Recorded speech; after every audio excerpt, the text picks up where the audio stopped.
Yeah, sure. Yeah, give me your address and I'll do it. I can use all the cross. Absolutely. Well, then I'll cross. Overdo it. Okay. Yeah, just send me your address. I'll definitely do it. Oh. Kidding tough. Is it marmalade oat bread? Is it okay? It's my favorite. Okay, thanks. Get started.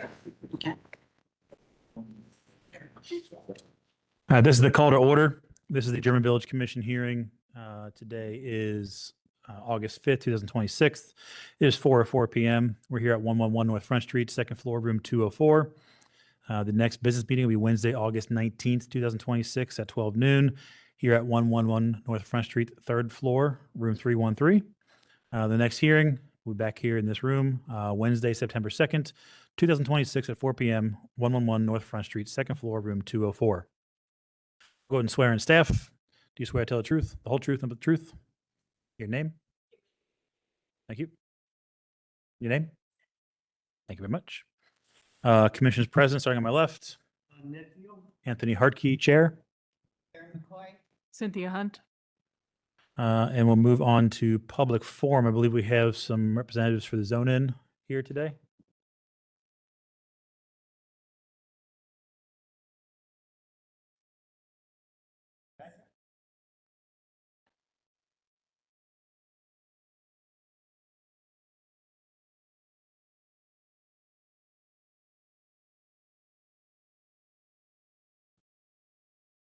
Then once you're settled, if you'll raise your right hand.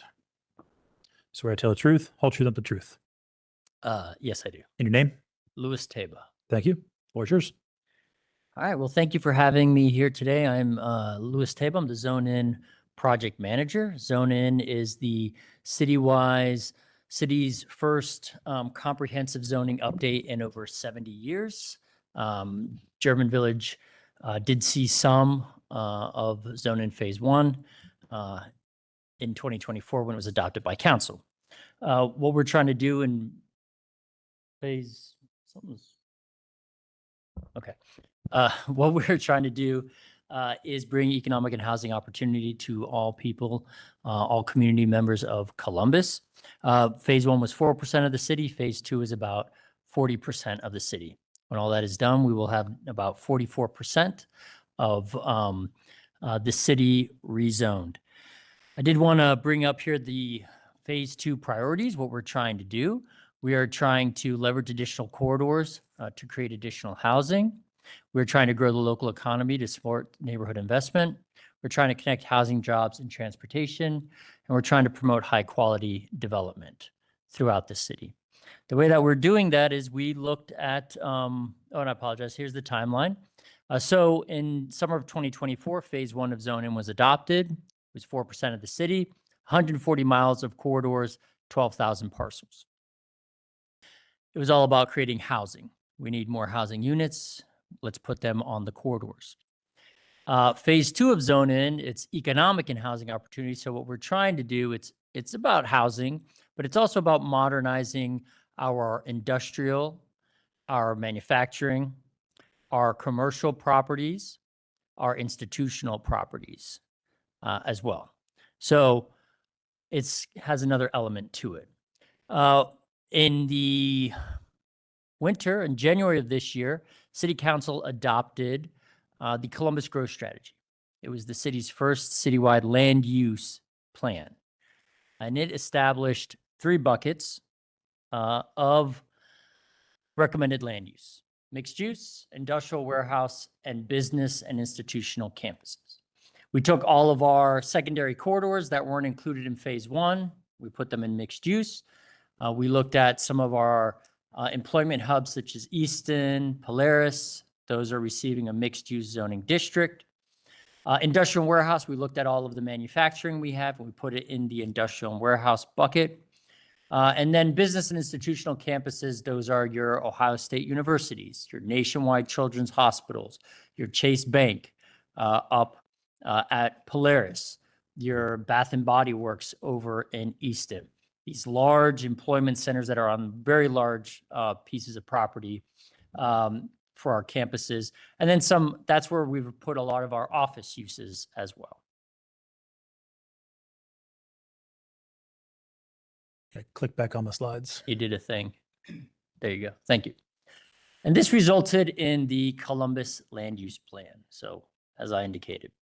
So you can see there's 5 colors on there. We did our community engagement related to the Columbus Land Use Plan in 2025. We did hundreds of events. We did workshops throughout the cities. We had over 3,000 survey responses.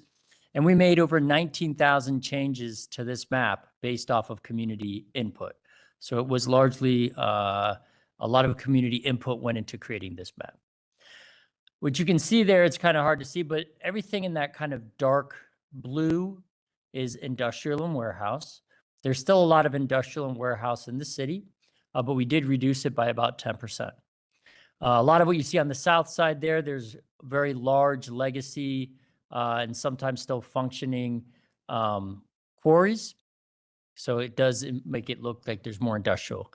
We're going to let quarries be quarries until they no longer want to be quarries. And then at that point, we'll probably rezone them in the future. Then you can see the 3 mixed use districts, mixed use 1, mixed use 2, and mixed use 3. Mixed use 1 has intensities up to 4 stories in height. Mixed use 2 has up to 7 stories height, and mixed use 3 has unlimited height in our recommended land use. And then everything in that kind of pink color is that business and institutional campus that I indicated.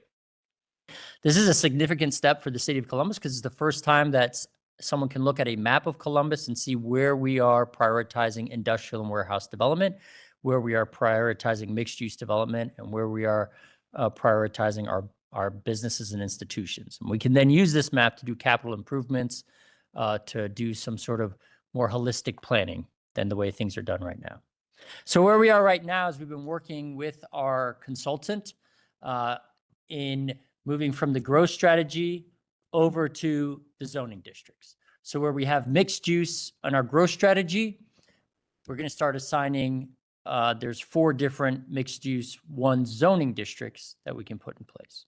The growth strategy is all about policy, what could and should be. Zoning is where we set our standards, our setbacks, our heights. And if you want to change those, then you have to go get variances, right? Industrial and warehouse, we're going to have 3 industrial and warehouse districts. Business and institutional campuses, we're going to have 3 districts for those as well. So phase 2 will have approximately 15 zoning districts. You take the 6 from phase 1, the 9 from phase 2, 15. And we plan on having 3 new mixed-use districts, Lower Slung, a 3-story mixed-use district, a 4-story more suburban-style district, because as we move away from the center of the city, we need more auto-oriented kind of districts, suburban districts, and an industrial and mixed-use district. Industrial mixed use is for some of the legacy industrial in the city. In our 1950s boundaries, we have a lot of older industrial, which was built in the previous century, built along railroad spurs. A lot of that isn't the income generating hubs that it used to be. A lot of that is kind of brownfield. So we're trying to open that up for redevelopment. How do we allow that to thoughtfully redevelop? We're going to have an industrial heavy, an industrial light. Those will be more on the outside of the 1950s boundaries. We're trying to move industrial heavy away from residential areas. And then we have an urban industrial, which will be in some of our older urban areas where it's still functioning, but we want to create some more urban walkability and design standards. And then 3 business and institutional campus districts. So since the adoption of the growth strategy, we've attended over 122 community events. We've spoken to over 1,800 residents and community members. We have a zoning advisory committee made up of area commission members, community representatives, and development committee representatives. We get them together. We show them our plans. We get feedback. They've been largely supportive of what we're doing. We've been meeting with stakeholders, and we're going to continue to do community engagement throughout the fall with our area commissions. One thing I will say, this is our fall tentative timeline. So the majority of our community engagement is going to be starting relatively soon. So we're hoping to get a resolution to rezone before council relatively soon, when they come back from break. That does not rezone any properties. That merely begins the 60-day public comment period. During the 60-day public comment period, we're going to send out over 205,000 mailers to property owners, tenants, and renters, and those within 125 feet. We're going to have a public survey. We're going to have a map and a code survey, where people can comment on the standards we're setting in the code survey. And on the map, they can click on the map and say whether or not they support the proposed district in that area. We're going to have a public webinar, which will be open to the public on WebEx, where people can ask us questions and we'll answer those questions. There'll be 2 public hearings hosted by council during the 6-day public comment period.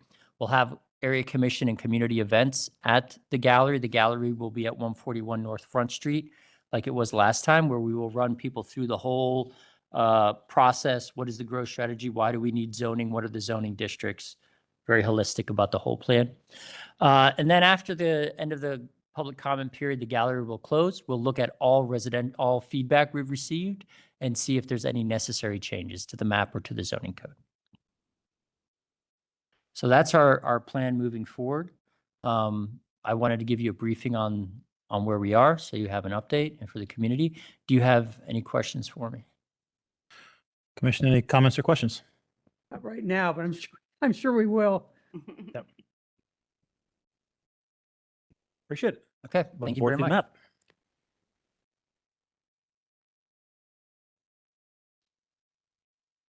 All right, moving on to the staff approvals. Staff approvals begin on page 7 of your agenda. Mr. Chairman, I need to recuse myself from 643 South Fifth, 609 Mohawk, and 626 Mohawk. Mr. Chairman, no recusals for me. And no recusals for me. And I believe, double check. Yep, no recusals from me either. Is there a motion? Mr. Chairman, I move to recommend the ratify the staff approvals. Thank you. Second. Any questions on the motion? All those in favor? Aye. Aye. Against? Ayes have it, motion passes. Moving on to the minutes from the last meeting, July 1st, 2026. Mr. Chairman, I so move to approve the meeting minutes. Second. We got a second. Any questions on the motion? All those in favor? Against? Ayes have it, motion passes. Moving on to the first agenda item, COA 2600604, 360 Jackson Street. I need to recuse myself. Anyone here for 360 Jackson? Yes, we have some. Good. I get to be first. Man. Get my workout for the day. Before it, there we go. Sorry about that. Woo. Oh, just swear to tell the truth, the whole truth, and nothing but the truth? I do. State your name, please. Jack Reynolds, attorney, Smith and Hale. Thank you very much. All right, this application is for variances, specifically City Code 3332.32 to reduce the building setback from 10 feet to 1 foot, a reduction of 9 feet. City Code 3332.25.b to reduce the sum of the 2 side yards from 6 feet to 5 feet, or a reduction of 1 foot. City Code 3332.25.a.3 to reduce the minimum side yard from 3 feet to 1 feet, a reduction of 2 feet. And City Code 3312.49C to conform the existing parking spaces count from 4 to 0. The proposed variances are for existing conditions. Staff recommends recommendation of approval for the application with any and all clarifications to be submitted to staff for review prior to issuance of a certificate. Basis of recommendation is City Code 3332.32, the combination of lots or portions thereof. City Code 3332.25, required side yards. And 3312.49, required parking. do you have anything to add or discuss? I can answer questions. We had a pen survey done that located the house on the lot. And uh, when I was in front of you all back in 2022, where we were adding the third unit to the house, I did not have a pen survey at that point in time. And so we engaged Meyer Surveying to do a pen survey, and that's why I'm back in front of you to simply conform the house to the lot. Okay, I have to bring up, I'm not versed enough on this, but someone brought to my attention before the meeting that what you're requesting doesn't exactly reflect the condition of the building.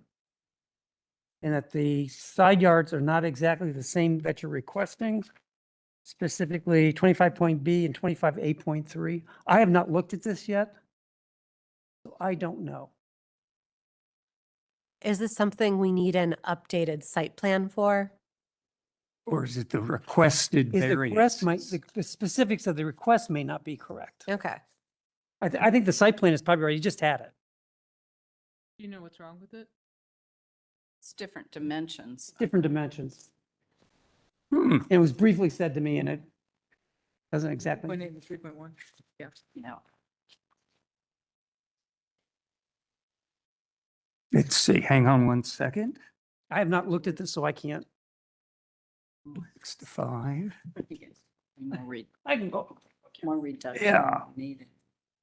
10 feet to 1 feet, which is the front. 2 side yards. That would be 6 feet, so we're short there. A reduction of 1 feet.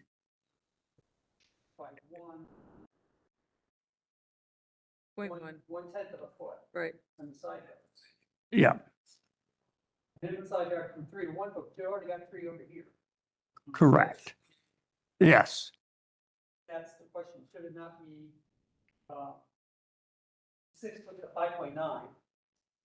And from 3 feet to 0.8 on the one side. Yeah, to reflect the existing condition.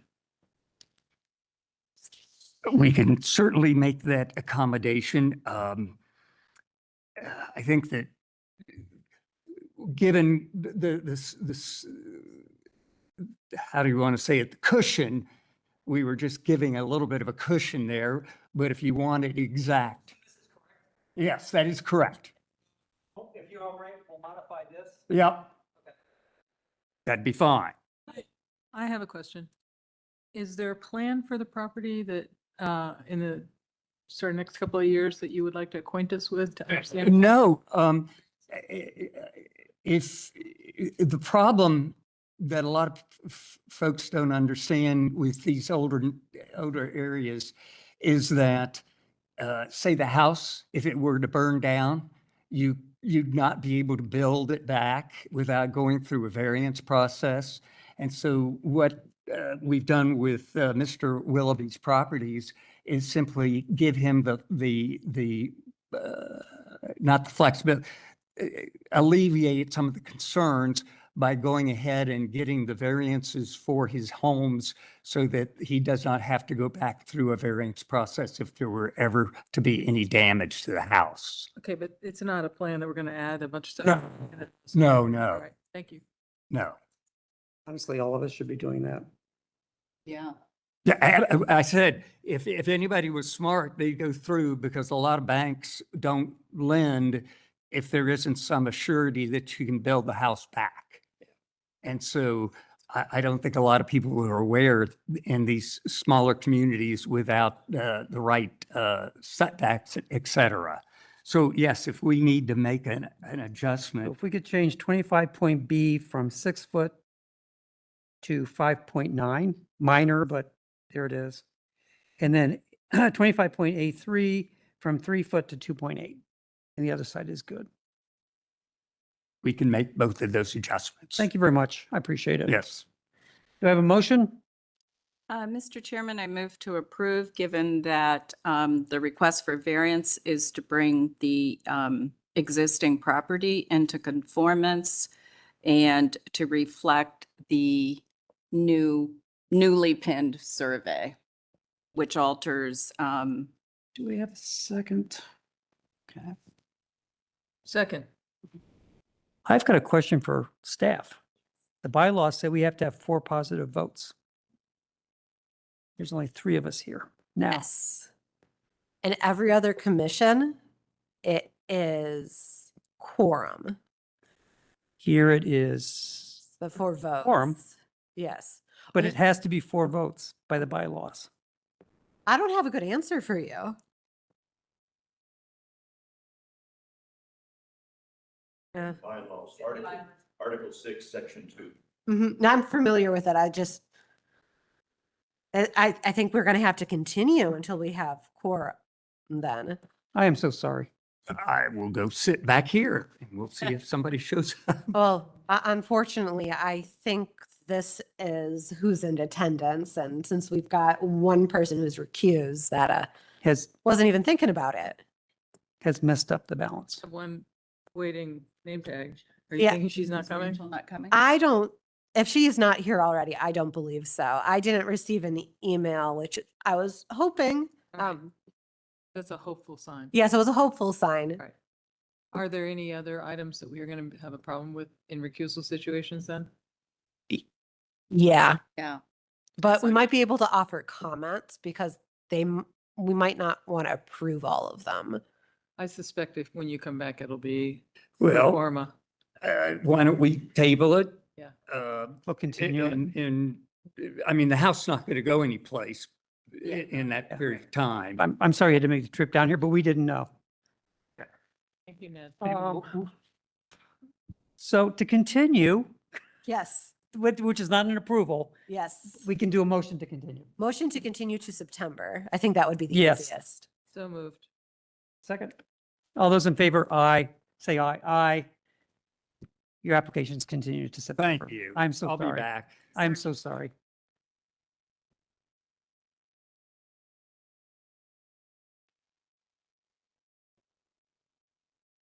Nope.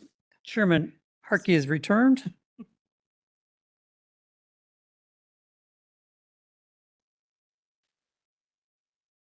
Moving ahead to item 2, COA 2600692267 Reinhardt Avenue. Raise your right hand. Do you swear to tell the truth, whole truth, nothing but the truth? I do. And your name? Evan Little. Thank you. All right, this application is an exterior building alteration to update the existing light fixtures. The commissioners at the business meeting wanted to know if the applicant had a preference for which light they wanted. They also noted that the applicant should come prepared to talk about how their choice or choices met the German Village guidelines. And they noted that the applicant may want to submit another option that better fit with the guidelines. The applicant did clarify that the lanterns are noted on the documents in the order of preference. Staff recommends approval of the application with the condition that the appropriate lighting fixture follow the guidelines is selected with the Cutter product sheet being submitted to staff prior to issuance of a certificate. Basis for staff recommendation is City Code 3116.11, these standards for alteration, as well as the German Village guidelines regarding ornamentation, trim, brackets, hood molds, shutters, and light fixtures. Right. Anything else to add? No, thank you. Questions, comments from the commission? So to clarify, then option 1 is the owner's preference? I've got a couple comments. So between option 1 and option 2, we've seen option 3 a lot around the village as utilitarian light fixtures, garages, that kind of stuff. Of option 1, option 2, the way I interpret the guidelines, page 77, talking about avoiding 19th century carriage fixtures style. Option 1, it's large, curved, hanging loop with a support arm. It's got a pyramidal lantern roof.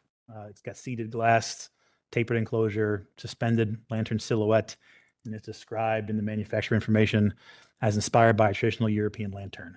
I think that is straying too far, in my opinion, too far into the carriage style fixture. I think option 2, it's rectangular, flat top, straight, narrow framing, no finial, no scroll work, smaller appearance and projection. I think the only questionable thing is the half loop at the top, kind of the hanging device on it. I think I could get past that based upon the overall aesthetic of it. I'm in favor of option 2. I'm not necessarily in favor of option 1 with that. Yeah, one of the guidelines say that you're quoting for number 1 not being applicable. I will pull it up here. Yeah, that'd be great. Guidelines, page 77, under ornamentation, trim, brackets, etc. Item number 4 states to avoid exterior light fixtures that are overly ornate. Remember that electric light fixtures in German Village were a 20th century feature, so a 19th century inspired coach lamp is inappropriate. Select simple contemporary fixtures or use earlier 20th century designs which are still available. Avoid shiny brass pendants, finials on light fixtures. Porch ceiling lights, usually with simple glass globes, were very common in the early 20th century porches and are appropriate to It use. is yellow on the second page of the staff report. There you go. So of the two, I believe that option 2 is more in keeping with the guidelines. I agree. I'm concur as well. I'm not saying that we don't see option 1 around the village. See it everywhere. Just I think it's up to the commissioners. to Gas determine. lights are listed as a criteria for why the application on the district as historic district. So I find that interesting. It's for another day. I'm fine with 1. Okay. And the fact that we have allowed those consistently for decades. I think at this point now, it's a little late to be cranking down on that. Sure. The commissioners have thoughts? I support option 2, but I could get behind either one. Okay. I'm more strong for option 2, but I don't care enough Okay. to not do one. So since we have the votes for option 1, is there a motion on the application? Mr. Chairman, on COA 2600692, 267 Reinhardt Avenue, I move to approve as submitted with the use of option 1. Second. Are there any questions on the motion? All those in favor? Aye. Against? Aye. I'm Doesn't I'm pass. against as well. You're, Yeah, I'd rather go with 2. I'm sorry. oh, I thought you were at for I option could 1. live with it, but I think 2 is so much better. Are you in the negative on this vote or are you in positive? The negative. Negative, so we're So we tied. have a split. All right, we're on a 2-2 split. That means it's a denial. It's a denial. So we would need reasons for denial. I think the reason. Are as listed in your highlighted section on the second page. So item 4 of page 77, I think for the applicant, would you like to have your application for option 2? We can re-vote and get you the approval so you have a fixture to move forward with. Yeah, it's fine. And if it amuses you at all, I did get a bunch of the last, I don't know how many years I got from the city of past minutes and dumped it into an AI Mhm. to try and help because I've watched the lighting, rodeo up here. And so I tried, Sure. but yeah, I would like to go away with one of the first 2 options. It's something we can do. I think what we can do is if we can Yeah. vote on option 2, get you the approval to move forward.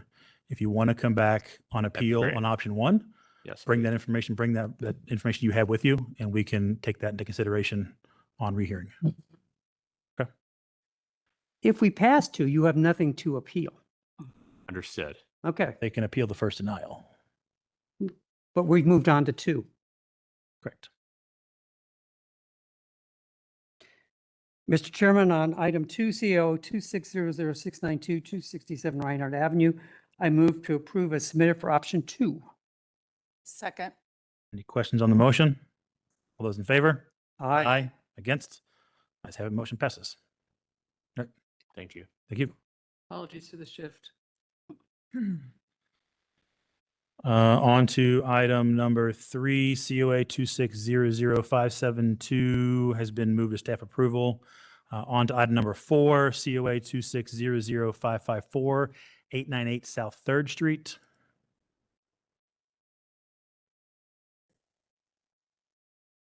Seen that before.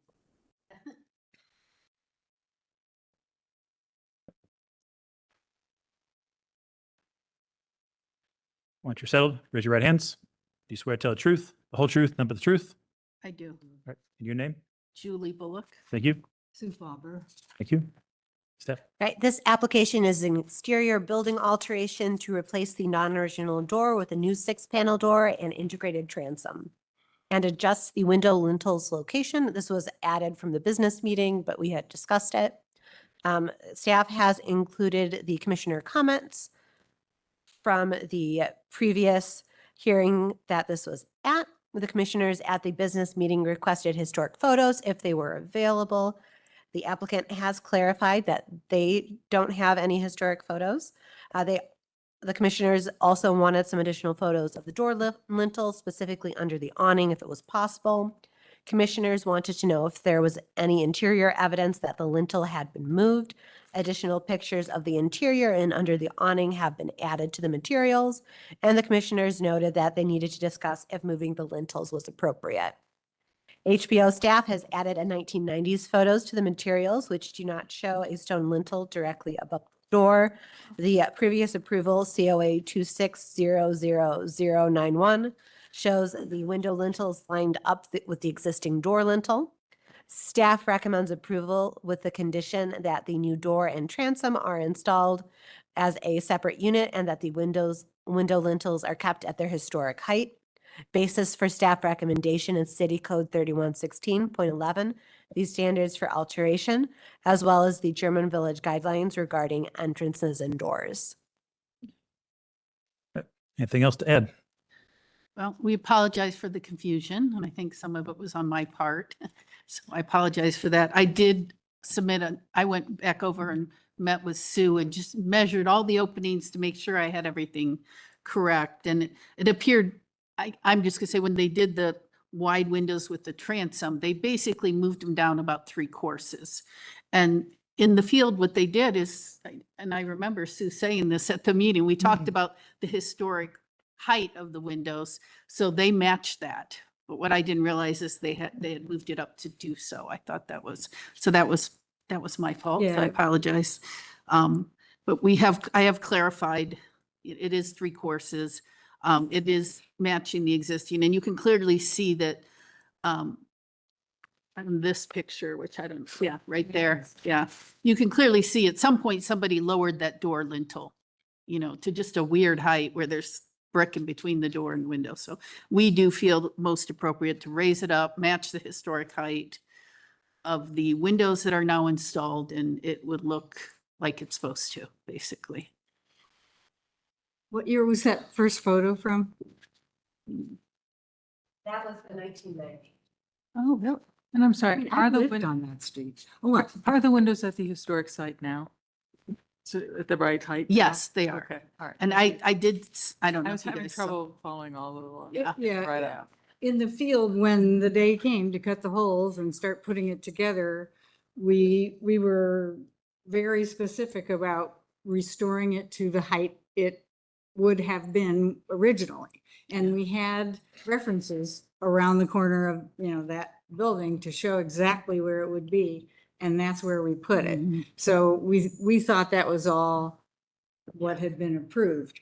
But since some of the pictorial evidence didn't line up, I realized we now have a little bit of a problem, but truly, if you can see where the brick is darker under and over than the rest of the brick, that's all new brick, and that was because they brought the lintel down, maybe because of that, Yeah, to match this. yeah, to match the other window lintels that they lowered. Yeah. Right. I feel sad for buildings like this that they do things like that to them, but. Questions, comments from the commission? My question is, and it may be as much for staff, is the recommendation that the transom be separate and not be a unit with the door as submitted. And that would be more historically appropriate. Yeah, she's just saying it's a separate window. Like Yeah, you could she said have a the separate door unit. and then Yeah. the transom. So they're two So, different. so They're the, two different so the pieces, door yes. lintel would Yeah, move, yeah. and we've had a bottom up.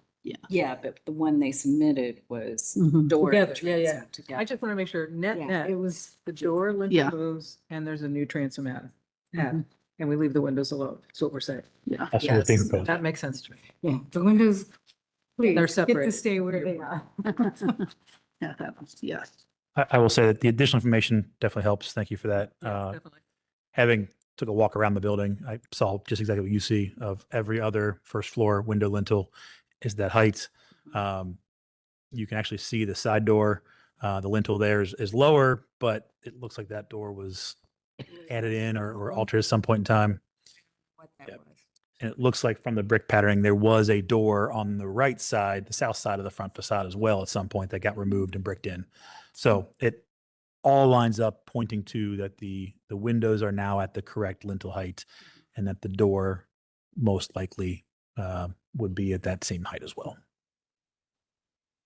So I'm okay with moving the door lintel header up at this point. And adding. I do have one question. When we raise the lintel, we have one original lintel there.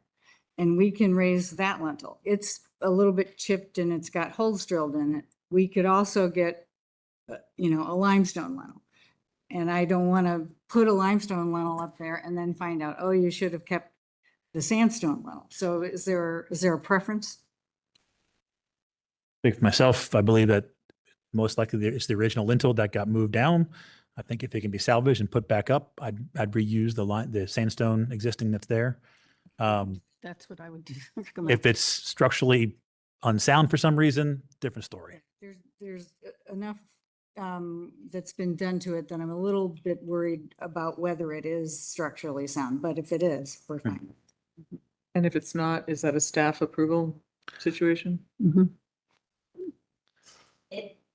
We're changing materials that gets a little, You would probably have to go out and look at it. maybe, although we could always wrap that caveat into the motion. Into the motion, yeah. But I would like you to help them judge structurally unsound. Or somebody from staff. Yeah, not yeah, you it doesn't be you specifically. personally, right? And are you clear about the statement about the transom being separate from the door frame itself? Yeah, we talked about it. So that has to be staff approved as well.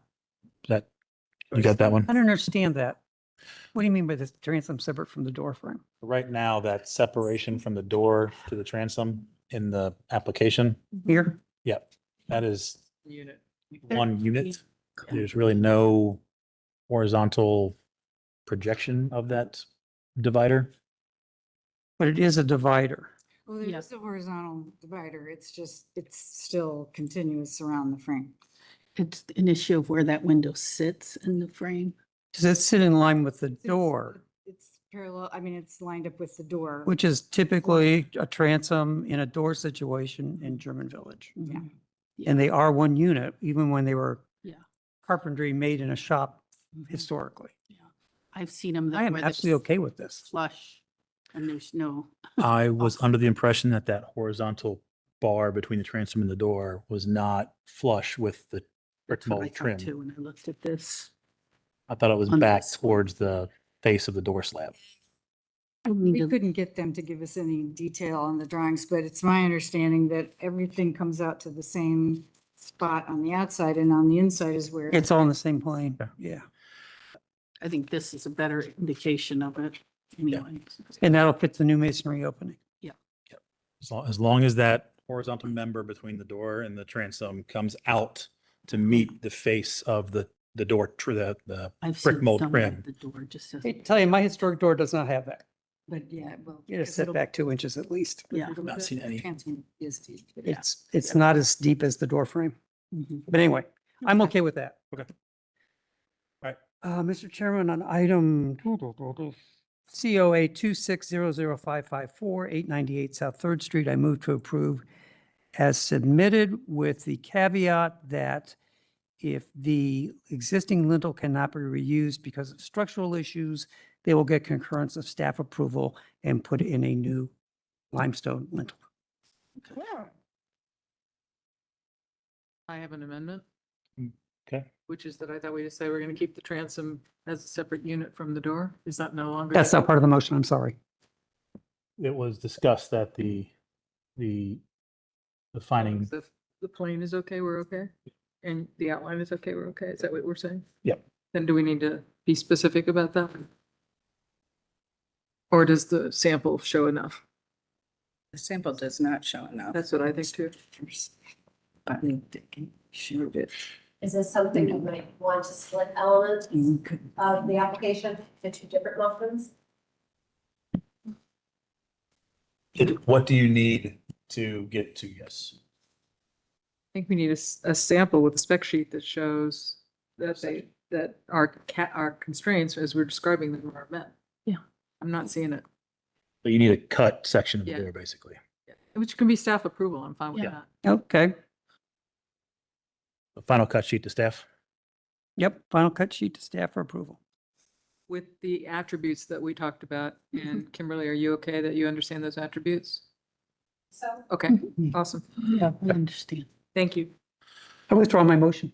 Okay. Is there a new motion on the table? Mr. Chairman, move to approve COA 2600554 as submitted with use of the original lentil being moved to the original location. And the door that is submitted being approved by staff if the, I don't know the exact term, but the divider bar between the transom and the door. Horizontal, it's a horizontal mullion. So the horizontal mullion is proud of the plane of the door and the glass. But the caveat has been that you wanted it all the way out to the front face of the door frame.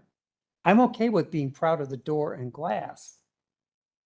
But I'm hearing you want it all the way to the front face of the frame. And that is not typically what we see in the village. Yeah, that's not what you would say. Yeah, you're not talking. So is there a dimension? I don't know what it is. No. I would rely on staff for that to approve it. Yeah. I would be It needs to be comfortable with proud of the door and the window Yeah. frame. Yeah. Window Yeah. sash. Yep. But it doesn't need to go all the way to the face of the frame. Let's make it that. Proud of door and window sash. that. Okay. And if the sandstone lintel above the door is not salvageable, then submit what stone will be used for approval by staff. Okay. Second.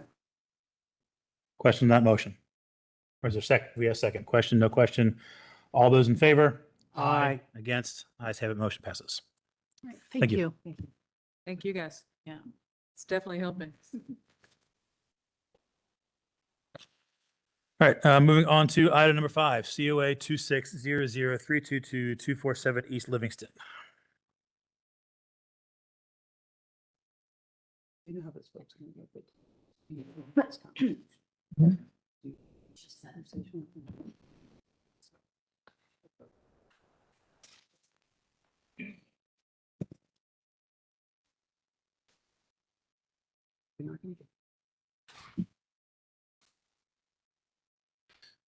Give me 1 second, please. While we're taking that 1 second, I just want to call out for anybody who has not yet turned in their speaker slips for See This Through, please do so. Yeah, I need to have those turned in into the chair before you speak, but I've got everybody's right here. Yes, And would you please ask everyone to speak into their microphone so we can hear in the audience? yes, I will. And if there's anybody who's hard of hearing or needs a listening device, we do have a couple more listening devices to sign out if you need those.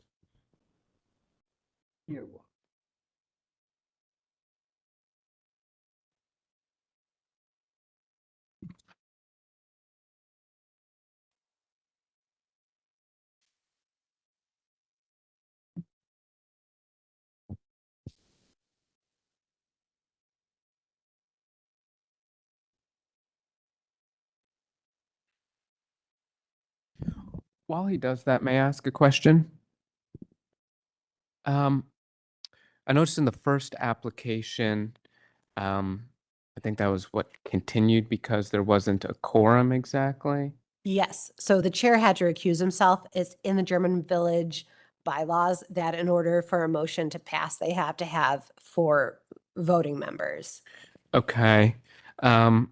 Because I believe recently there was ordinances passed specifically C3119.05, that only required the majority as long as a quorum was present. So I just want to understand if we make it to a vote. That's what I'm looking up right now. I Okay. want to make sure we're not wasting Yeah. time if we're going to hit a Okay, roadblock. sorry, yeah, I didn't know you were doing that. Okay. We're hoping we'd have one additional person here as well. And the German Village Commission is the only commission for the historic preservation folks that has that requirement. So all of the other ones, they had previously updated a portion of specifically for the quorum, and German Village has not. And we were going down the path to update that, and then we hit a period of time where we did not have more than 4 or 5 members on the commission, and so we couldn't get the number of votes necessary to change our bylaws. So, and the city Sorry. didn't follow up with it, so. 4 members shall continue to quorum. The affirmative vote of no less than 4 members shall be required for approval. Recommendation made by a majority is present.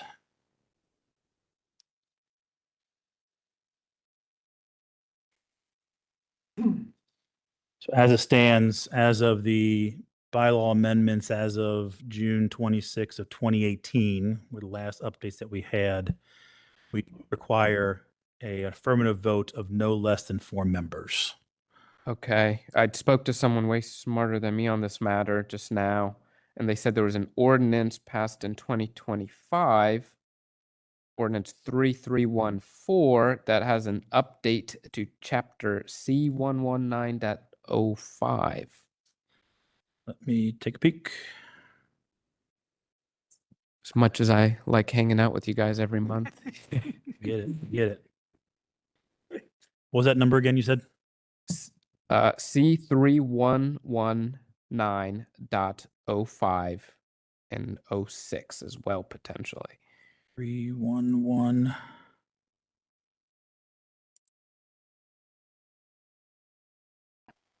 Of all times not to have the city attorney here. All right, 3119.05. 5. All right.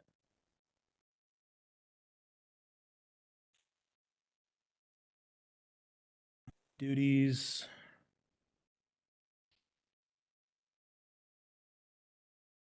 What does this fall under? That's what I'm looking to see what it says. So 3019.05 was modified. It mentions duties, but doesn't say anything specifically about quorum. Maybe try 3116.06B as well. 3116.06. That just states that the commission will consider for applications at its regular scheduled meetings and shall consider an application at its next scheduled meeting. That just tells us when we should consider applications, not the method of.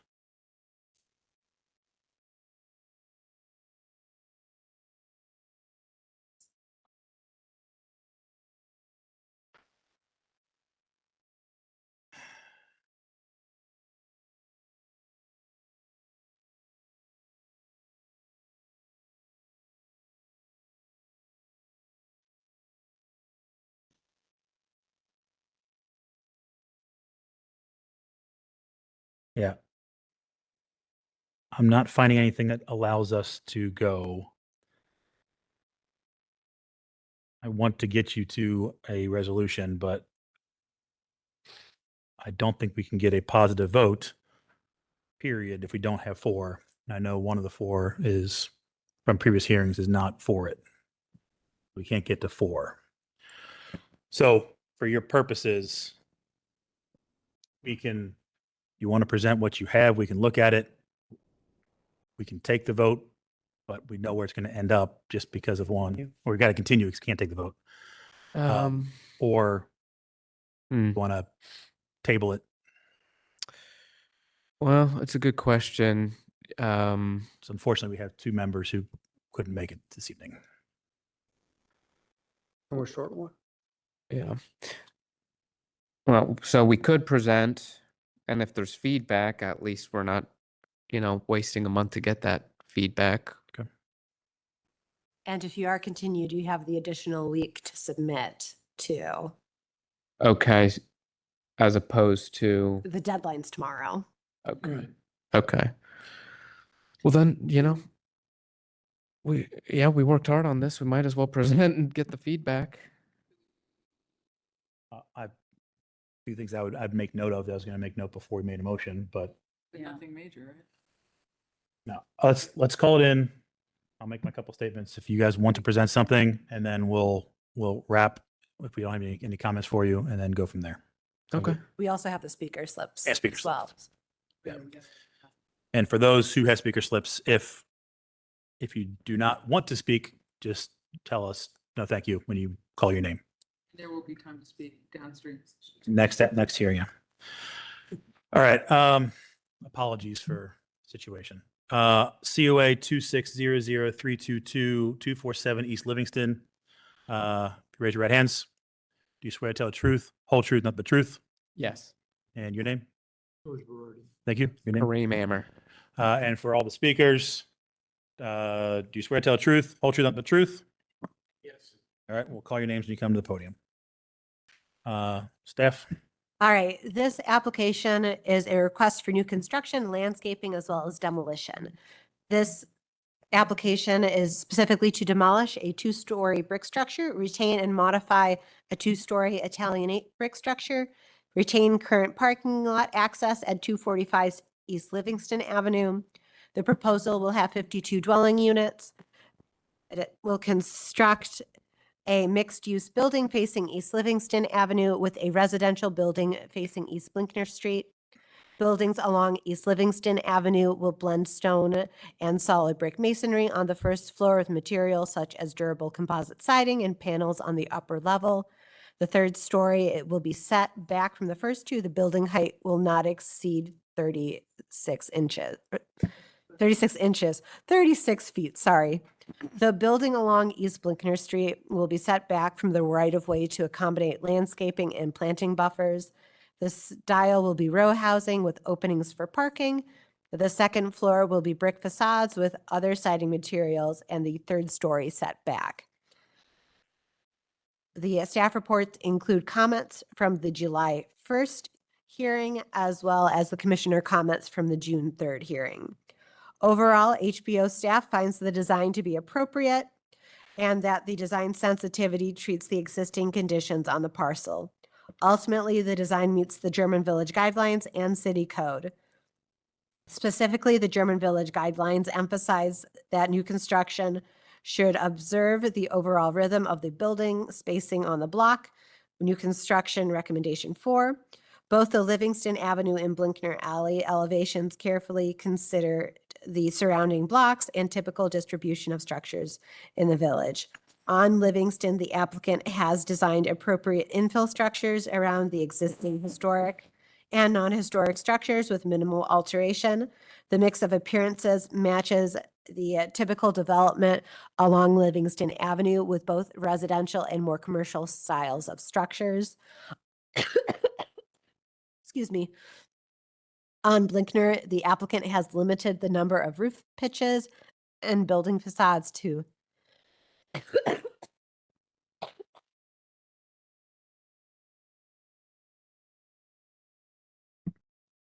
follow neighborhood patterns and has altered appropriately between gabled and flat roofs. The proposed materials at the rear also vary to break up the overall facade and has been placed appropriately away from the property line to allow for more space for cars and pedestrians on Blinkner. The project updates include the following: the altered triptych design elements to invoke a cohesive and compatible design sense without directly copying adjacent buildings, removed the arch from the hyphen element and redesigned with rectilinear openings, added a shed roof dormers along Blinkner facade, increased the brick cladding along both the north and south facades, increased the depth of the recesses at the triptych elements, screened the rooftop garden with additional plantings, screened the recesses along Blinkner Alley with increased landscaping, and added columnar trees, increased the espalier design location and elements, altered entryway cladding colors to further delineate building entrances, included selected window products and sample light fixture selections, and reduced the amount of hardy siding.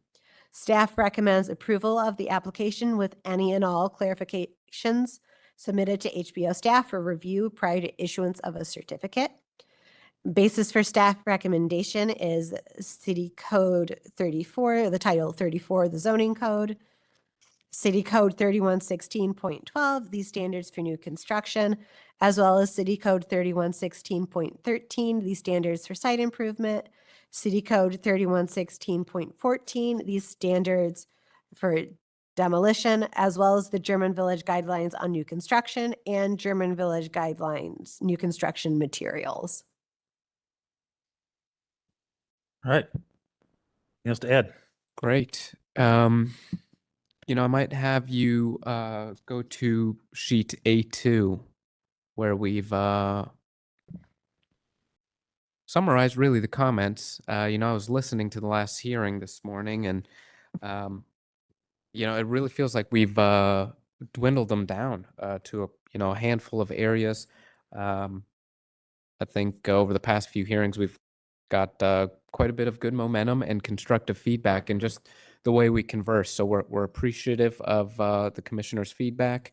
I think we're in a good rhythm here, and we were hopeful. We were down to enough minor comments for a potential vote tonight. But regardless, to go through each comment, and I might have you pull it up. I can't read that quickly, but I'll just breeze by them. The altered triptych design elements, and I'm not even too sure I'd call it a triptych anymore. It reads more like those individual modules with how the recess, we deepen those recesses where they were. You may want to go to A11. Where those were previously 1 foot 4 inches, they are now 4 foot 9 inches. With that comes the addition of the columnar trees. At the bottom of A2, you'll see really descriptive updates of those landscaping updates, as well as the addition of the espalier. We added 8 of those trees. That was in response to, I believe, Commissioner McCoy and Yin specifically asking us to explore a green wall or landscaping that went more vertical, and certainly enhancing the overall landscaping experience. So those were direct comments to that. Removing the arch from the hyphen, we still wanted to create that pass-through element, so those have been squared off rather than arches. Materiality was another component Commissioner McCoy mentioned with the different types of siding. George, I believe we've not only added quite a bit of brick, but we've simplified our siding as well. Yeah, we have. You can look through each and every one of these items, and it does show that we've added more brick to it. In particular, if you go to sheet A16, which there were comments with regard to materials by the entrance or near the north entrance, both of those elements on either side now are completely brick, whereas before they were siding all the way to grade. That's just on the one side. As you start scrolling through the drawings, you'll see how the triptych going back to A11 changed from 3 elements that were really uniform to where everything is sort of different. And we did it in the middle element with a shed roof section. You can't really see an A12 where so clearly, but you can start to imagine that the opening, the hyphen, if you will, was squared off. We eliminated the arched opening. That's the same thing, incidentally, that occurs on the Livingston side. There are drawings that show that, in fact, and they're pointed out by, again, sheet A2 refers to every one of those changes that were made.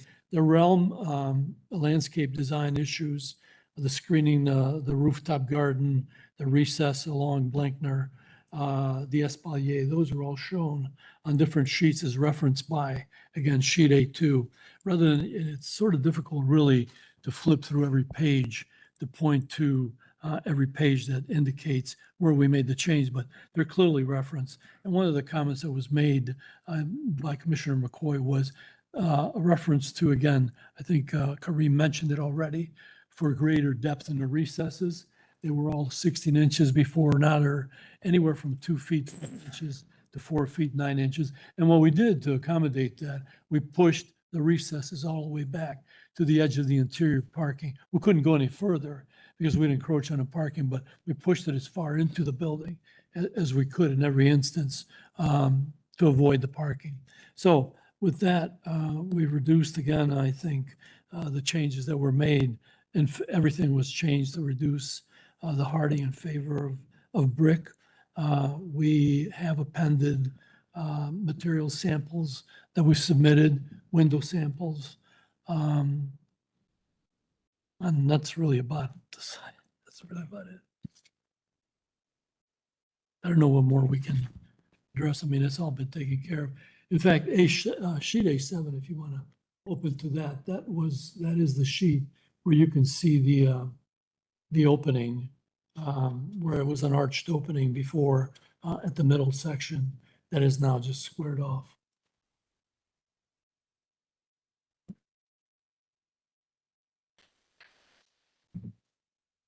In effect, as Kimberly and both Kareem mentioned, going down through the entire list that is on A2 responds directly to everyone. I thought your list and references were comprehensive. Yeah, I mean, it was made.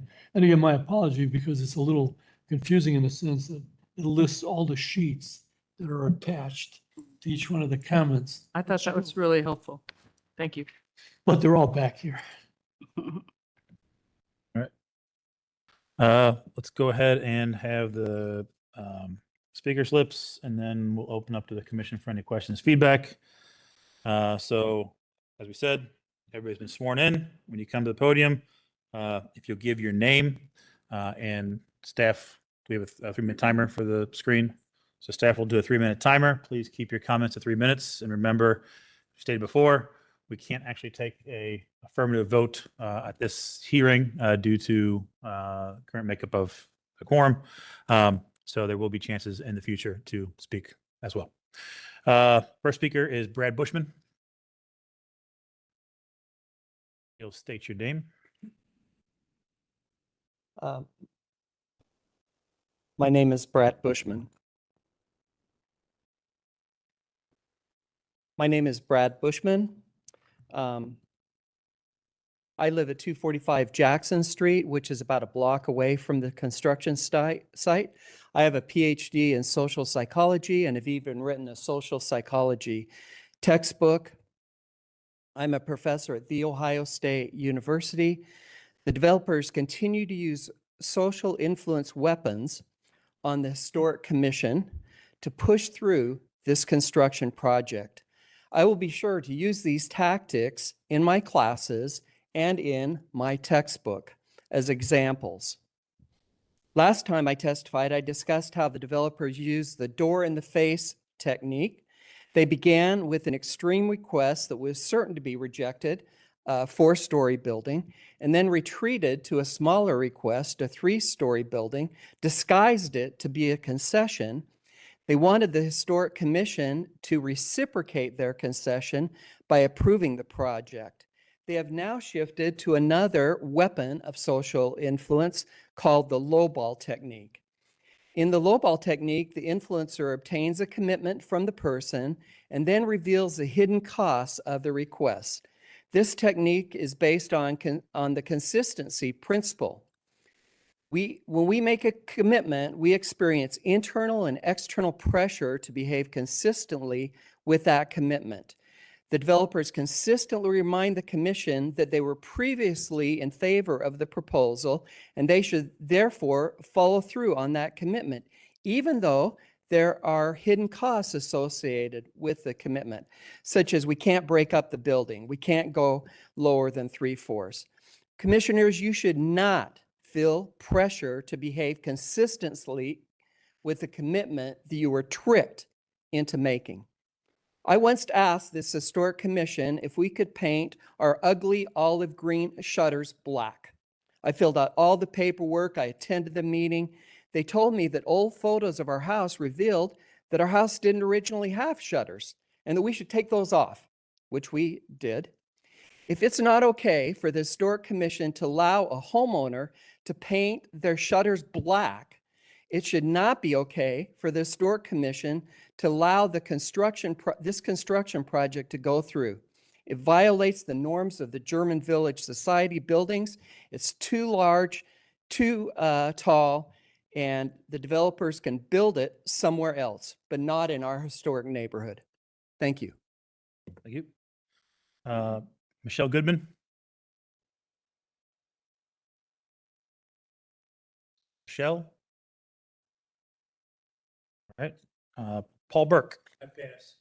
All right. Pat Bowers.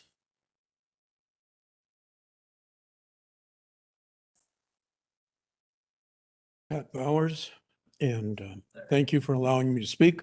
The German Village Guidelines were developed and put in place to help safeguard the qualities that make this place a real treasure to the residents and all those who visit. In order to maintain this treasure requires extra effort by all those involved and affected.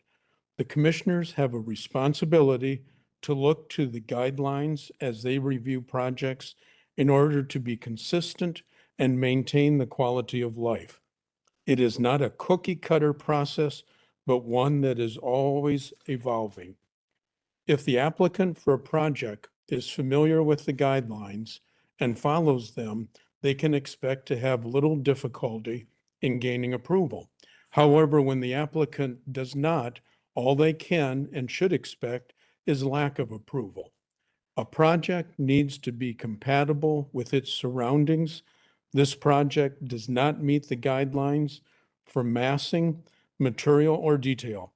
It simply overpowers its surroundings. There is no enhancement to the neighborhood. Blinkner Street will become a dark, narrow canyon. I kindly ask you to vote no until the application is in compliance with the guidelines. Thank you. You. Excuse me, Yes. it's a yes. Okay. Paul Burke. Got the wrong signals. A14, please. We need a setup.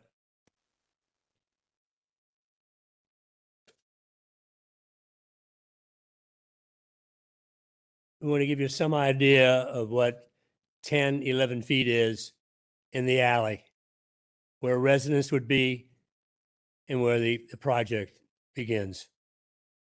Not much room.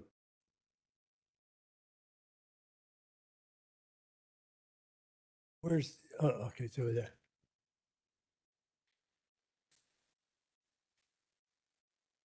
The other side. Yeah. Yeah, good. Okay, I want to show you, the reason I wanted to bring this up was that it shows that the renderings are misleading and they mislead from month to month. This rendering here, originally you guys had it set up where you could see the structure on the right-hand side. You blurred it out. And I wonder, why did you do that? Well, it looks like it widens the alley, gives the image of a wider alley than it actually is. 239 and 241 Blinkner are gone. Can't see them. So that was the purpose of that. Now I'd like to tell you talk about the unfulfilled architectural promises. Iffy's not here, but I want to make a comment to Iffy. She did a great job expressing her improvement suggestions on 6th and Blinkner regarding setbacks of facades and widening of the sidewalk. The architect promised to address these concerns if she voted yes to the third floor. The result was that the architect chose selected areas for setback and not the entire length of the building. Also, they eliminated the sidewalk that she requested, and they filled it with a garden. So they failed to keep their promise, and I'm suggesting to Iffy that she vote no. Karen, I have something that involves you. You expressed a concern to the architect about unattractiveness of seeing the third floor. He promised to solve the problem by, in exchange for your vote. He solved the problem by raising the facade and reduced the third floor visibility, but enhanced the overall feeling of the 35-foot high canyon wall. The problem wasn't solved. He increased the mass. According to the guidelines, a mass is almost double of what the adjoining property is. It's in violation. Page 103. Cynthia, you're new to the project. All right, glad to have you. All right, but you seem to be imposing your suggestion of compromise on all. Read carefully in the architectural guidelines. It states that compromise can be used only when no damage is imposed to the neighborhood, historical, architectural integrity, and lifestyle of the community. It's in the guidelines. Cynthia, we beseech your vote no. Anthony, under the guidance of the, as a chair, favoring the proposal will doubt, create many negative impacts. How are you going to refuse the many future requests for a third floor? Anthony, we beseech your vote of no. George, I have a simple question for you. Where is your community support? I have been part of your meetings since 2019 and have seen probably only 2 or 3 times where a person who's not connected with your organization has made a positive presentation supporting the project. When Beck Place development occurred, the whole neighborhood was there for support. Mr. Burke, it's been 3 minutes. Thank you. Okay, thank you, thank you. Next speaker is Rosalie Goodsell.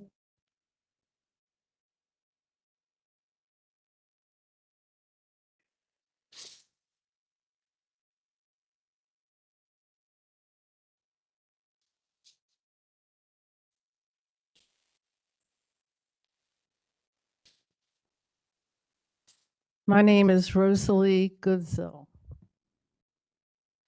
I live at 314 Jackson Street for 65 years. I live and breathe German Village. The developer's consultant admitted in the last meeting on the record that he knows they are not adhering to all the guidelines. He said it multiple times. His architect attempted to silence him. Guidelines are laws and need to be taken seriously. I think it behooves the chair to ask the consultant, what did he mean by all those statements?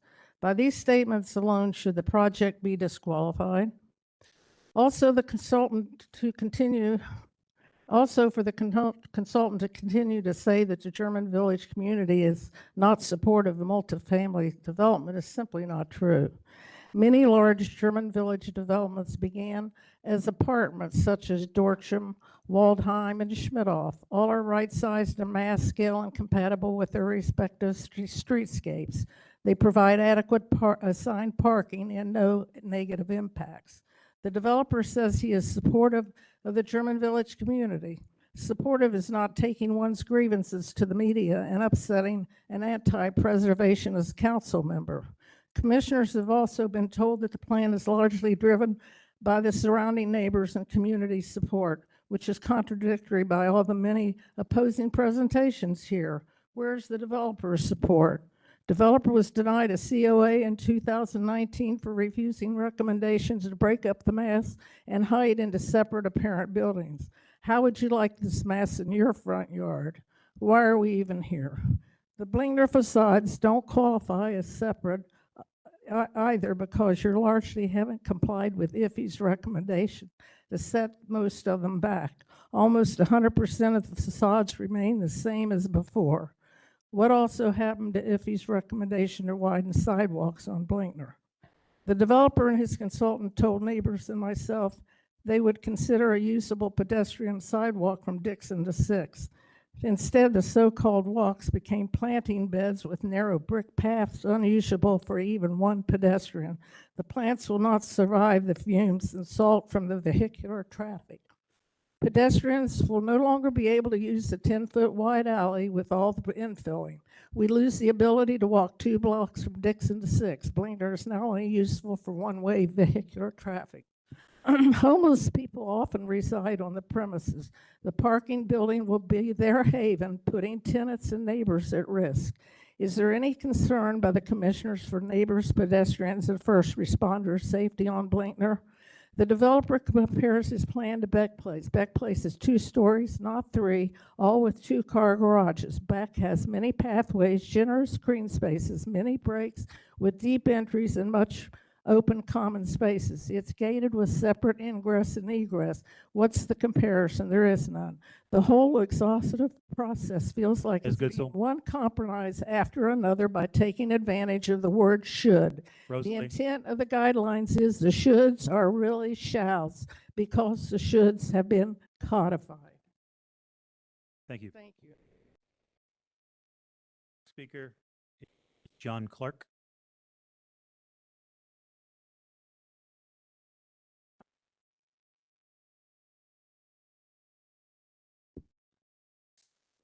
Goes under here.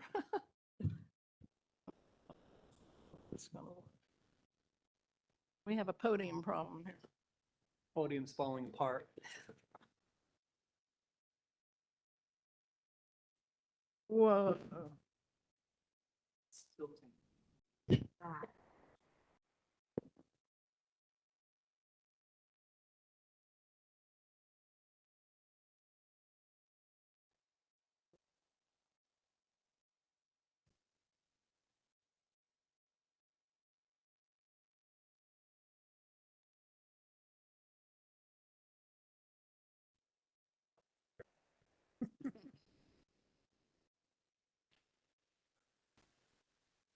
Take it down, call it a day.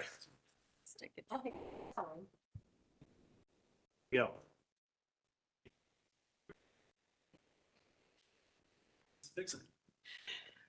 Good demo. All right, Mr. Clark. Thank you. Hi, my name is John Clark, and thank you for allowing me to speak one more time. Our neighborhood has never been frozen in time. Every generation has added something new, but every generation has also accepted the responsibility of building in a way that respected what was already there. Excuse me. And most have left German Village a little better than they found it. For more than a year, Cedar Square developers have revised their plans numerous times, incrementally, hoping to get to the point where commission members would finally say yes. And commissioners have offered them thoughtful guidance every step of the way. Still, the proposal before you presents a building whose overall scale, height, mass, and density all remain incompatible with its historic surroundings. My fellow opponents and I have argued time and again that this proposal, regardless of the numerous changes, does not meet and has never met the requirements of the codified German Village guidelines. But we no longer need to make that case by ourselves. Last month in this very room, the developer's consultant, Karim Amir, told you in regard to the parcels in question along Livingston Avenue, and this is a quote, "I think everyone will tell you it's not part of the village." Well, of course it is. And then he described their plan this way, and this is another direct quote. "It doesn't follow every single guideline. It doesn't." A few weeks ago, I had the privilege of leading a walking tour for the family of the recently departed Michael Rosen. Some of you knew Michael. He served on this commission for 36 years. For 22 years, he was its chairman, and he was highly respected. His family wanted to experience firsthand the extraordinary legacy he helped preserve. We stopped near Beck and Mohawk for me to point out something, and then while we were there, not far from Livingston, the discussion turned to Cedar Square. Mr. Rosen's widow, Paul Ann, she was standing next to me. She leaned over and said, "This would never pass on Michael's watch." Future applicants and future commissions will inevitably look back on your decision when the next proposal tests these guidelines. We've been told that Cedar Square, as it has been proposed, would look better than a parking lot. I'm not so sure about that. Parking lots can be replaced. This would be difficult to replace. After investing more than 36 years in German Village, I'm willing to wait a little longer for a proposal that truly speaks not only to the memory of the German immigrants who built this community more than 150 years ago, but also to the urban pioneers who worked tirelessly to see it restored and preserved for future generations. Thank you. Thank you. Next speaker, Gretchen Moat.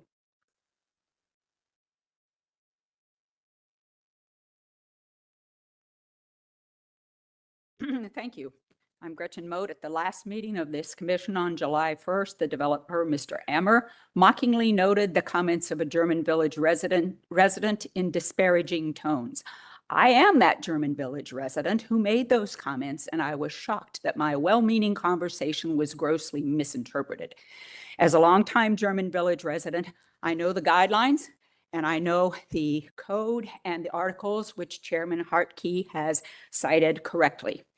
Article 4 meetings cites at Section 4 that 4 members shall constitute a quorum. The affirmative vote of not less than 4 shall be required for approval, and a recommendation made by at least a majority to those present upon presentation to at least a quorum, which is the 4 there, of the commission. The failure of a question to receive the required affirmative vote shall constitute a denial of the application or recommendation against the requested action by the commission. Nothing in here says that it is the option of the commission when they have 4 a quorum present. Nothing here says that it is the option of the commission because you cannot, quote, get an affirmative vote for you, Mr. Ammer. Do you wish to go forward? That is not an option. The option is that it is presented to the commission. You have a quorum. This should be presented by motion to this commission for a vote, and if it does not receive the required 4 votes, it will constitute denial of the project. As I said, I am very familiar with the codes and the articles and the governing bodies of this, and I call for this commission at this present time, because it does have a quorum duly constituted and sworn in, to call this for the appropriate motion and vote at this time. Thank you. I want to make one clarification. We are on the record. We are hearing the application. It is up to the applicant whether they would like to have us call a vote or continue. That is their call at the end of this hearing. Next speaker, Michael Gallagher.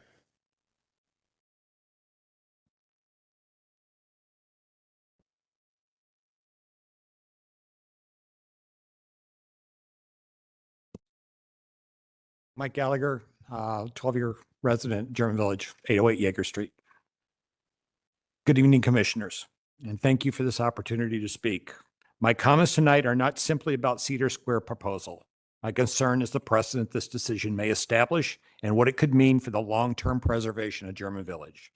Across the country, some of America's most respected historical districts have faced this challenge. Savannah, a National Historic Landmark District, has been cited by the National Park Service because of cumulative impact of new development began to threaten the historic character that made it a nationally significant. Charleston, the nation's oldest locally protected historic district, has spent decades insisting that new development be designed and redesigned when necessary to remain compatibility with historic settings. The lesson from these cities is both clear and sobering. Historic districts are rarely diminished by one project. They change through a series of decisions that gradually redefine what is considered acceptable. Each decision becomes a precedent for the next. Why that precedent matters. Every certificate of appropriateness becomes part of the record. Future applicants, architects, attorneys, and property owners look to previous approvals as examples of what the commission considers compatible. If a project may be perceived to be exceeding the guidelines for height, massing, or scale is approved, it will most certainly be cited in future applications. This is not about opposing investment or preventing change. German Village has always been evolving. It has remained one of the nation's premier historic districts because change has been guided by consistent application of the historic guidelines. Each commission inherits the responsibility of preserving the integrity of the district from those who came before and passed it on to those following. That stewardship is one of the commission's most important responsibilities. I respectfully ask the commission to consider not only the merits of this application, but also the precedent it may establish. The decisions made today will shape the applications that come before the commission tomorrow and ultimately the German village that future generations inherit. Thank you. Next speaker is Courtney Thrain.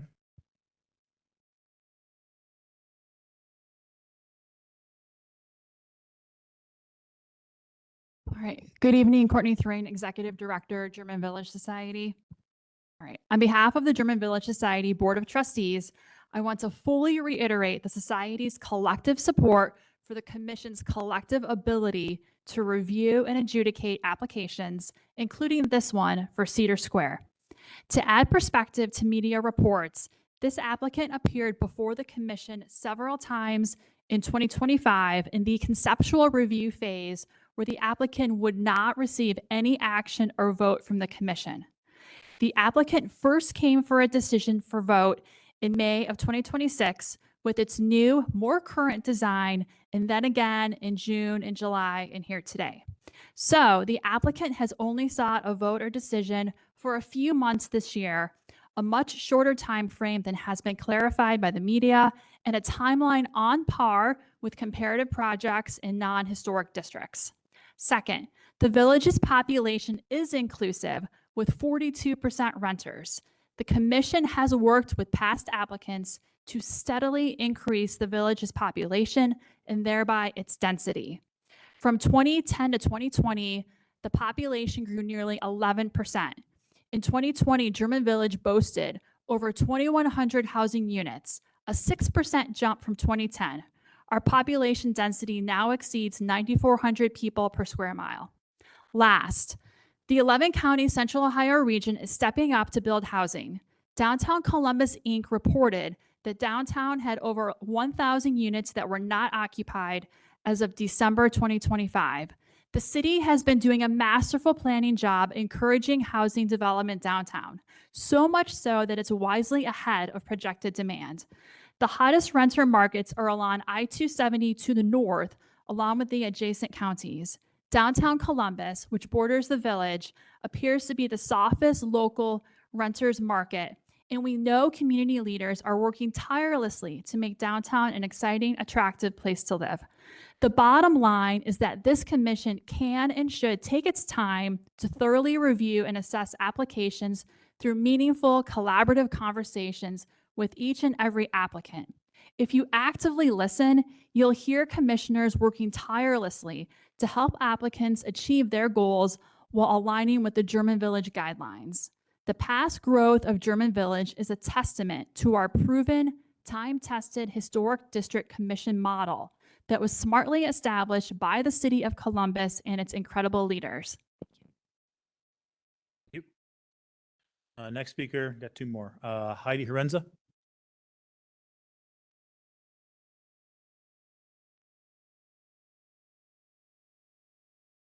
Heidi. Wish this would move. Heidi Herenza, 518 South 5th Street. We didn't even plan these remarks this month, and yet we bookend really nicely. In the months that we've been providing public comment on this project, we've discussed the German Village guidelines at length. And last month, we also referenced the Secretary of the Interior's standards for rehabilitation. I think Commissioner Hartke, you did. I wanted to follow up with references for the Commission's consideration. This quote from the Standards for Rehabilitation as a Treatment, Secretary of the Interior Standards for the Treatment of Historic Properties, Rehabilitation as a Treatment, and Standards for Rehabilitation. Principle, new additions, exterior alterations, or related new constructions shall not destroy historic materials that characterize the property. The new work shall be differentiated from the old and shall be compatible with the massing, size, scale, and architectural features to protect the integrity of the property and its environment. Recommended, ensuring that new construction is secondary to the historic building and does not detract from its significance. Not recommended constructing a new building on a historic property or on an adjacent site that is much larger than the historic building, period. That's the end of that sentence. Designing new buildings or groups of buildings to meet new use that are not compatible in scale or design with the character of the historic building and the site. And in addition, they have guidelines for the treatment of cultural landscapes. And one of the recommended items is identify, retain, and preserve existing spatial organization and land patterns. These are straight from the Secretary of the Interior. These are the things that are guiding our principles. This past week, sweeping changes to Section 106 of the National Historic Preservation Act were introduced by the Advisory Council on Historic Preservation that may substantially affect how historic properties are considered in the U.S. However, in my work in historic preservation, I have always understood that the true power of preservation is not held at the federal level. It is and always has been here at the local level in these meetings.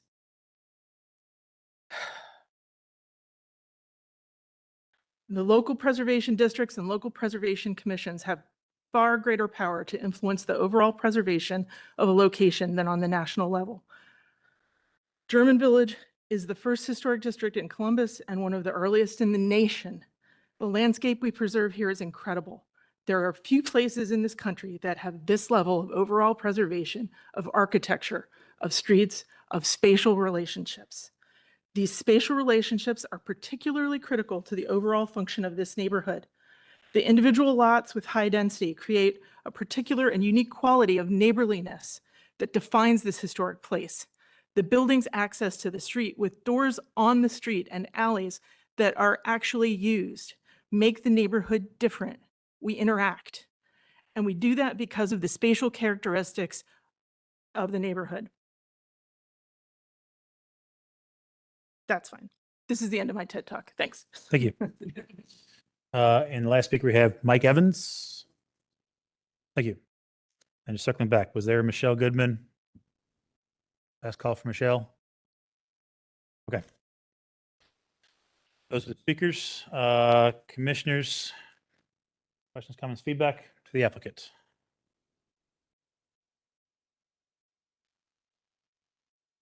I have a few. I mentioned at the last hearing, I had some little bit of frustration with the rooftop patio. I did do a dive into Secretary of Interior standards, talking about rooftops. They speak more towards green roofs and rooftop patios, decks. They mentioned that it can be a piece of the massing conversation. They're much more vocal about adding them to existing historic structures. As far as new infill structures, they treat it as part of the new construction.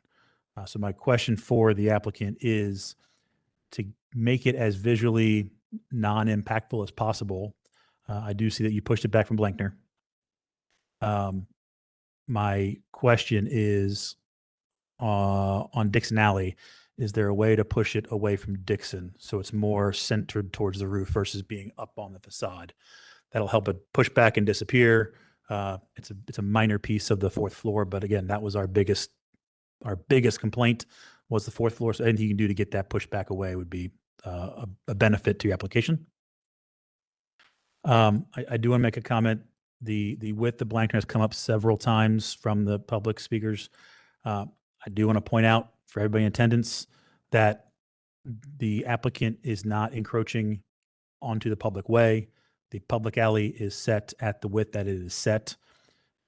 Requiring an applicant to give land back to the city is a conversation between the applicant and the city. We cannot dictate or mandate that. It is set 5 feet back from the property line along the north side of Blankner. Right now, it's a fence on the property line. So they are no worse off. And in fact, that one building that's being torn down was encroaching on the alley. We're getting about a foot back to the alley as part of that. So I just want to put that out there that there's been a lot of talk about the width of the alley.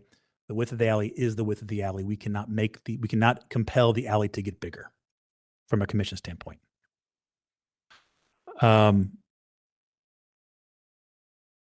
I mentioned this in a previous hearing, but I want to bring it up again to make sure it's on the record again. Your application states to use reclaimed sandstone. As we all know, the sandstone bank is not an endless supply. I would question whether pulling sandstone from the sandstone bank is the best use of the sandstone bank itself, as opposed to putting new sandstone curbs in along the perimeter. Trying to mix and match can be tricky, as we're seeing with some of the work going on right now with sidewalks. It seems like the new sandstone is coming in at 6 inches wide, whereas the current curbs are 4 inches wide. It creates a visual kind of incompatibility situation. I think it's for applicant to consider and for the commission to think about is continuous new sandstone the right approach, or using reclaimed where available, which might end up in a patchwork because you're not going to have all the curvatures for the corners and the drives. I'll mention the fixture styles. Again, we're getting into minutia here. I've been a stickler on fixtures. That's just me.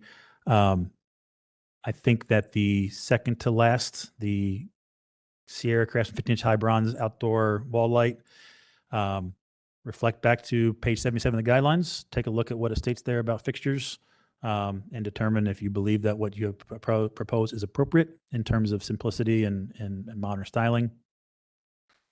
The second fixture, the wall sconce, that seems to be a more contemporary fixture. You're building a contemporary building, trying to faux historicize it with fixtures is a question mark. And with us trying to, if you're trying to differentiate the different pieces of the facade, I'd question, are you intending to use the same fixture everywhere, or is there a mix of fixtures to help the facade read as individual pieces? And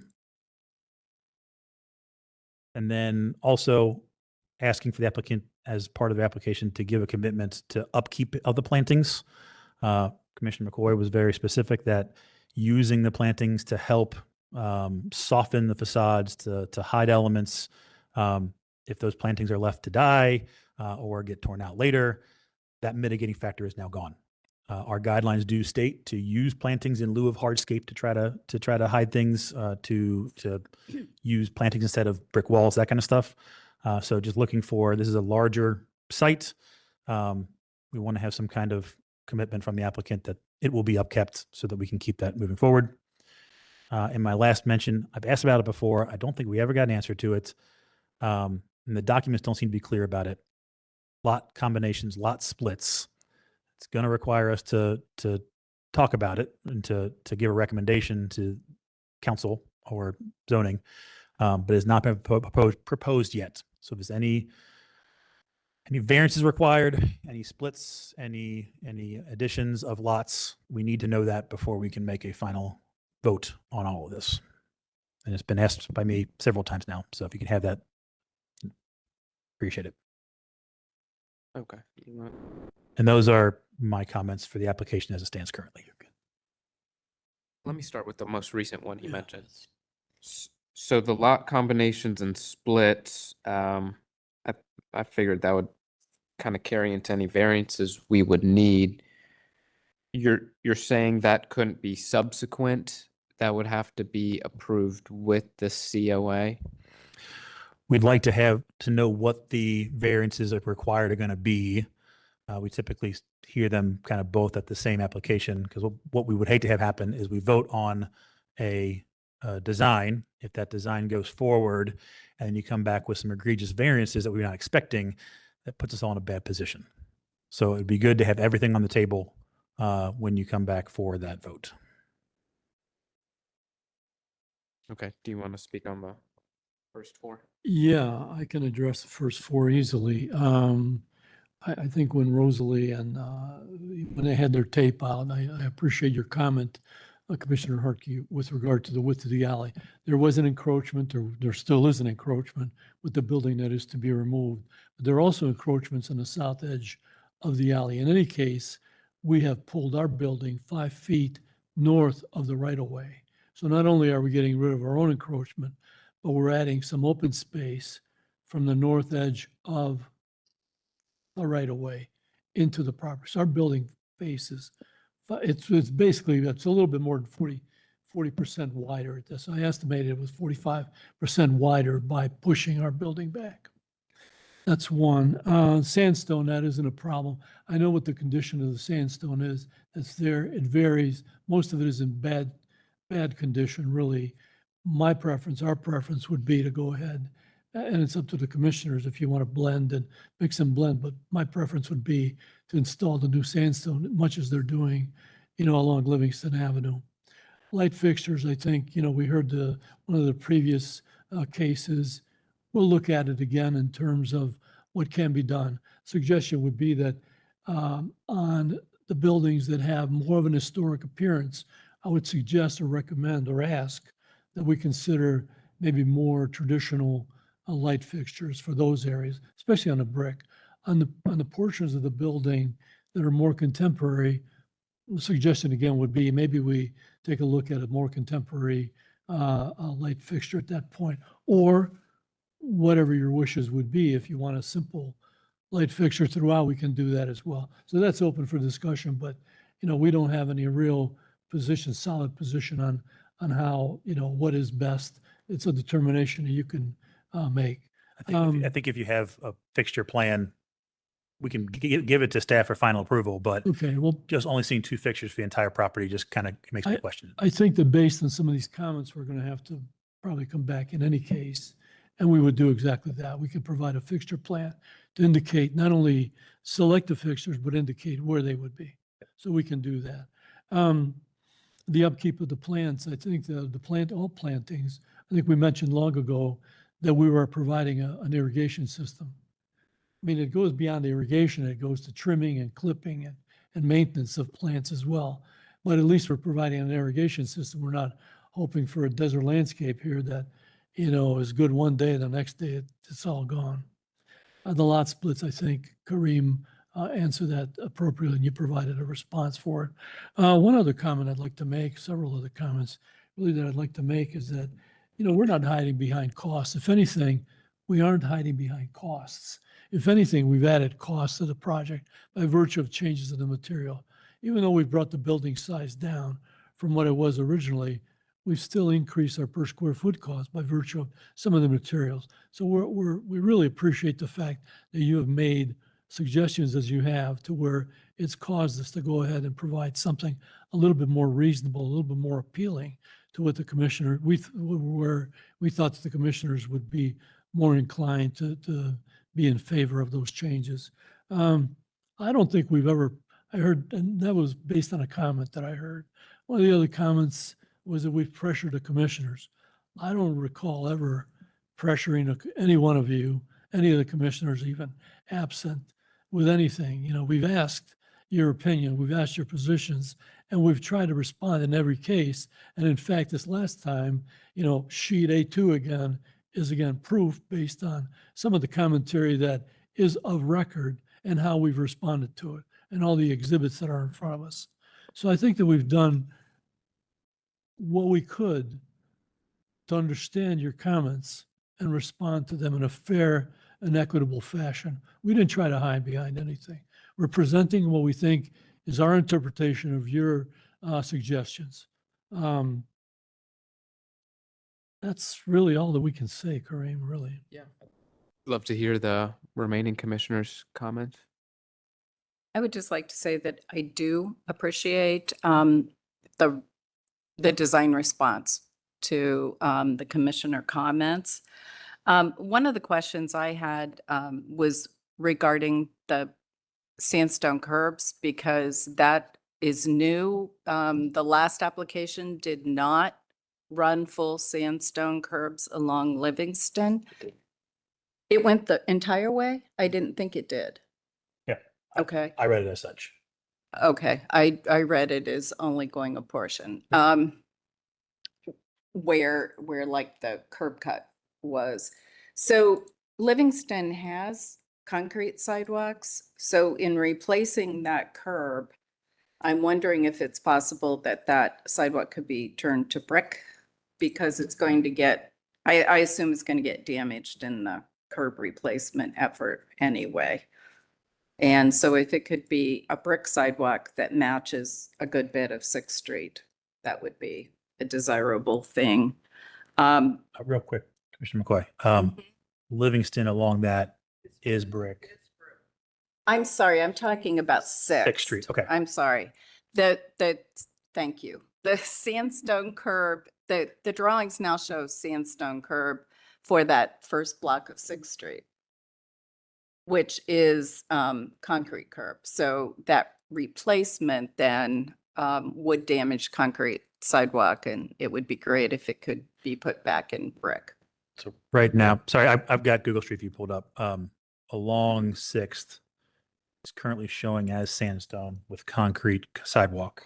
Behind it. And then it goes to. then you have concrete apron, Yeah, and for then the rest. concrete curb, concrete. For the rest of the way. Yeah, it was a partial sandstone gotcha. on Sixth. Additionally, I'm still having a little bit of trouble understanding material placement. We have a sheet in the packet that labels the materials. I don't have the page number in front of me, but if it would be possible, there you go, that those numbers that reference the materials could be added to the elevations, that would be great. Especially in the realm of FCO1, which is the hardy panel, and what, the sizes are of that. And I think that the only other statement I was going to make, which is, hasn't come up tonight, but it has in previous reviews or previous meetings, is the concern for setting a precedent if this project is approved. And I know that Title 31 does supersede the new zoning. However, the new zoning specifies the urban general neighborhood 1, urban general N1, and it is only 1 block deep. It only runs from Livingston to Blankner in this area. So I feel like if this project did get an approval, we are not setting a precedent for the rest of the village. Yeah. So right now, to your point, the rest of the village is not covered under any of the new zoning, period. This strip along Livingston is the only strip in the village that has any confusion, which we have worked through at early meetings about. Zone Title 34 does state that the historic district in the guidelines supersede or are more restrictive than the zoning allowances. Zoning lets you know what you can do kind of by default. The historic guidelines are a limit on that. And that's all in city code. It's in the Zone 34 or Title 34. So any pushback, if someone claims Title 34, this is only the only strip that currently applies to it. But in my opinion, we're not considering 34 at all in our decision making. We're looking at how we interpret the guidelines on this property. However, if you approve this, exceeding the guidelines at 2 floors and the average heights, what this does, you will have set a precedent for allowing that to happen in the rest of that zoning district, which you cannot go back on. Oh, And I'll make the point that if you approve this at 3 floors for these guys, they can come back next month and say, we want 4 floors because you have allowed us to exceed the guidelines. And you will not be able to deny that because it would be arbitrary capricious based on the decision of this exceeding the guidelines and still being under zoning. so what exactly? And there is, excuse me. Go ahead, sorry. And there is the capability of city council giving a variance of increasing the number of floors in that zoning district based on an application. It could go to 6, it could go to 8, it could go whatever city council would approve. And we're seeing city council taking that kind of action throughout the city. And I don't believe you are correct in that statement. I absolutely am. Let me go. The guidelines allow for deviation to a certain extent. I believe, my opinion, is what's been proposed is not detrimental to the village.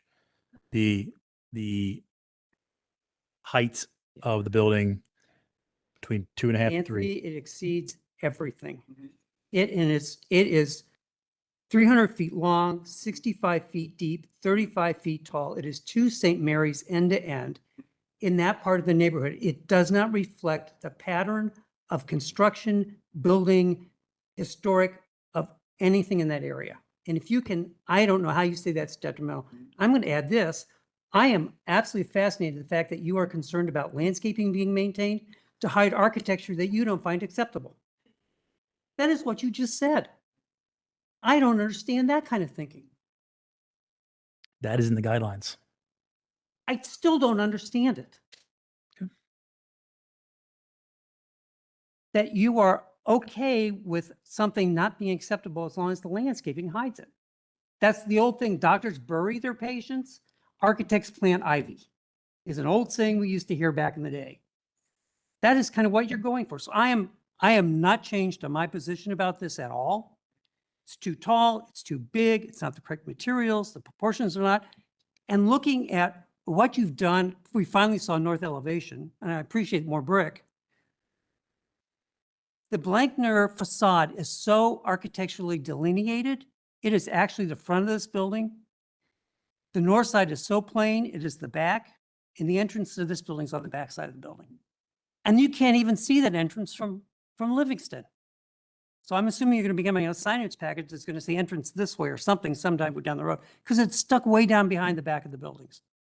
So I don't understand why it's acceptable for the south side to be so delineated on this box and the north side to be so plain. That is schizophrenic to me and it makes no sense. So again, my position has not changed whatsoever one bit on this. May I ask what in particular is exceeding? You mentioned the height is exceeding, yet we're at or below the adjacent structures. You're not below the adjacent structures. We're at, which is what the At the guidelines ridge say. point, that is not how you calculate the height of the adjacent structures. Is that what the guidelines say? That is the definition. In the guidelines? That Or is your how- definition? That's how traditionally it's calculated. I'm going with that. Okay. Well, behind 5 minutes of speculation of our behavior in terms of maybe coming back to you for a 4-story building, which I object to that comment, you know, the idea. And is that's, I said you could. I didn't say you would. Provide whatever brick needs to be provided along Sixth. We'll agree to that. There was a question in terms of maybe replacing the concrete. It needs to be replaced, we can replace it. Again, not worried about what the cost is for the betterment of the project. The material placement, your comment about material placement, designation on the elevation is perfectly normal. And I'll just offer an apology for not having done that before. Again, I'm not quite sure that we're setting precedents at this point. No, and the precedents we are The setting. commission is setting precedents.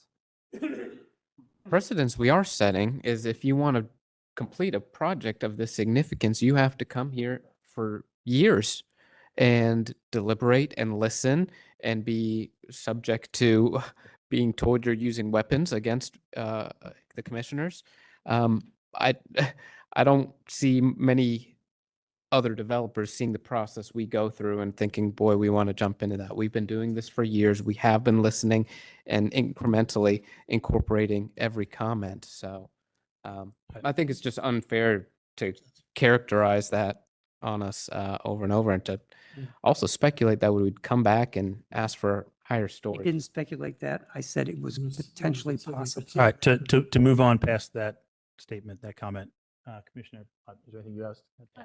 All of my comments have already been addressed. Thank Thank you very much. All right, with that, would you like us to vote or continue the application?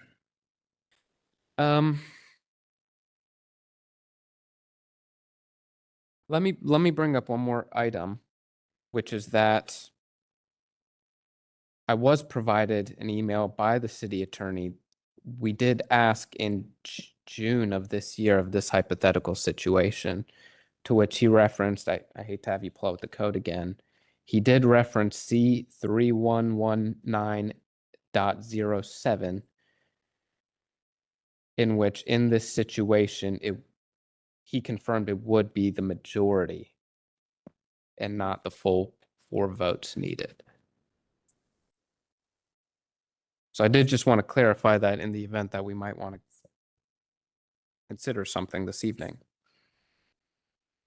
So it would control and says that, quote unquote, a majority of members voting on the question, end quote, can take an official action. And unfortunately, I don't have the city attorney here to give me that interpretation. As reading it, it states that the commission shall adopt rules of procedure and provide for regular and special meetings. The commission shall take official action only by a vote of the majority of members voting on the question on the table during a public meeting at which there is a quorum. A quorum exists when a majority of the members appointed to and serving on a commission are physically present at the meeting. All commissions will be open to the public. So that states that we can vote. I think where the problem exists is that our bylaws state that if you don't have 4 affirmative, we can still take the vote, but if you don't have 4 affirmative, then it's a denial. So if we take a vote this evening and it happens to be the majority, is this subject to the city attorney giving his interpretation after the hearing? I can't tell you how that would shake out. Okay. I'm not the lawyer. Because I think we would be happy at this point. I think we're close enough, hopefully, with items like the sandstone, we can certainly make a commitment to that. We can make a commitment to the upkeep of the plantings as well as the, providing a fixture plan. We feel close enough that we could get there. So the question is, would there be a commissioner who would, support a motion with those conditions?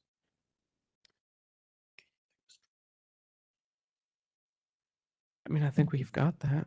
I mean, My only concern is the same thing. I mean, if they're asking for, if they have to have all 4, the question is 3 by city attorney versus 4 that they're claiming. Recognizing that the German Village Commission guidelines are atypical, right? This is a clause that only exists in the German Village guidelines. It's possible that the city attorney was thinking in more general terms. We can't make that judgment. Yeah. We will take at whatever course you'd like to take. We can take the vote if you want to take the vote, or we can continue. I was surprised to see the clause. Karen just told me about it earlier today because it's not in any of the other commissions I've been in. I'm sorry, I didn't hear you. I was surprised to see the clause. I asked Karen earlier today because the affirmative vote thing and 4 votes has not been in any other commission I've been in. It's been, Right. so I could totally see where somebody would say majority and assume that was right. And if my memory serves, based upon when this amendment happened, which looked like it was about 2019, maybe, and the conversations we were having about updating our bylaws were right about that time. I believe this change was made to allow for all the commission bylaws that had been changed to take effect. I think it was a combination of the 2 pieces. But again, I'm not a lawyer. I can't tell you what you should or shouldn't do. I can't tell you how that would shake out in court. Okay. Do you have any insight, Kimberly? So I'm also, If you would. Sorry. it's okay. So I'm also not a lawyer, and I was the staff member that presented the bylaw update. So I do remember that very well because I'd forgotten about that when that came up. So I'd prefer to be a little conservative and cautious of that because I also don't want that to come up as an issue. If we do vote and then it is that, and we need the 4 positive votes. Because we need to reach out to the city attorney's office, and I don't want to move forward unless I have a clear answer. And like Anthony, we We don't because the city attorney unfortunately, But it's completely the applicant's choice. Yes, In this case, yeah. they understand the ramifications either way. They can choose to do what they wish. Sorry, it's probably me.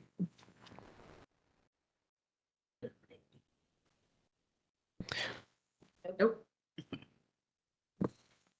Yeah, I'll just talk loudly.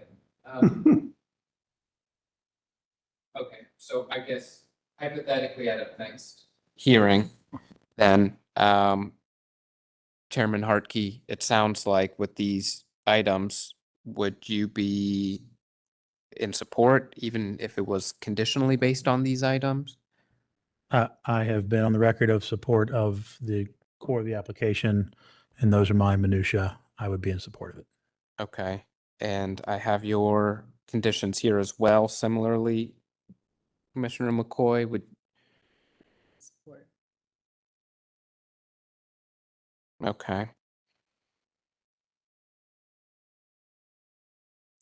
Do you mind if we deliberate for a few minutes? We can take a 5-minute recess. I'm in the world tonight. There are only another 15 applications after you. We'll be very quick, we promise. 5-minute recess.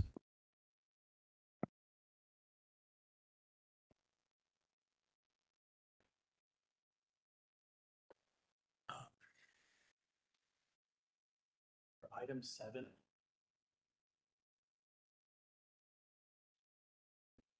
This is the commitment and consistency I was talking about.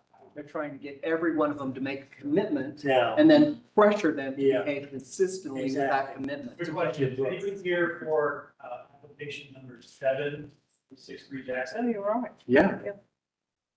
That's what do I do? They're going against the neighborhood. I don't understand. Right. Just as a reminder, we are still recording. What's that? We are still recording. The audio is still going. Good. Glad to hear it. What did she say? They're still recording.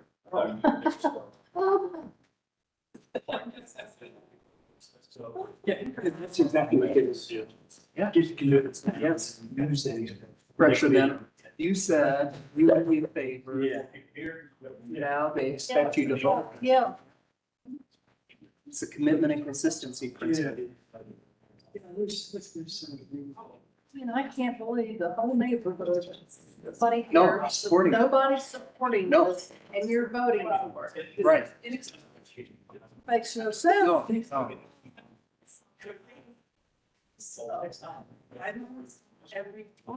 makes me want to be, it makes me want to be a commissioner. I got to do my job. Yeah. I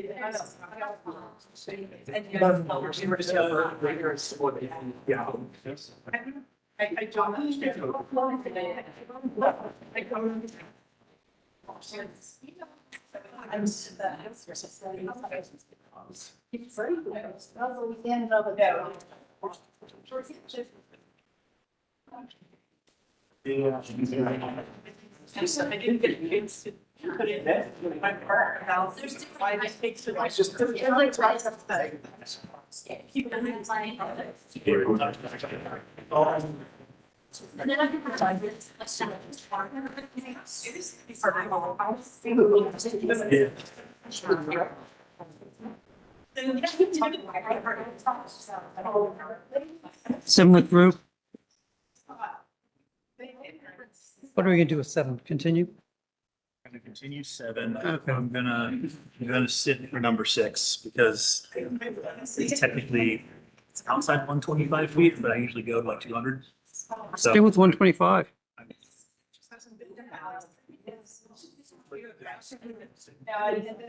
this is 361, East Livingston, number 62.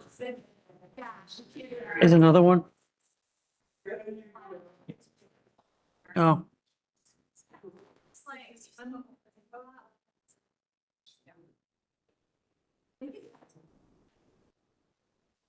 Here for 361. Right.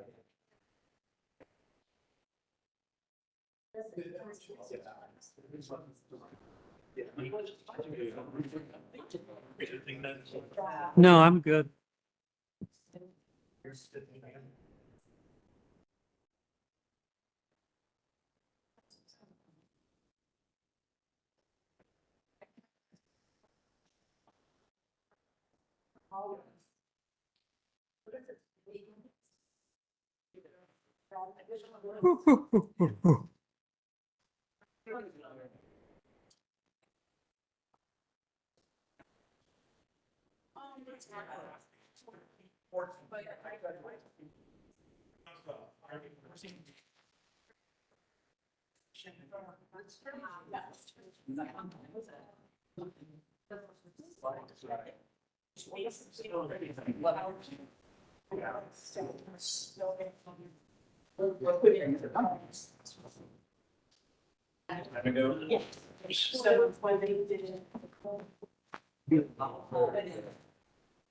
So much. I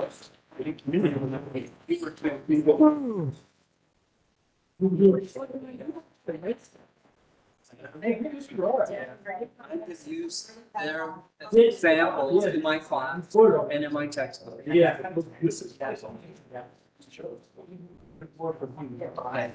Thank you. Right.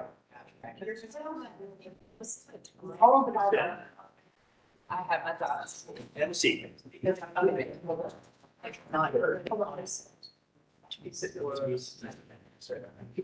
On 6:30. And that's why this goes.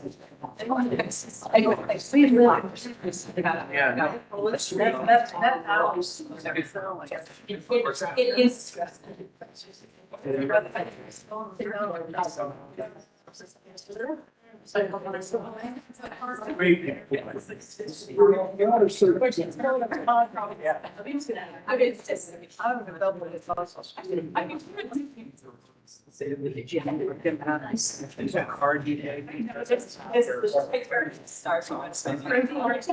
I'll send you the file.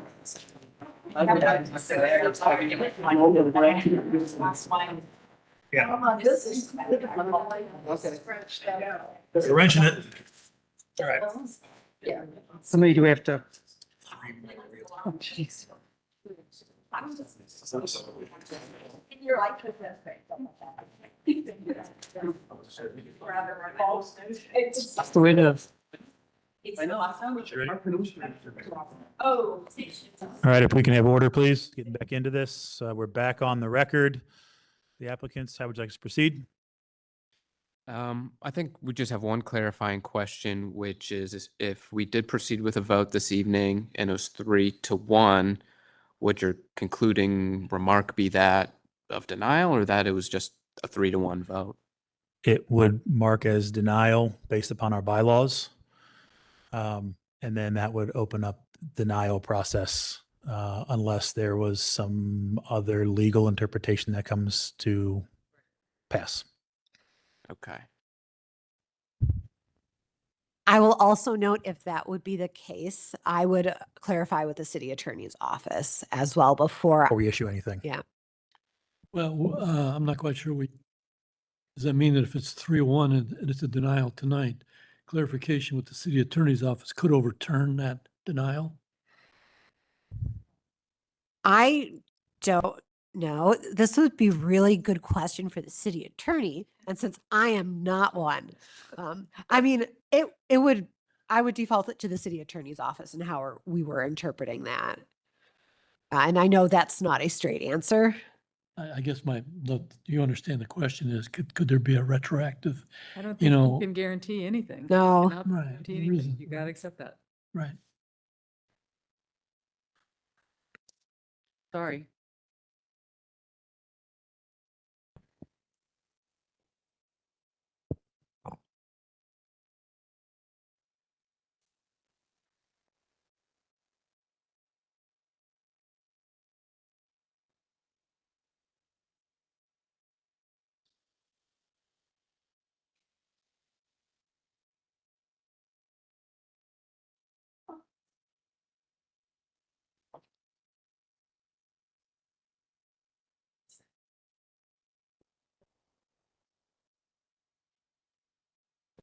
One last clarifying question. Could you just remind us the process should a denial be reinforced by the city attorney? If a denial is issued, enforced, your options are you can come back on appeal and there's guidance about what can be heard on appeal. To us, you can go to mediation, Yes, that rarely happens, but that is an Correct. option. and you can go to the Board of Zoning Appeals. Easy. Commission appeals. Commission Appeals. Right. Okay. Okay. Coming back on appeal though, do we need to start the process over again? Is our word denial? Would you like me to answer that? since Yes, I'm more please. Thank you. familiar? Pretty So sure the answer.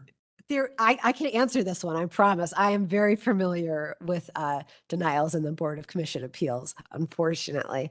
So when you go to the Board of Commission Appeals, you have to submit a packet. So you'll submit typically everything that's already been submitted. Most of the time, city staff will pull that together. You will need to submit the application, which you will receive upon getting a denial. Denial documentation is sent directly through email, as well as it's uploaded to the application online, and it's also sent through certified mail as well. Once you receive the denial document, the physical mail part of it, it starts a 10-day timer that you have to appeal. That is the length for submittal. So you'd submit it directly to city staff, whether you wanted to come back to the commission, mediation, or to the Board of Commission Appeals. If you do want to go directly to BOCA, BOCA does not have a set schedule. So getting things together for them is a bit of a process, and it's not quick either, with additional steps that are required. How often do they typically meet now? Quarterly? No, it's on demand. Yeah. So they've, Now, but I want to say we might be up to twice a year, but it typically takes, I want to say, about 2 to 3 months to set up a meeting, because we have to get the transcript and see everybody's availability that's what I was thinking. and room availability too.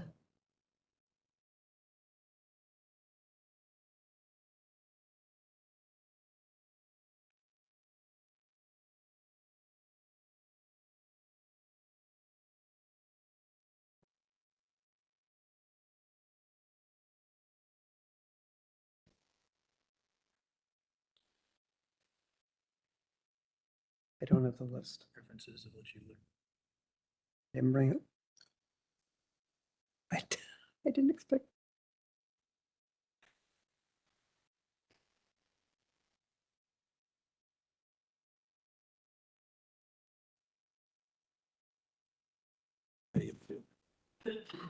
I'll pull it out.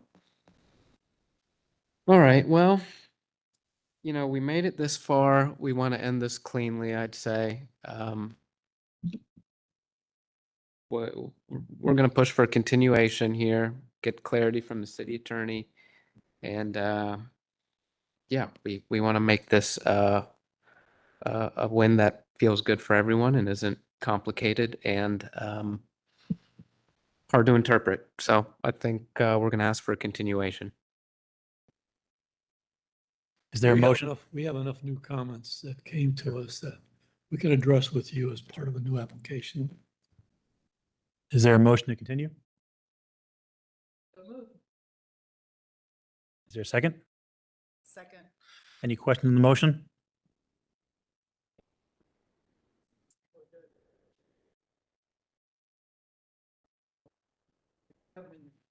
I've been taking notes, so I'll summarize. So we've got a motion to continue. We've got a second. Any questions on the motion? All those in favor? Aye. Against? Ayes have it. Motion passes. Continued. And again, we apologize for the confusion. We were not aware we'd be in this position tonight. So thanks for working through that with us. Great. Thank you. Yeah. All right, we'll give it 2 minutes for the room to clear. Understood. Thank you. Yeah, real quick.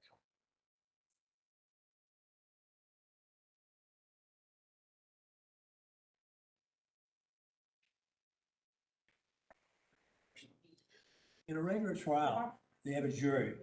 They don't ask the person who's presenting the case, doesn't ask the jurors how they're going to vote before the case is ended. You just inquired with, they just inquired with Cynthia and the rest of you. And I don't think that's right. What'd you say? Okay.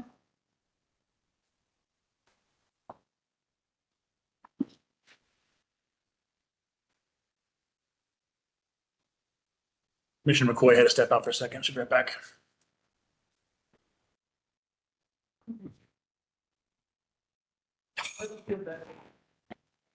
I'll be back. Yeah. I mean, I hope I feel better too. I just sort of.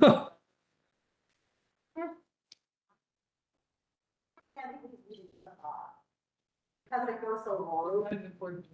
Yeah.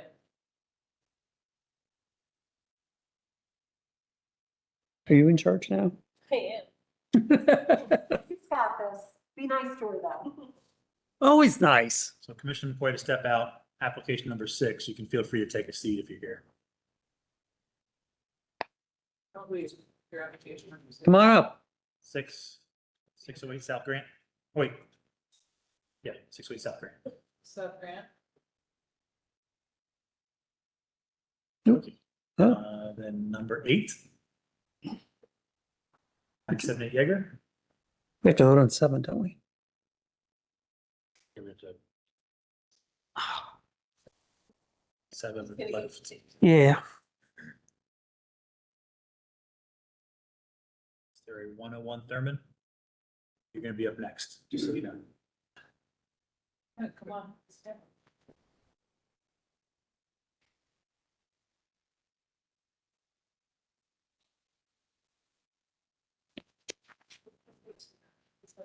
Yeah, do the continuations later.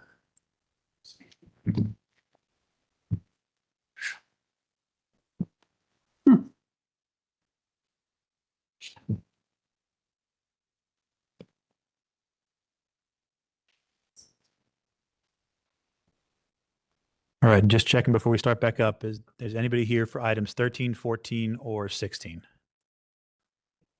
All right, so 16, I live right behind your property.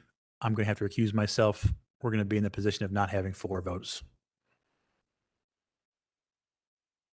I'm here. I'd like to just explain. Sure. Understood. Yes, that's fine. Apologies for that. Okay, staff ready? All right, we're going to move ahead to item number 9, COA 250-1158, 101 Thurman Avenue. If you'll both raise your right hands. Do you swear to tell the truth, whole truth, with the truth? Your name? Joshua Young. Thank you. Dylan Young. Thank you.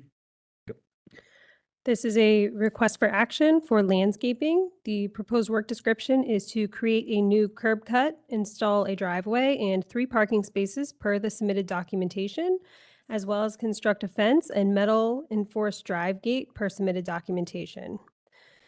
Staff analysis, commissioners at the business meeting encourage the applicant to review the guidelines for curb cuts and come to the meeting prepared to explain how this proposal meets them. The staff recommendation is continuing the application to allow the applicant to revise their design to better align with the existing code and guidelines, particularly the German Village guidelines regarding curb cuts. The basis for the staff recommendation is City Code 3116.11, standards for alteration, as well as City Code 3116.13, standard for site improvements, as well as the German Village guidelines for walks, sidewalks, driveways, patios, and parking lots, and the German Village guidelines for curb cuts. Anything else to add? I would say that I provided the drawing that's been provided to Phil Bashir with the zoning, and his main comments was that there were no, after further review, the layout proposal does not need any zoning variances. There's no variances based off of the drawing that I provided. I can provide some pictures I want to be able to show. My son Dylan lives at the property. In the last 12 months, he's had 2 cars totaled. One, before the car was totaled, the first car that was knocked about 3 car lengths by a drunk driver coming down Thurman Avenue. His mirror was knocked off his car. And then about a month ago, he had moved his car out of the parking lot that's in the the Weiler property that's right next to it, up to the curb. And had he done it about an hour later, the drunk driver would have hit him. His car was totaled. His girlfriend's car was totaled. So in the rear of the property, you cannot have alley access because there's a house there. You have Robert Weiler's property is to the right. You have another house that's to the left. The house that's to the left has a driveway, curb cut out. Weiler's property to the right has a driveway, right, and a curb cut out. The vision is basically to have the gate and the fence to be at the rear of the property, so it's back set, open to materials to be used for the driveway, within it to be, within reason, breathable. I know that we can't have concrete on the whole property, nor do we want to have that.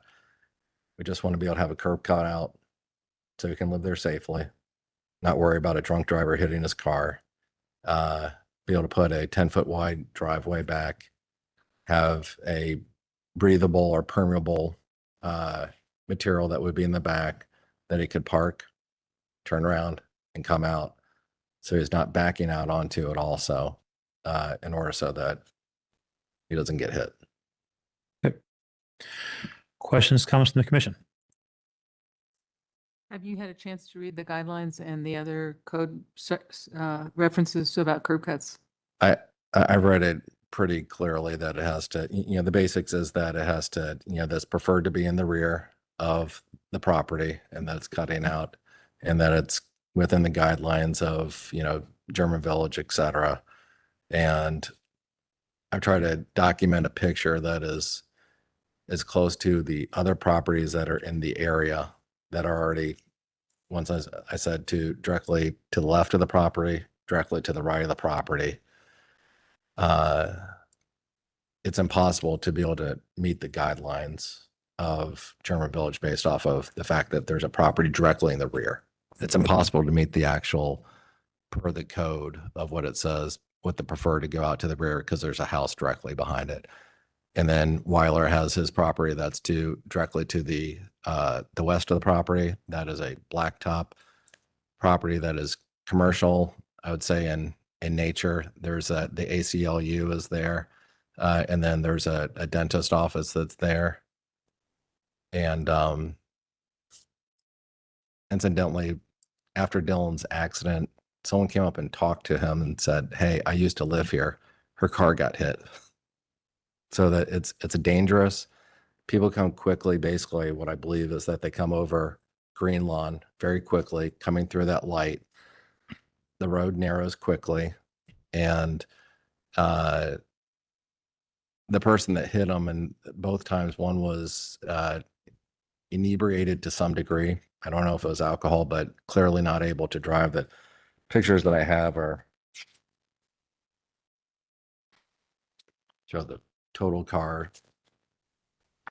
That's his girlfriend's.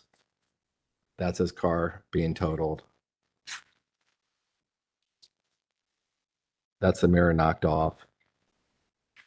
And these are not to mention friends that come over that have their cars. These are just his cars. The car was knocked in was 3 car lengths forward. The car that hit him was actually turned the other way around. They hit it so hard. If he was in the car any of these times, he wouldn't be sitting here. And I don't think that's an exaggeration at all. And I would prefer not to gamble. I like to put a driveway in. I'm open to materials that are used, that are permeable. I would prefer not to put a brick driveway all the length because that would be exceedingly expensive to do that. But I don't want it to be gravel. It could be, brick-like, right, et cetera, something that would be in line. Concrete to the left, it's blacktop to the right, and I'm stuck in the middle. And it's impossible to do it. And there's variances. And there's other aprons that are all up and down Thurman right there. So per the guidelines, there's a section on curb cuts, as we said. The construction of new curb cuts for driveways or private parking areas is generally not appropriate due to the disruption of the historic streetscape and the street rhythm of the historic district. If a curb cut is proposed, the following criteria are considered in determining whether the proposed curb cut is appropriate. So as we said, from an alley, that can't happen. The new curb cut and drive follow historic neighborhood patterns. You mentioned the property adjacent to you. The historic site or neighborhood fabric is not affected. This will be taking out existing sandstone curbs. All of the existing on-street parking is retained as a result of the new curb cut. This is going to take 2 public parking spaces off the street. And pedestrian flow is not impeded by a new curb cut. Pedestrian flow should not be impeded by a new curb cut as proposed. And new sloped aprons should not overlap with sidewalks. And I don't believe that will be the case. So right now, really the 2 pieces, if we put aside the curb cut from the alley because there's no alley access, it's the historic fabric, which is the sandstone curbs. And it's the on-street parking being retained as well as the new curb cut. Are those sandstone curbs? Yes, they are. They are. Yep. Looking. Taking out about a 10-foot area, and I think it's pretty evident by the fact that a car shouldn't be parked there anyways. We've had 3 cars totaled. If I counted, unfortunately, don't want to discuss it, his ex-girlfriend's car got totaled. If we tallied up all the cars that have been hit, doors, you know how many doors have been knocked off? Yeah, so my 2 cars that got totaled, Kenzie's car that got totaled, another one of my friend's cars that got totaled a couple years ago, and then a friend's door has been hit off. My mirror has been hit off. It's just,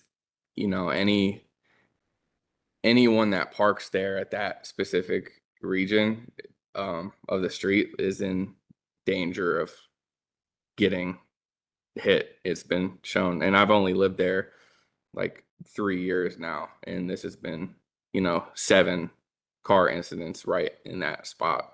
So, and I'll say I empathize. I'd be pissed if my car got hit. Unfortunately, the commission is charged with the historic fabric and the historic district, as opposed to individual cars' properties, people's property, their cars.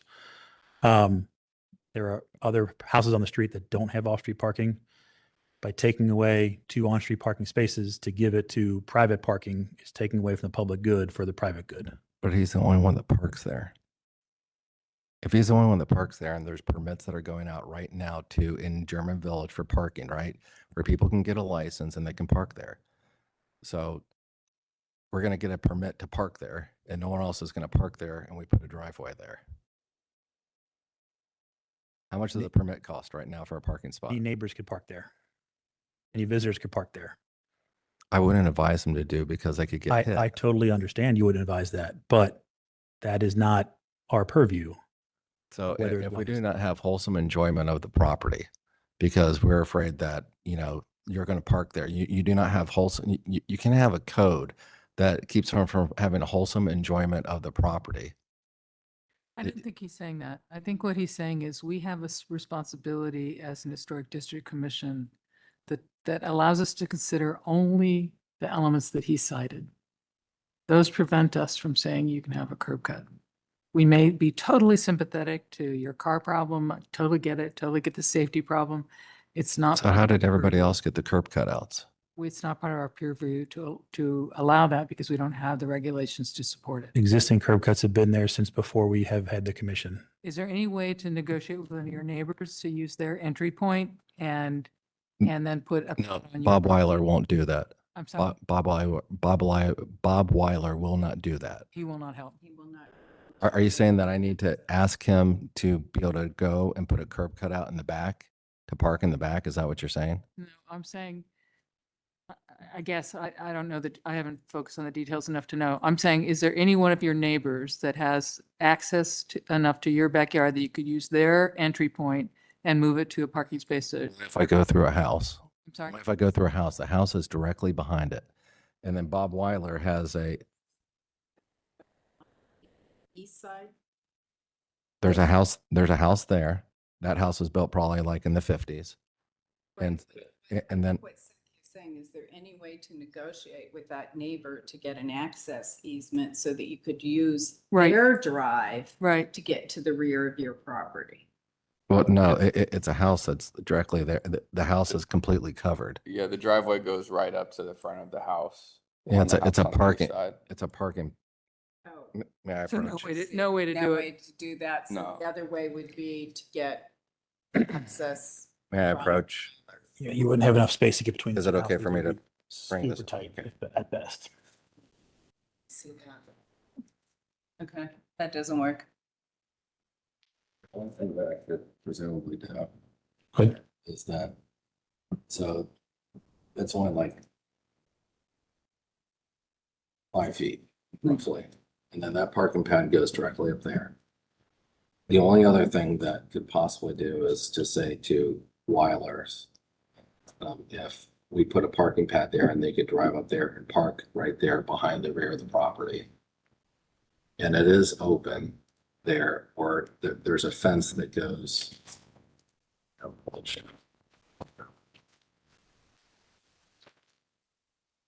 Here's the aerial. Where'd it go? I have the aerial pulled up here. Are we worried about the recording at all? Yeah, so Sorry. it's for the recording. We're looking at the aerial imagery of the site. Discuss potential options. That's directly behind. At the fence, that's a dumpster.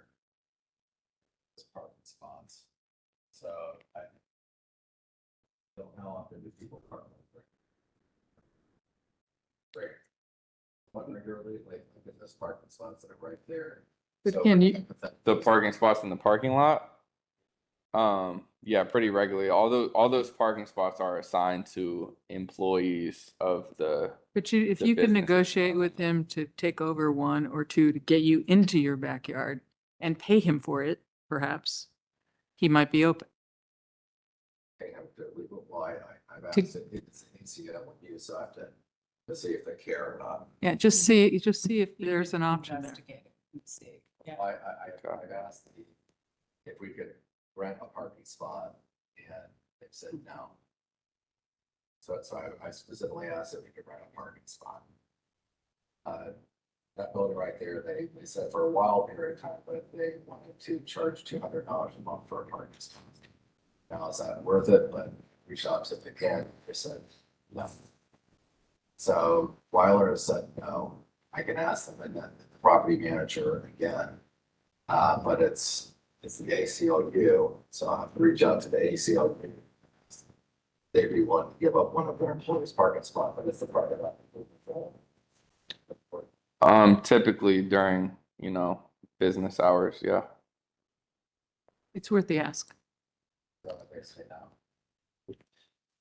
You say no, they say no. We can't. We can't approve it because it's in opposition. I mean, Columbus, I think. If you can just step back to the mic so we can pick up the recording. Sorry. Bashir said that if I have a COA, that he would. The key is the COA. We are not. Yeah, I understand that. COA. So the city of Columbus doesn't have it. The city of Columbus sees as an issue that we've had property damage. We have risk of life damage, losing my son. Like, I'm not trying to be over dramatic. If he is then there an hour later, We the hear drunk driver hit him and then ran away. I mean, if we deny it, can you appeal it on extenuating circumstances or something like that? Yeah. Yeah. That would go over us? I would say you've got a case, but I'm not a lawyer again.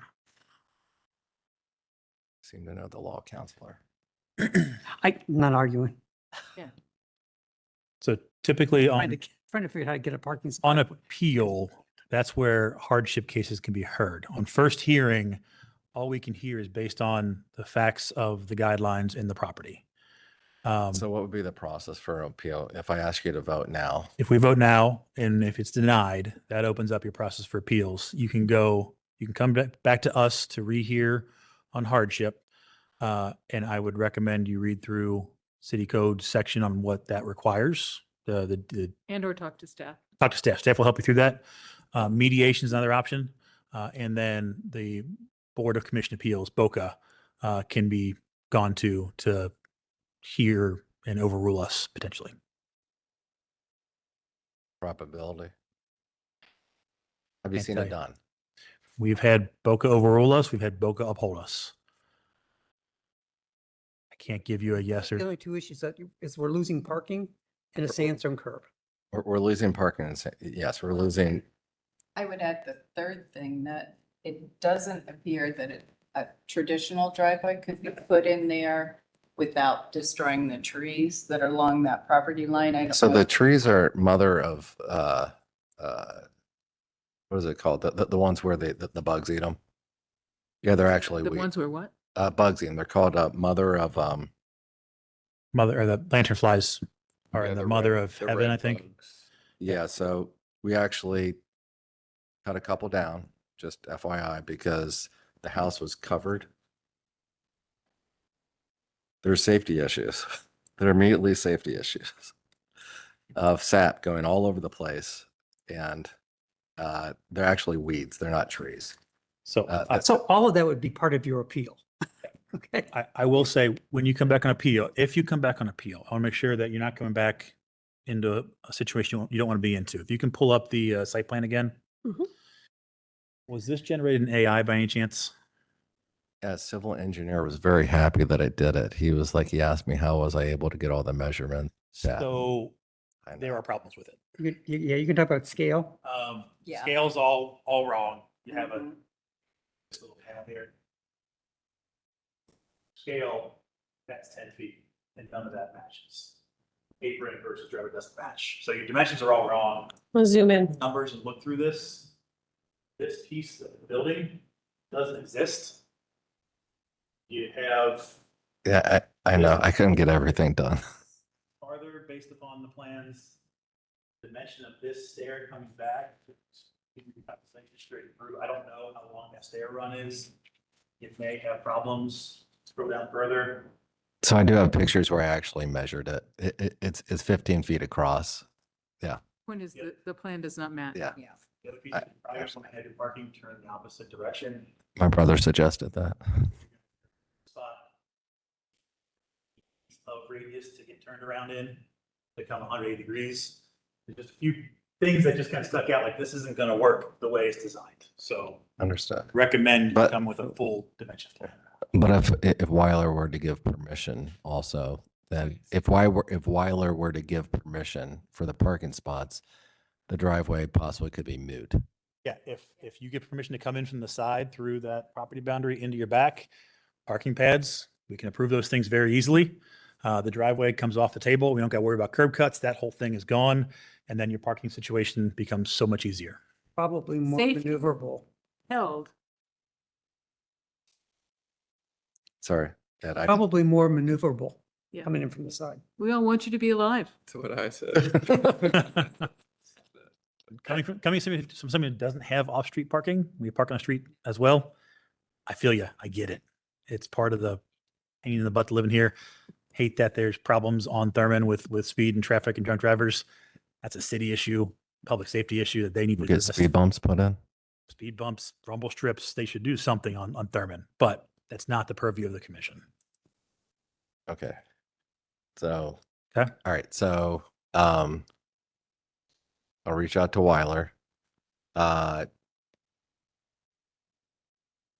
Would it behoove to come back for a discussion or behoove to take a vote? So If you think you can work something with Weiler, go for a continuance Okay.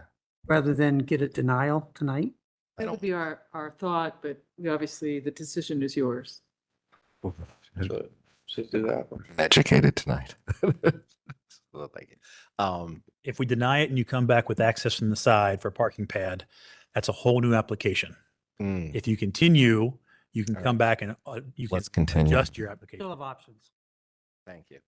Chairman, on 608-2600-547, whoops, wrong one. Geez. COA 250-1158-101 Thurman Avenue. I move to continue. Second. Thank you. Any questions on the motion? All those in favor? Aye. Against? Ayes have it. Motion passes. Who was the second? Second was. Thank you. Who first seconded? Who's first? I second. Second. was Okay, I got, yeah. Thank you.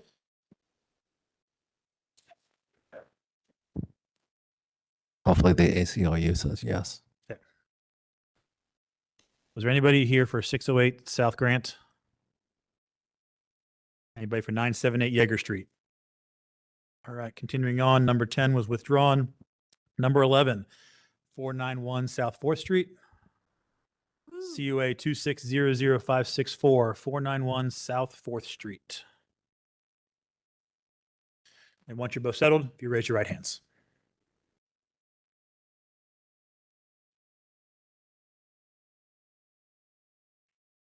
Do you swear to tell the truth, the whole truth, and the truth? Yes, sir. And your name? Juan Sullivan. Thank you. And yours? Marlon Platt. Thank you much. Thank you. And can you tell us your role on the property? We are the attending leasing. owners? Yeah. Owners? Yeah. Thank you. We're new renters. Renters. Yeah. There you go. So first and foremost, just thank you guys. Real quick, staff needs to read the application in, and then we'll open up to you. Sorry, we're new at this. No worries. Nervous. Okay. This is a request for action for the construction of 2 decks over the existing patio per submitted documentation. Staff analysis is that the commissioners at the business meeting noted they would need to discuss if the raised deck is appropriate behind the fence. They suggested the applicant review the German Village guidelines for building sites and come prepared to discuss how these decks are appropriate. The staff recommendation is to continue the application allow the design to be revised to better fit within existing code and guidelines as highlighted below.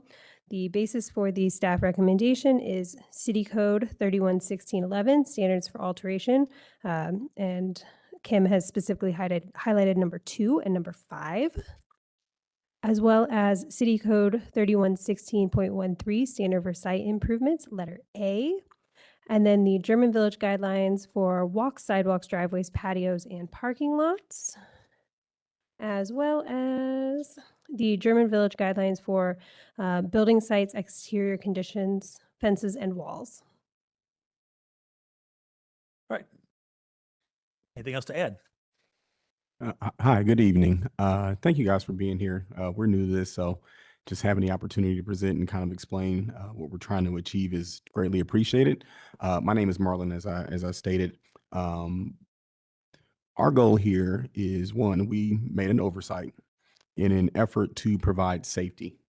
The property, as you can see, the bricks underneath it were deteriorated, and we had basically thought of the first thing was safety. So providing safety for people who may be walking. As you can see, some of the sidewalks a little deteriorated. Our oversight was that we had spoke to the property owner and asked what options that we had. And we looked at replacing the bricks, and that was when it was made aware to us that that may not be allowed per, German Village area, but we were not aware that there was a German Village Commission that we had to submit a COA to. And so once we were made aware of that, we did everything to work with our landlord and, the powers that be to get this information submitted in hopes of being able to move forward. But again, this was all done with safety being the priority as the ground was not level. And also we talk about things like ADA compliance, making sure that everyone can have equal and safe access to the space. And so that was our intent to get it done in a way that was really just prioritizing being able to make sure everybody has access safely to the space. Questions, comments from the commission? Have you read the relevant sections in the code? So yes, the 3 sections that were highlighted. All of it's relevant. She highlighted the stuff that was especially relevant. So reading those, I think the biggest thing is that, the main thing to point out is that, excuse me, we were not doing a non-structural piece. So to preserve the brick is still there, to not remove it, to not do anything to it, but just simply cover it with a nice, even, flat surface. Looking at this, I think it can kind of go either way. Also, when we talk about the distinctive stylistic features, just trying to keep it a very neutral, something that went along with the building. We didn't paint it like purple or pink or, spray paint it, but just keeping it something that was neutral and just, felt along with the branding and the aesthetic of the building. And so our goal, again, was just to make a flat surface without having to do any structural makeups of the brick. Sorry, I'm looking for the last one here. The landscaping, probably utility and service areas. Again, it just really, for us, is safety. I'm not sure, Quan, you want to add anything, but. Reached out to the landlord about the brick situation because like the whole sidewalk at the front, like it has about maybe 5 or 6 major deep potholes. We had instructed some pictures with that, and y'all got some cones out there from the city that's been out there for about 6 months as we've been doing it, just so people can try to maneuver around it. And then the landlord was like, well, we don't take care of all of the bricks on the outside of the building, but we already had got the lease and everything. It was locked in. And then that right there, the wood, I'm just handy with my hands. So I had a couple of my guys, I was about like $5,000 worth of wood and pay, we just did it like over the weekend, just did like an overlay, but left all the bricks there because everything was so dilapidated and unorthodox. And I didn't want to open up and then somebody falls or something, then we have any type of liability against us.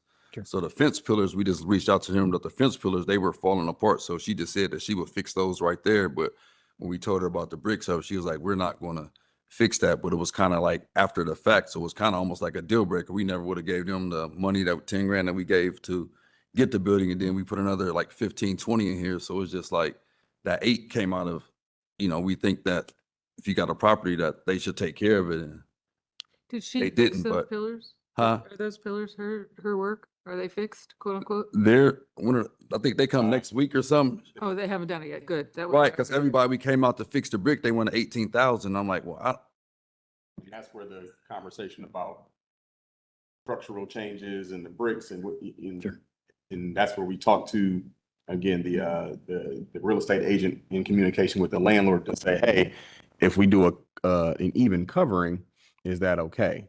That was at the point where nobody said, yeah, it's okay, but you need to go through this lovely group of Understood. individuals right here to make sure.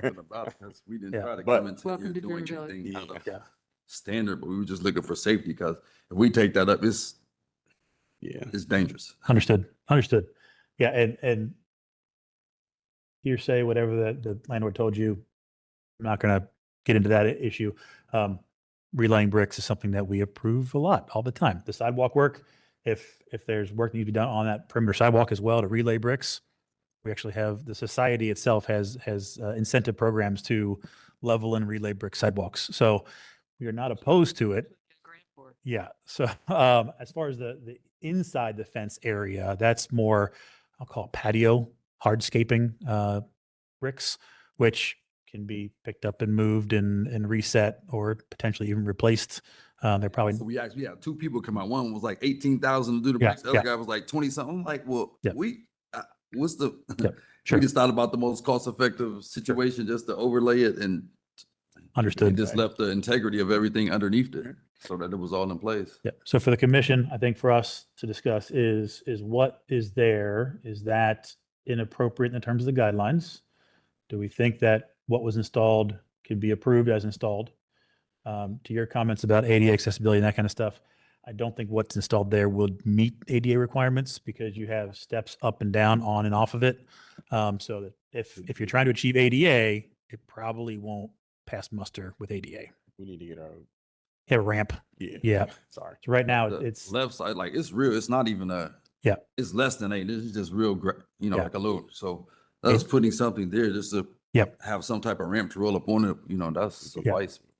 So I would recommend get a little more expertise on some ADA compliance stuff because we're not ADA experts, but we've got some architects up here that have some experience, but that would not pass an ADA inspection if that's what you're trying to achieve that. A flat surface, whole different story. Yeah. It's not flat under there. It's very, Well, very, very wavy. the brick patio at the end of the deck, Uh, that's not ADA compliant either by slope. You can see how far that drops. it's like 6 and some change inches. Yeah. It's on the thing. Yeah. So we need to get, okay. The good news is, and I'm not one of them, you have real serious experts on this commission who are giving you the straight scoop. Okay. So when they tell you it's not ADA compliant, even though they're not saying that they're ADA architects or landscape architects, they know their shit. So We just really, we have a couple friends who are utilizing wheelchairs or, stabilizers. I mean, you can choose to do what you want. Just know that the comments that are coming, not from me, but from everybody else on this commission, are really based in serious expertise. We appreciate that. Yeah, we were just kind of like, these are our friends. Yeah, get it. How can we help you guys be able to access the space? So thank you. Yep. So from the commission, sounds like the underlying patio is there, it's intact, the Which is good. deck that's there. I guess going down the line, do you feel that it's appropriate per the guidelines? Or do you feel like it's outside of what the guidelines require? Typically, my interpretation, what I read in the guidelines is they want patios and decks to be in the rear. There is no rear of this property. It's only public facing frontage along the street.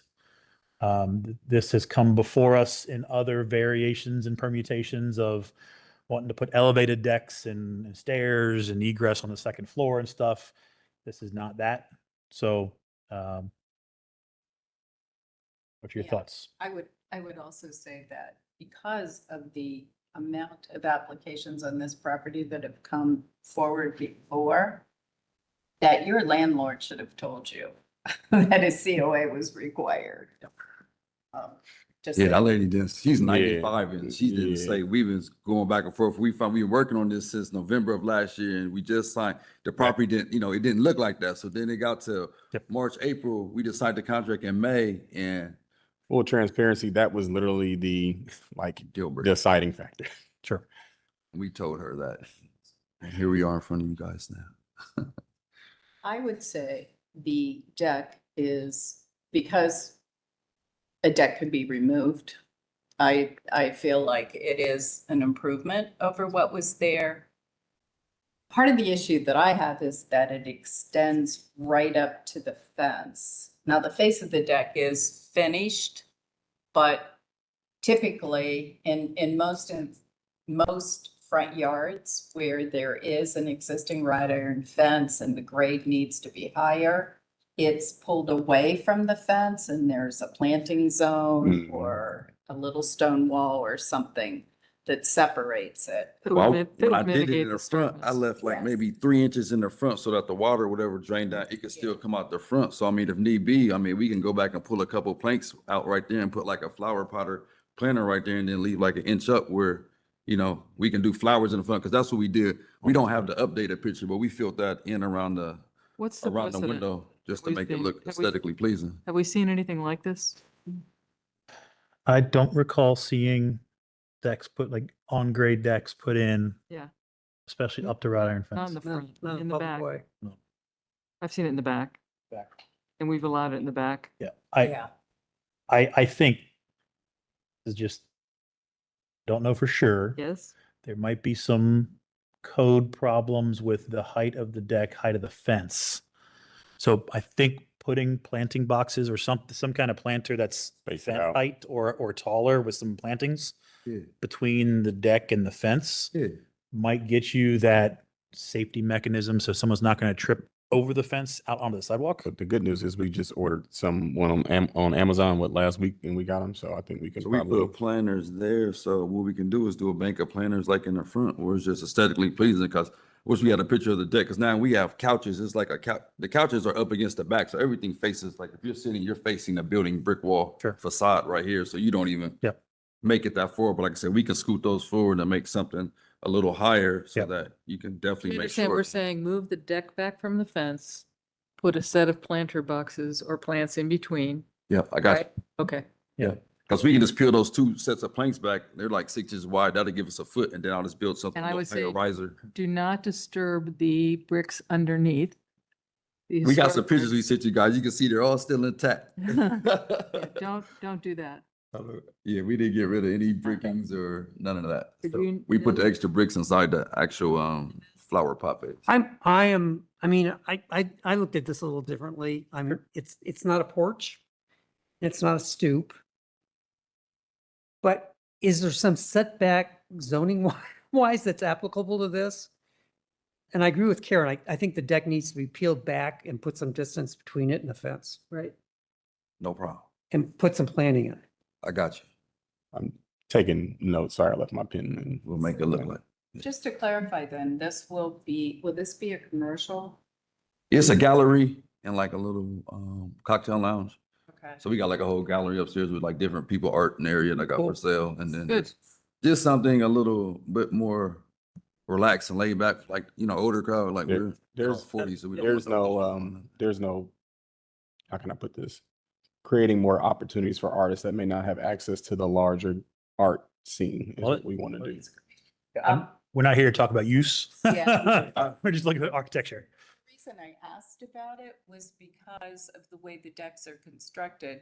Someone could easily step off the edge, either to the center sidewalk or step off the edge to the brick sidewalk. So when you're putting your planters up, if you can somehow arrange those to block that. No Your problem. insurance company will be Yeah, it would interested be in very. that. Yeah, So- they were. I think we got some simple-ish, clear direction. If you can go to image 5 real quick. Just to, yeah, that works. We're talking about is taking out Yeah. the front double board, Correct. put a new front board A across. little ledger. Then you can put your planting boxes in there. or do Exactly. something with So that. just to go higher, how much higher than the fence? A foot higher? I think if you can flip the picture that shows the Anthony, fence. personally, I don't think there's enough fall to require that. I think if you're the Sorry. I was keeping it. But I'm thinking there might be something, again, I'm not sure if it's code or if it's something else. Like right now, the way it is, fence is gonna be about yay high. Yeah. So a patron standing next to there, or over there, leaning, falling over, they're gonna get paled Gotcha. all over the Yeah. fence.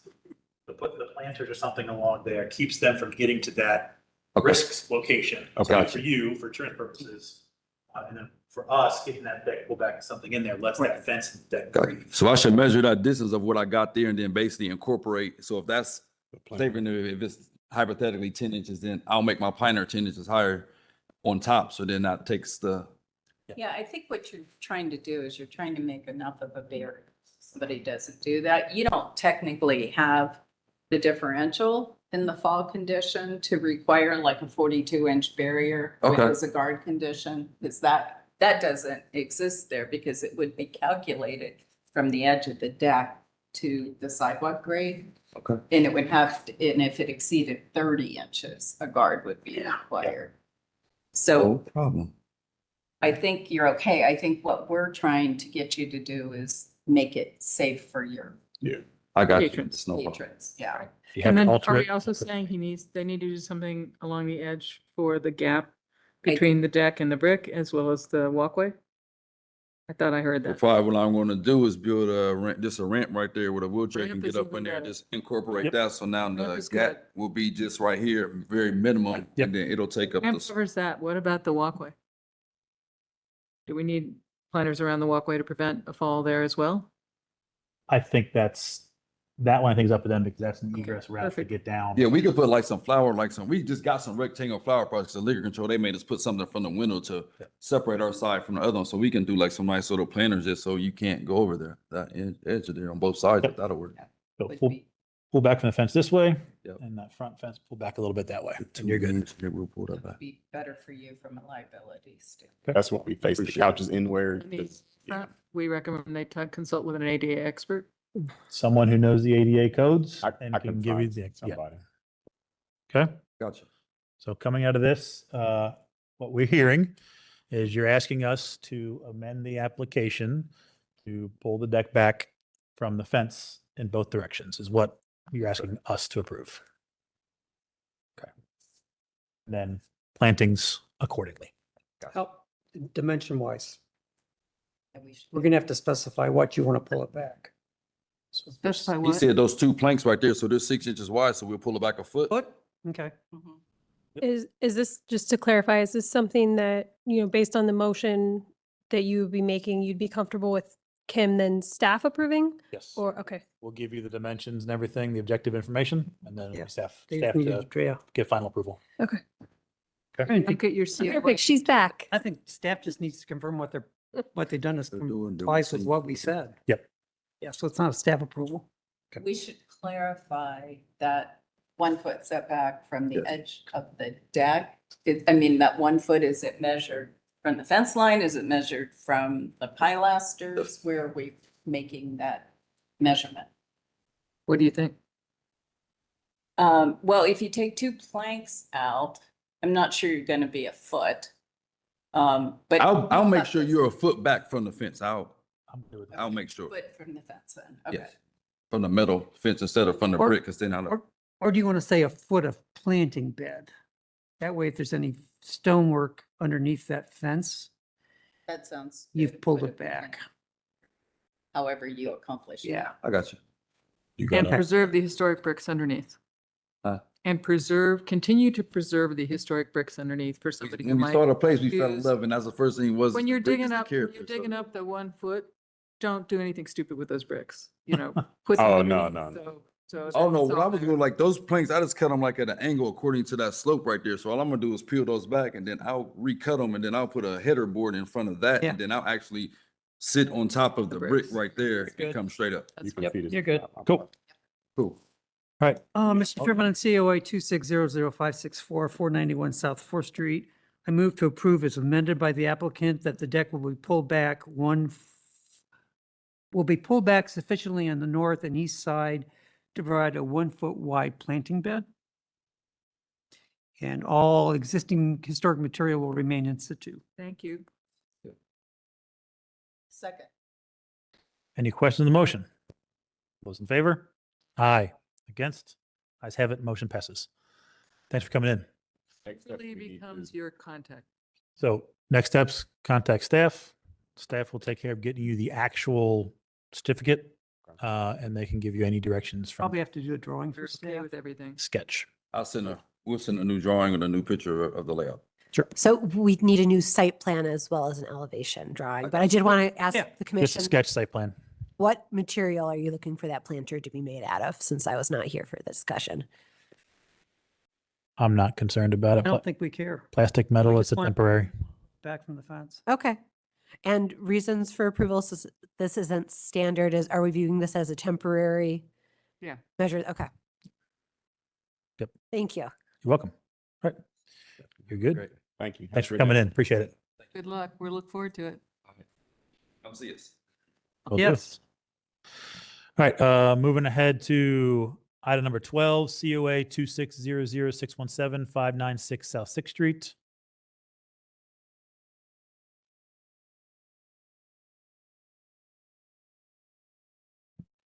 While they're getting settled, is anybody here for 292 East Sycamore?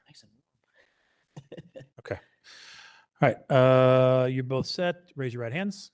Do you swear to tell the truth, whole truth, and the truth? Yes, sir. Your name? Shannon? Thank you. David Marshall. Thank you. Your role? Sorry.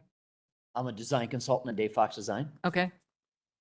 Drafter, Dave Fox Design. Okay. Thanks. Okay. All right, just to make sure I'm reading the right staff report, because I'm jumping in here. Number 12, right? Yes. Okay. All right, so this application is an exterior building alteration to modify the previous approval to add the egress window. The commissioners at the business meeting requested the site plan showing adjacent property and property line. Staff was to check the previous application and add this if they found it. They requested photos of the existing window on the side and its dimensions. They were curious why the window couldn't be used as an egress window. The applicant clarified that the existing window will be in a bathroom, not a bedroom, which is why they're looking to add the new window that would open to the alley between the garage and Beck Tavern. The applicant also noted that they did not have a survey done for the property because they know that the garage is close enough to Beck Tavern that they would have to fire rate the wall, and they plan to do that pending an approval. The garage was approved in 1968 per COA number 86-6-8. HBO staff has added the original drawings and site plans for the garage. The 1986 site plan shows the garage is approximately 3 feet from the property line. The garage is 40 years old, so the commission needs to determine if the structure is contributing. Staff recommends continuing the application to allow for an updated design to better comply with existing code and One question Guidelines? before we turn it over to you all. So the site plan that we have is from 5/16/1986. I heard you say 68. Yeah, 86. I 86? suppose, yes. That is, only once. I will make the clarification that this likely is not quite 40 years old. no. If it was approved in May of 86, it probably was not finished This is true. by August of Yeah. 86. I'm going off that 86 part and I'm like, So, I know. I think 39. yeah. So we only state that because city code states that properties that are in the historic district that are 40 years or older are eligible to be contributing to the historic structure of that district. So if you're less than 40 years, it opens up a window to do more than if it potentially was over 40 years. And so with that, looking at sorry. Sorry. Okay. Is there a recuse? Yes. All right. So we will talk through the application. Apologies. We can't give you an approval vote because we don't have the fourth affirmative. The homeowner's been waiting since May, so. Understood. We can at least get you down the path. Sure. So read it in. I said my little piece. Floor is yours. Anything you want to add about the application? No, we intended to use one of there's 3 skylights on the second floor. It's already finished. We're putting a bathroom and an ensuite up there. And we wanted to use the middle skylight as an egress window with a Velux window. We've done it multiple times in the city of Columbus before. The gentleman who denied it at the building department is no longer with the building department. We had a site inspection done on Tuesday with the building examiner, and we went through the whole entire first floor and the second floor just so we knew what to put in our scope of work for the client. Nothing new out of that other than I needed to remove one door in the interior. So, but since we're not able to use the skylight, which we have a COA from German Village for, to replace that skylight with an egress skylight. Is he more open? Excuse Did me? you ask him? He is, because we've done it before and, we've done a lot of work down in German Village and all over town. I went back to the office and I checked with a few other of my counterparts and they're like, yeah, I've done it multiple times. So he's going to revisit that. Ideally, we would like to use the skylight, but that's not on the table as of now. So we are relocating it to that Beckside Tavern. There's a stake right in the ground. It's not 5 foot from the property line. So we know we've got to fire rate that side. So we're going to take off the wood siding, the Celotex, get that wall up to the right insulation value, and then we'll put fire rated 3/4 inch material, and we'll put hardy plank, which will be the same size, still be a 4-inch reveal, but it'll be fire rated. We also have to do the soffit, and the fascia board has to be fire rated as well. I'm surprised for 86 it wasn't required to be, I'm surprised for 86 it wasn't required to be fire rated, because that was Well, in place. there's not a window on that side of the building Still the now. wall. Yeah, it Still the is. wall. It's It's too probably close. 6 foot from Beck's Tavern, it's a 5 park. feet, it's 6 feet. That's why 5 feet is, after 5 feet, you don't have to. Right, but the property line sits kind of right in the middle, so it's only like 2.5 and 2.5. So we're like, we know we have to fire rate. It adds a substantial amount of cost to the project, but we want it to be safe for the homeowner, and the homeowner's on board with it. So, Are you sure? excuse me, Are you sure you have to fire rate it? per building code, we have to since the new egress I'm Yeah. paraphrasing. If the structure is within 5 foot of the property line, It has to be, that wall has to be fire Okay. rated. And Yep. I like looking for a site plan, the homeowner paid cash for the property and I saw the pin right there. Yeah. I'm like, well, that's like 2.5 foot. Yeah, So, it is now the property line.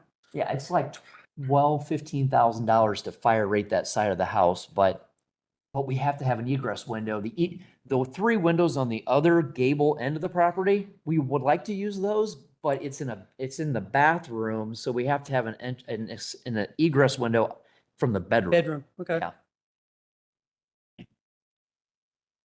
Gotcha. I've got no issue with where the window is proposed, knowing that this is a less than 40-year-old structure. Did you want any information on the egress door that the city has required us to put in? Inside? It's still in the garage. It's a service door to the outside that cannot open into the garage. It has to be in a fire rated space, which is all internal, but the door is a penetration through the exterior. That's on the rear elevation there. Yes, sir. Included. I'm not worried about that. They That's didn't property touch on facing. it. I'm never going to see that. With the hardy board. That was my next question. I have no problems with what you're proposing at all. You go with the hardy board? What's the current siding on the rest of the structure? It's, I believe it's painted cedar. It's painted, so I can't tell that it's cedar, but it's something that's could be very flammable, especially with the age of it and how brittle it would be. So I will note that wasn't included in the application. Yeah. So we don't have the material for it. So Didn't you get a set of blueprints? yes, but you do also have to fill out the application and summarize what you're doing. With this hype, like we have 20 applications. So sometimes I do miss things, but we do have that summary. Well, according to the building official, the only material we can use that's going to match the other 3 sides is going to be hardy. So it'll look the same when it's painted with a 4-inch reveal. It's like a 6-inch siding, but you got a 2-inch tab to nail to. And then we'll just make sure it's all painted the same color as the rest of the building. So this would be amending the application to include siding replacement and the fire rated board. I think that's not too problematic for us to add. They have to come back next. Yeah. So just modify your application. To add the hardy? Yeah, to add the hardy. Just make sure profile matches exact. So Exact. The reveal exact. Just a 4-inch return. Okay. And then when we typically don't approve hardy, but in this case, it's on a newer structure. It's on a side that is going to be hidden by that little fence and the buildings. And it's for a fire rated thing. So just include that in that application and we'll review it at the next hearing. Hopefully we'll have 4 people to vote.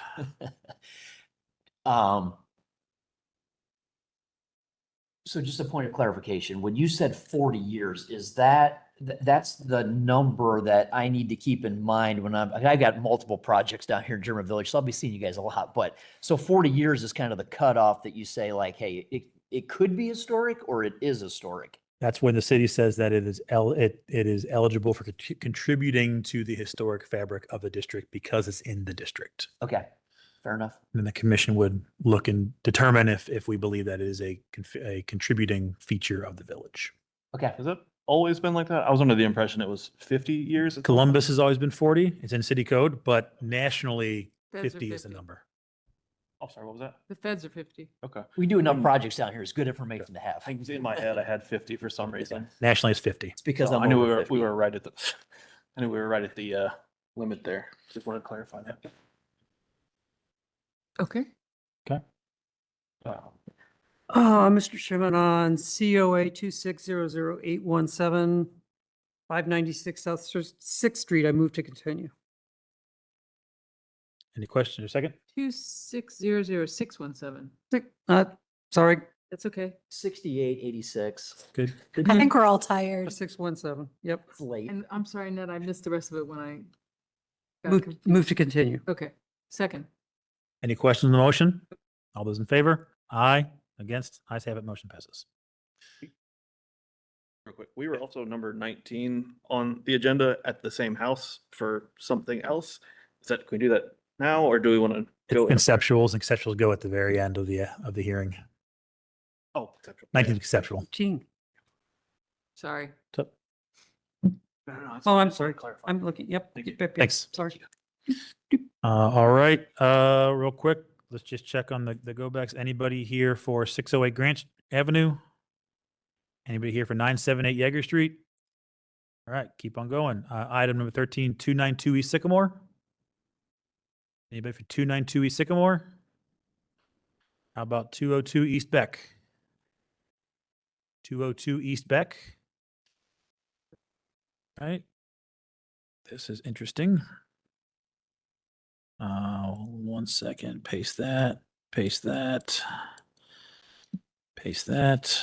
All right. On to item 16, 361 East Livingston, which is COA 2600710, which I need to recuse. The applicant's aware of that. Commissioner Thiel, you have the chair.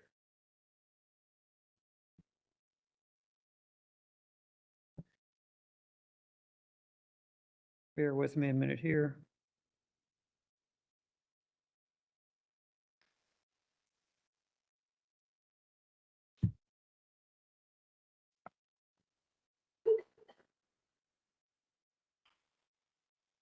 This is 361 East Livingston, correct? 361. Yep. Raise your right hand. Do you swear to tell the truth, the whole truth, and nothing but the truth? I do. State your names. Dominic Lupino. Patrick Doherty. Very good, thank you.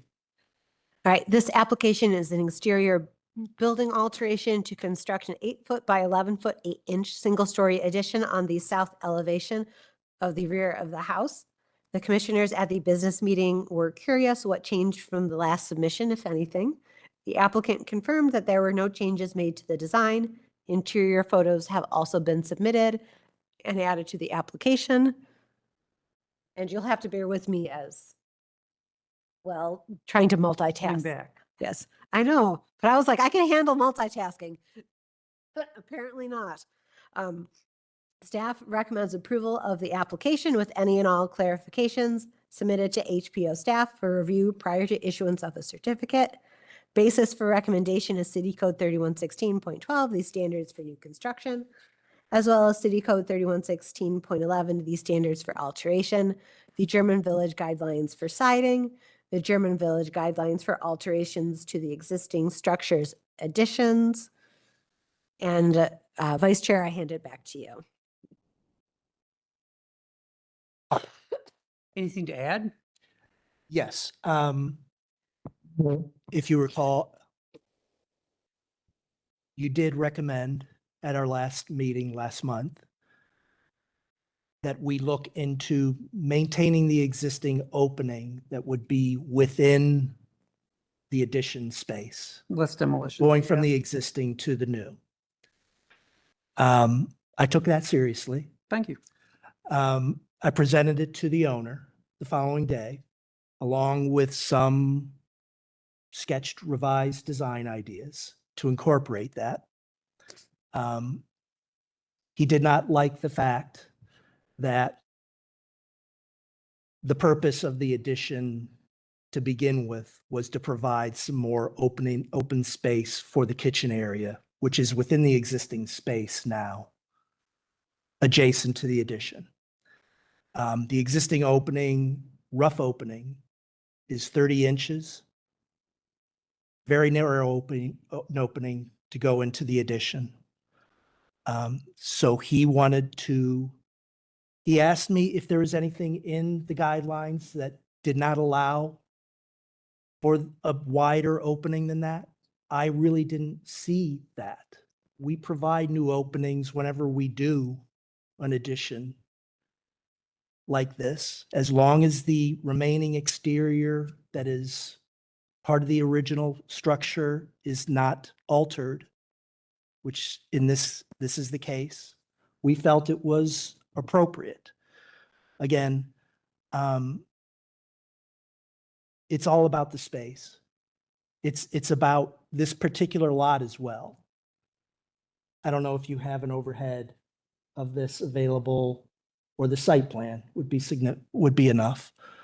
Very odd lot in that there is an actual parking lot for the building adjacent in the backyard. and there's a walkway associated, concrete walkway associated. So we have maxed out the buildable area on this in order to get the addition on, as well as this, as well as the landing and steps down to grade. Sorry. So we ask that it be approved as it's shown. Now, I know that it can't be approved here, Yeah. but I'm hoping that we can maybe get staff approval. Knowing that I'm sorry, go ahead. Go ahead. I was going to say, with an addition, I can't staff approve. It has to go to the commission. Okay, well, that's fine. I understand. And what I was going to say, our guidance is that what has been added can be removed and the historic structure is still there, which is why I asked for less demolition. I understand. Just telling you. Yeah. That's, like I said, I feel it is, That being it is, said, it in is looking at these, the the whole sand. back of this building was knocked down at some time. Correct. And the feeling was that what is now a brick wall that has been covered by board and batten was probably covered by board and batten because it was an interior wall. And interior grade masonry. Interior grade masonry, probably plastered over. Yep. And was not attractive to be an exterior finish. So they put the board and batten up. Gotcha. If the structure were to be removed, new structure, it could be easily brought back to its original condition of a board and batten finish. Good point. So I'd like to just, and I know that it can't be approved today, but I would like to hopefully sway you to our side on this and have some confidence that next month it would be. Commissioners, thoughts, concerns? I think I could get behind the application, given that it could be, the board and batten finish could Yeah. be returned. So I would be, approve it.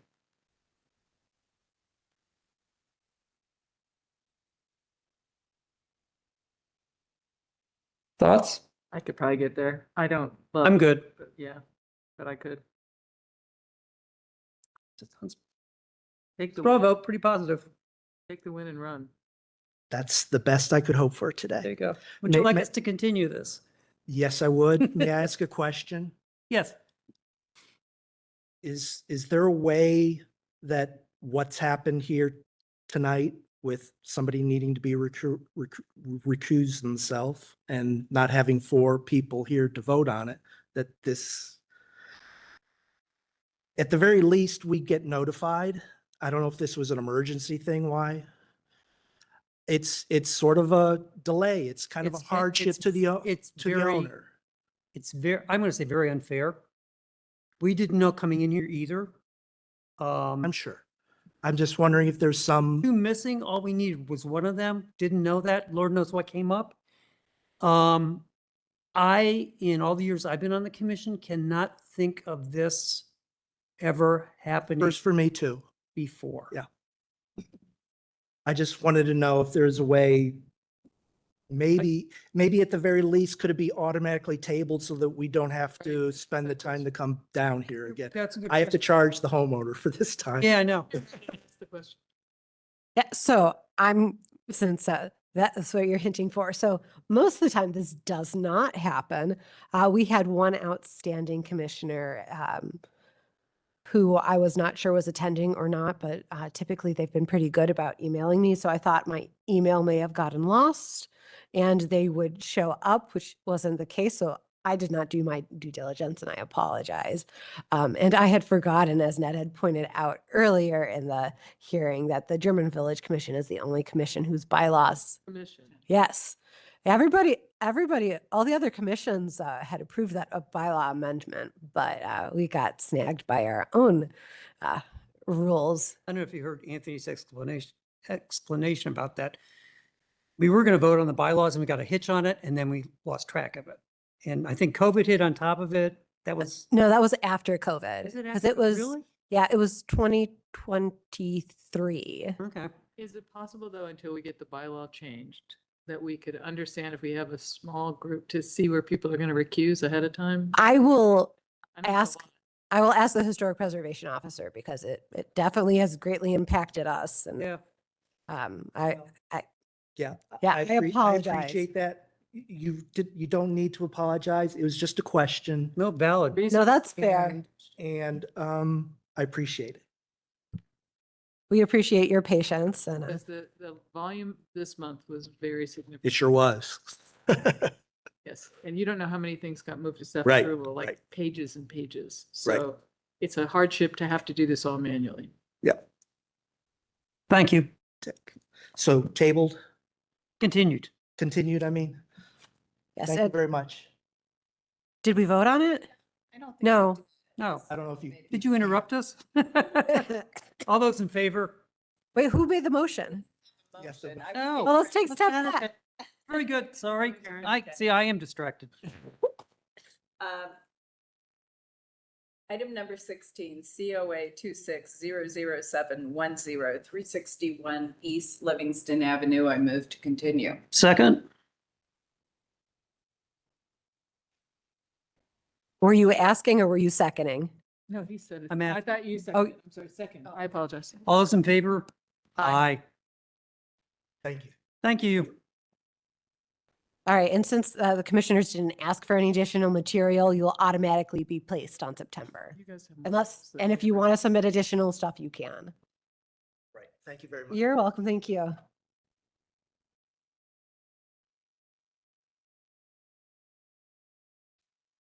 I can't even keep track of where we're at. 17. All right. Moving on to item number 17, COA 2600726878 South Lizelle Street.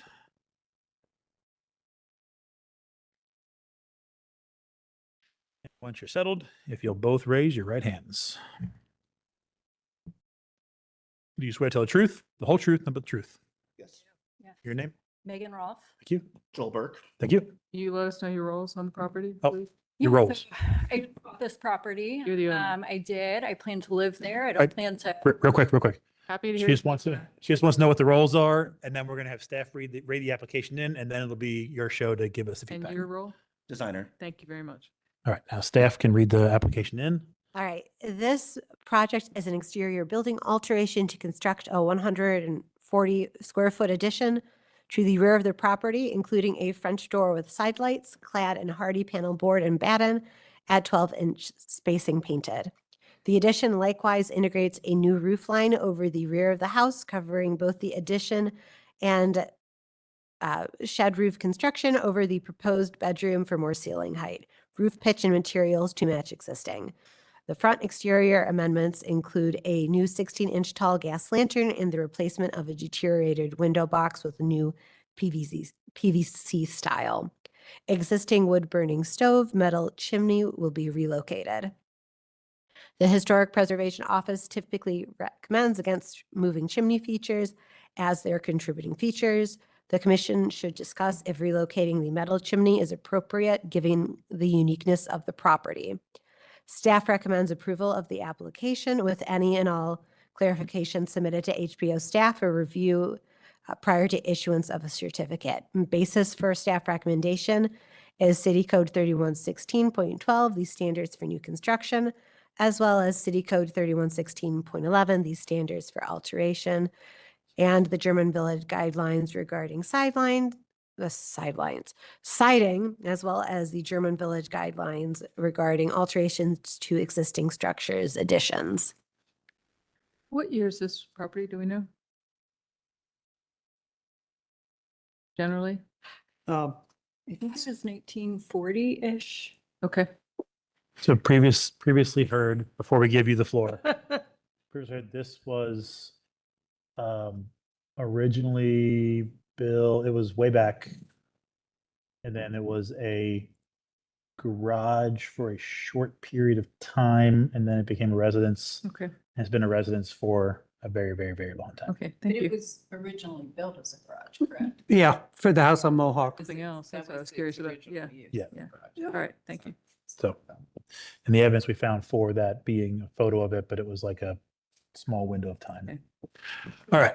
Still a sidewalk in the backyard connecting to the office. Yeah. So, yeah. All right. So floor is yours. What else you want to tell us about the application? So I'm a first time home buyer. I'm very excited about this house. She's in pretty rough shape, needs a lot of love.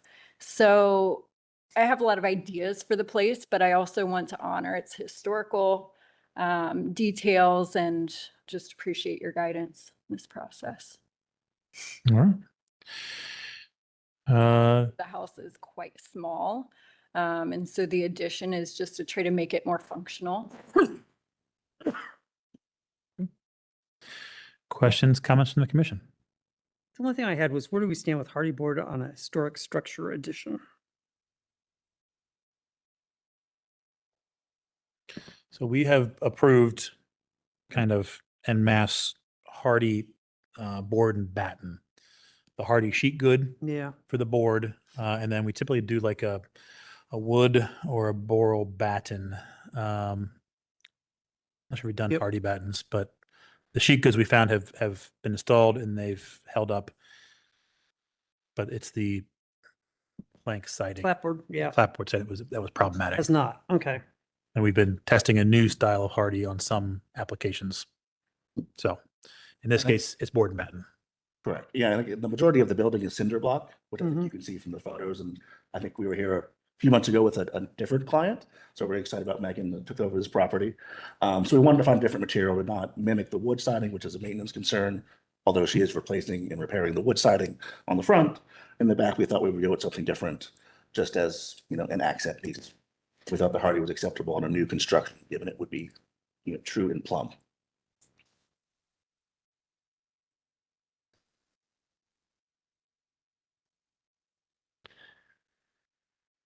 Commission, have any issue with the metal chimney being relocated? I consider that just a utility vent Okay. Yeah. and I not would really a too. masonry chimney or historic Yeah, feature. I agree. me too.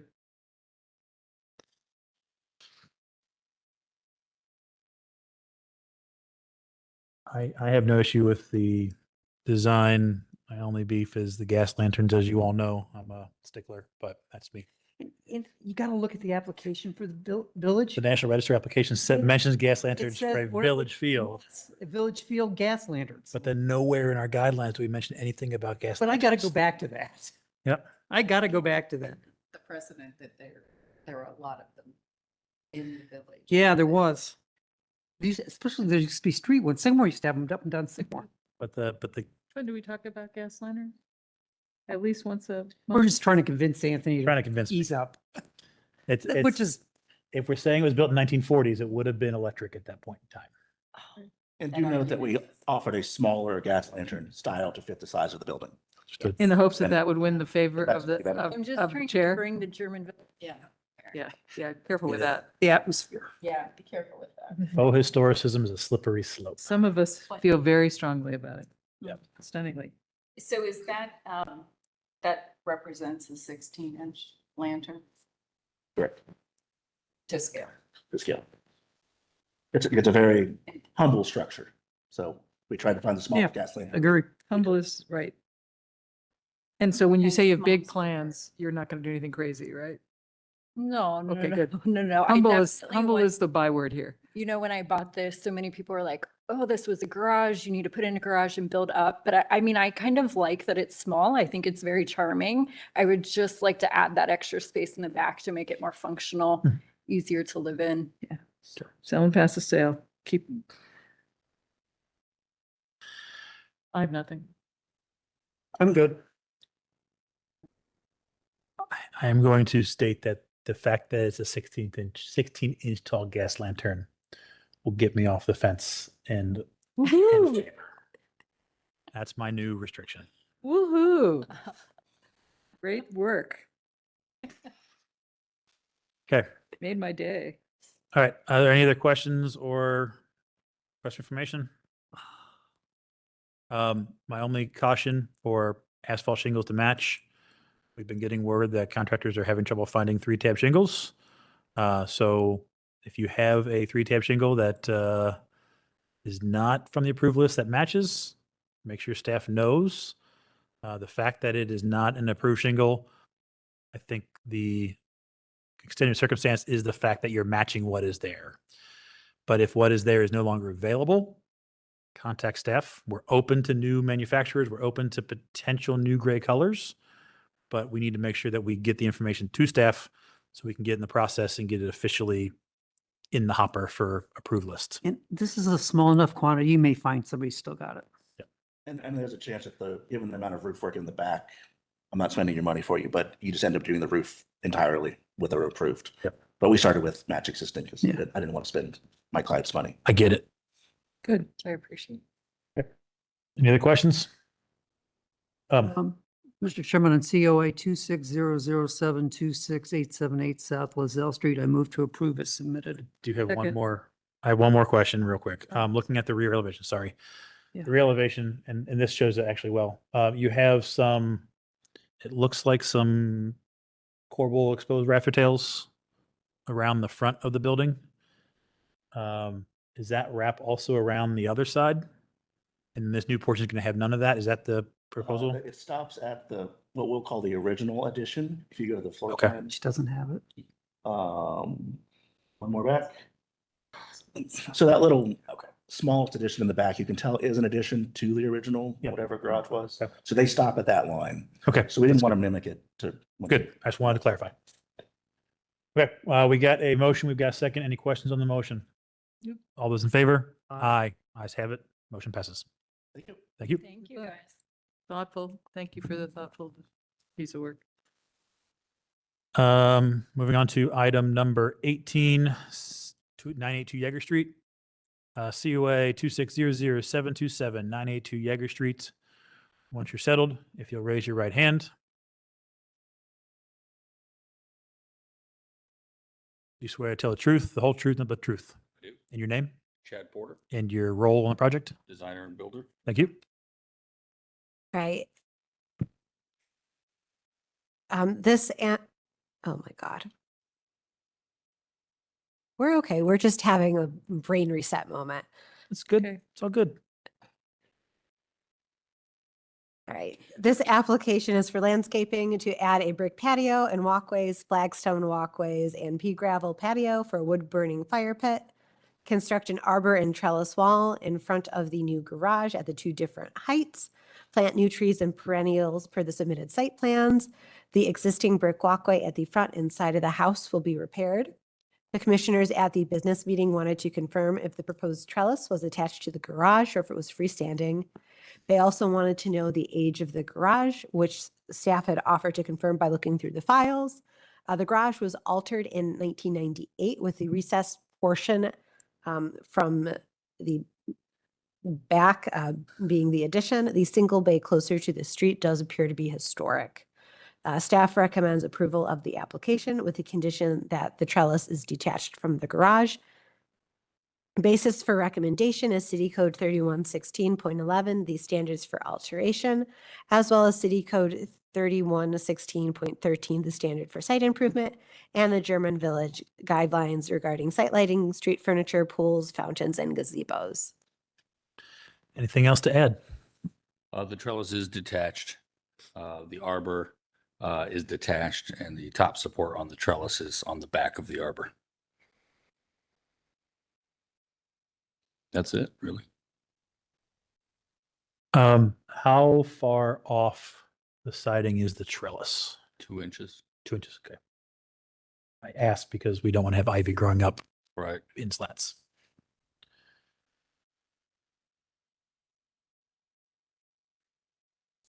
Commissioner McCoy, any questions, issues, thoughts on the landscaping? Good. Any other questions?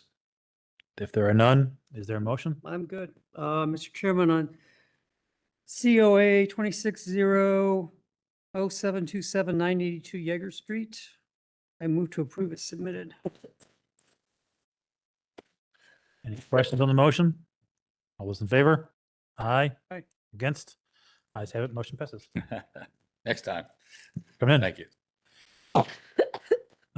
Before we jump into the conceptuals, just want to make sure if there's anybody from the previously missed applications, 608 South Grant, 978 Yeager, 292 East Sycamore, 202 East Beck.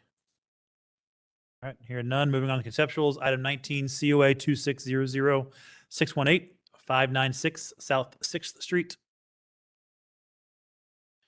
And you're already both sworn in. We won't make you do it again. Yeah, if you want to. All right, Steph. All right, this is a conceptual application for exterior building alteration for the addition of an automatic dog door. The commissioners at the business meeting wanted to confirm the building's age, and they requested a scaled and measured section drawing, noting that this addition may need a foundation. The applicant noted that they were hoping to avoid putting anything permanent in the ground so that the doghouse could be removed in the future if needed or wanted. The addition was approved in November of 1980 per COA number 79-11-18. It is historic, and the commission needs to determine if it's a contributing feature and if contributing if the proposed alteration follows City Code 3116.11, the standards for alteration. The commissioners should offer design feedback that can be utilized by the applicant to further refine the proposal for review at a future meeting. No action taken. Basis for staff recommendation is City Code 3116.11, the standards for alteration, as well as the German Village guidelines regarding siding and the German Village guidelines regarding alterations to existing structures, additions. All right. Anything else to add? Questions, comments from the commission? When I designed this is not a doghouse. They wanted, so there's a door going from the existing structure, which is the addition that was done in, I think she said 1980. From the inside, there's a ramp down for egress out there. We designed it like a flower pot herb garden. And then since when I designed it, I was using the math of 50 years for historical. So I was planning to use the same cedar siding that's on the house, but if you want us to use a different material, we can do that. We were just trying to make it seamless on, because that little L shape, that corner that they boxed in of the house is black cedar siding. All right. Questions, comments from the commission? I have none.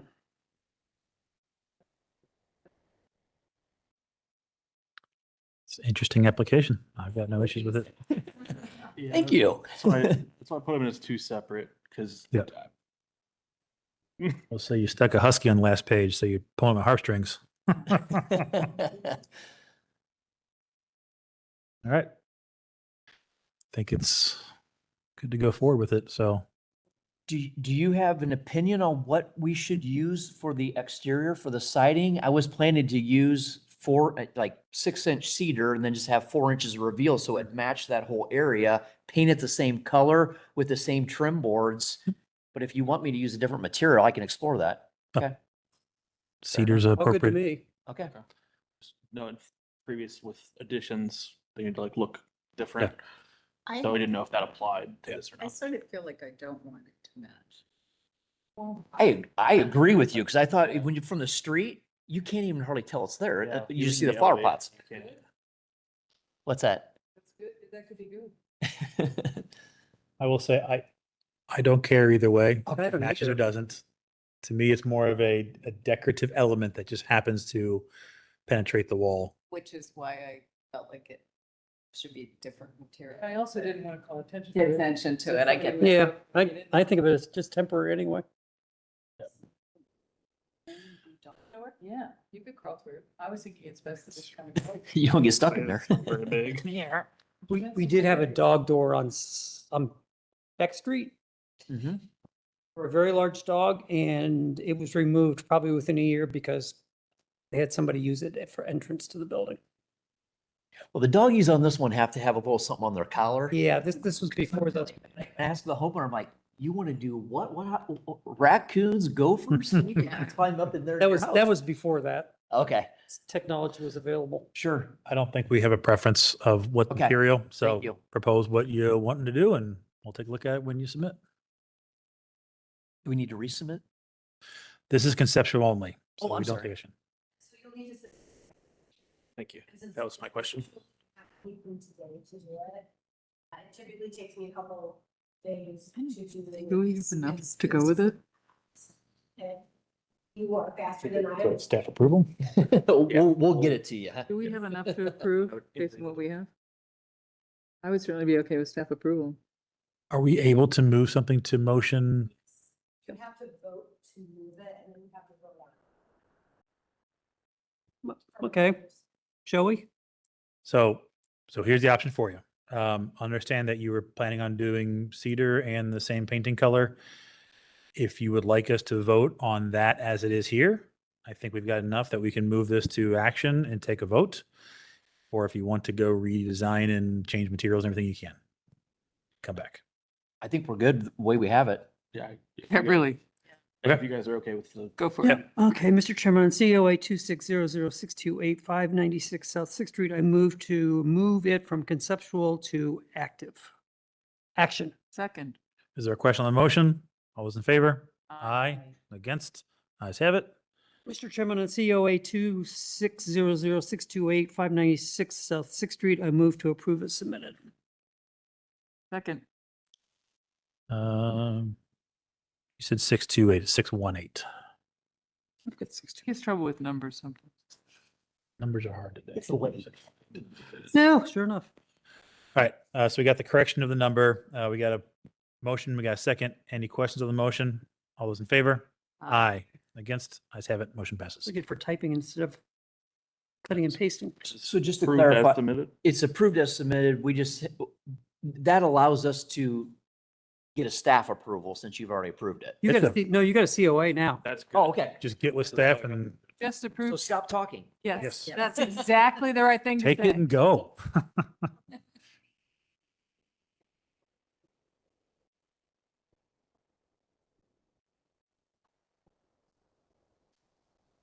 They could give you the painkiller though in Yep. the background. Yeah. All over. But that would be a staff approval, not Yes. here, right? Well, in order for me to issue it, to just so everything's together, so it's not two different applications, so. I'll find the paint can tomorrow. Mid pink color. Right Here answer. it is. Bingo. All right, thank you. Just come in. Thank you. Moving on to item number 20. Assuming you're all for 768 South Fifth. All right, COA 2600681768 South Fifth Street. And once you're both settled, if you'll raise your right hands, one each. Do you swear to tell the truth, whole truth, and the truth? And your name? Clay, I'm the owner. Okay, Chad, I'm the builder. thank you. All right, this is a conceptual application to demolish the covered entry located at the rear east elevation of the single-story addition, construct a two-story addition and porch on the rear east elevation. The commissioners at the business meeting wanted to know the existing age of all proportions of the house. They were curious about any historic documentation for additions or alterations of the property. They were curious what the lot coverage would be with the addition and if any variances would be required. HBO staff has reviewed the file and found the following additions and alterations to the property. An exercise loft was added to the existing garage in 2003, CLA number 03-8-27. A dormer was added to the rear addition and the doorway was widened to a double doorway with a full light wood frame door in October 1994 for CLA number 4-10-07. And then the single-story two-car garage was approved for construction in September of 1978. For COA number 7. This is the one that just stick in the middle. 30. Commissioners should offer design feedback that can be utilized by the applicant to further amend the proposal for review as a future meeting. No action taken. Basis for staff recommendation is City Code 3116.11 and standards for alteration, as well as City Code 3116.12 standards for new construction. The German Village guidelines regarding siding, with the German Village guidelines regarding alterations to existing structures, additions. All right, anything else to add? I think the only clarification, I think it was mentioned that covered entryway is being demolished. That's not the case. There's a small garden shed that's technically detached but mortared on the side that would get demolished, but the entry way would still be preserved in the interior. When was that small garden shed included? I don't know. I did find some information on history, but I did not find any information on the garden shed. What I can tell you is the mortar style is different. The brick looks slightly different. And there's no foundation or anything to it. So I think it was just added at some point, but I'm not sure when. Just bricks on dirt, basically. Which says old. It's right there inside that fence. There it is. Yep. The side does have brick on it. The back has like a cedar siding. The entryway, though, is open there on the back. What about, do we know lot coverage? Yes. 65 plus. Yeah, it's big. Yeah, too much. So traditionally, to clarify Commissioner's point, That wasn't a point. I'm sorry. Was it an inappropriate comment? Go ahead. so typically 50% is the limit. We have approved incrementally more than 50 for extenuating circumstances. But to jump from 50 to 65 is a pretty big jump for us to make. So we would challenge the proposal on lot coverage grounds. Okay.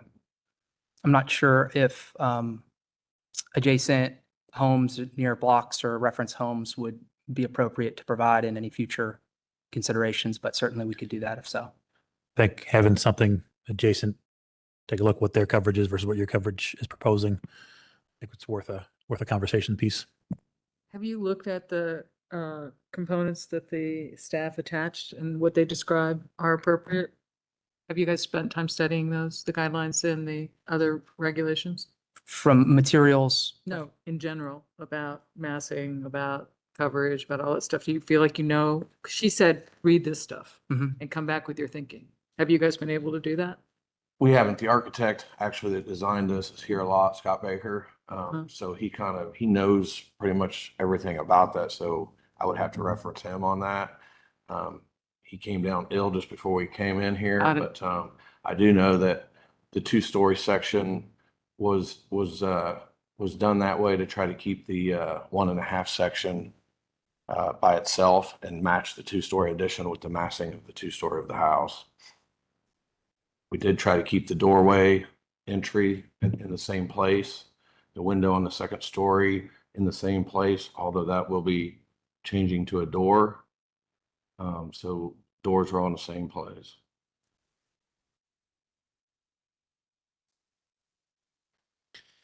It almost looked like a jack in the box in the middle of the alignment.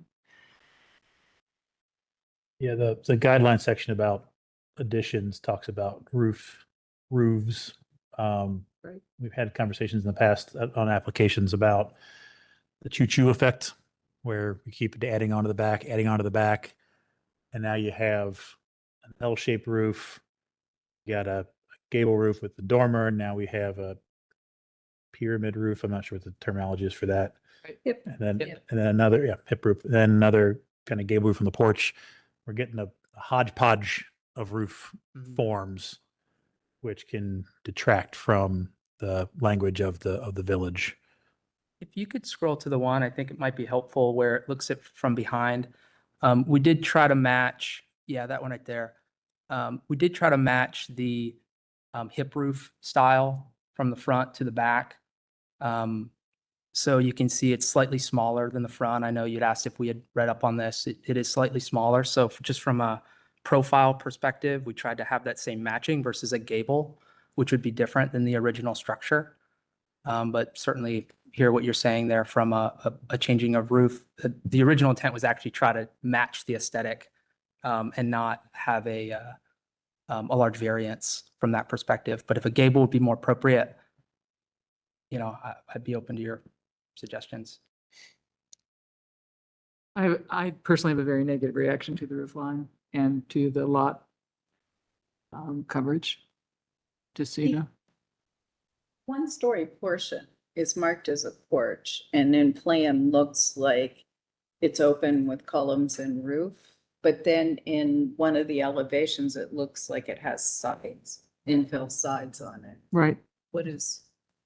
That patio just has a single side on the back to just block where the neighbor would be versus like having a fence right there. So you think of that underneath that porch as being open space? As Yes. being, not as being building occupied space? And your 65% does not include that? Have to ask Chad that. It should include It it. should include it, but That would make the number even higher, I think.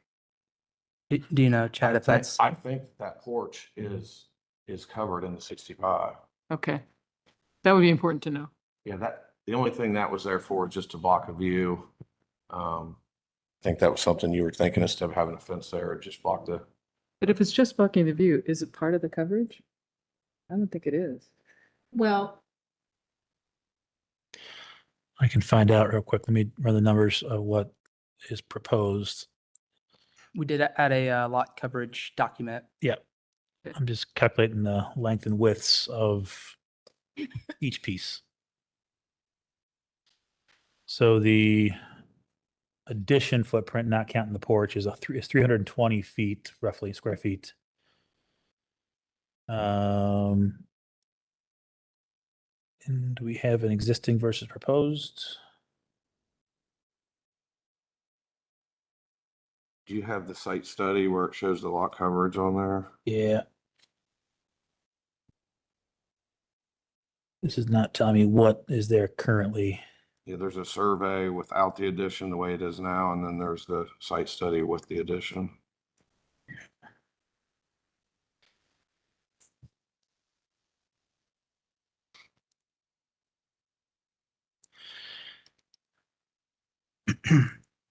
Let's put it this way.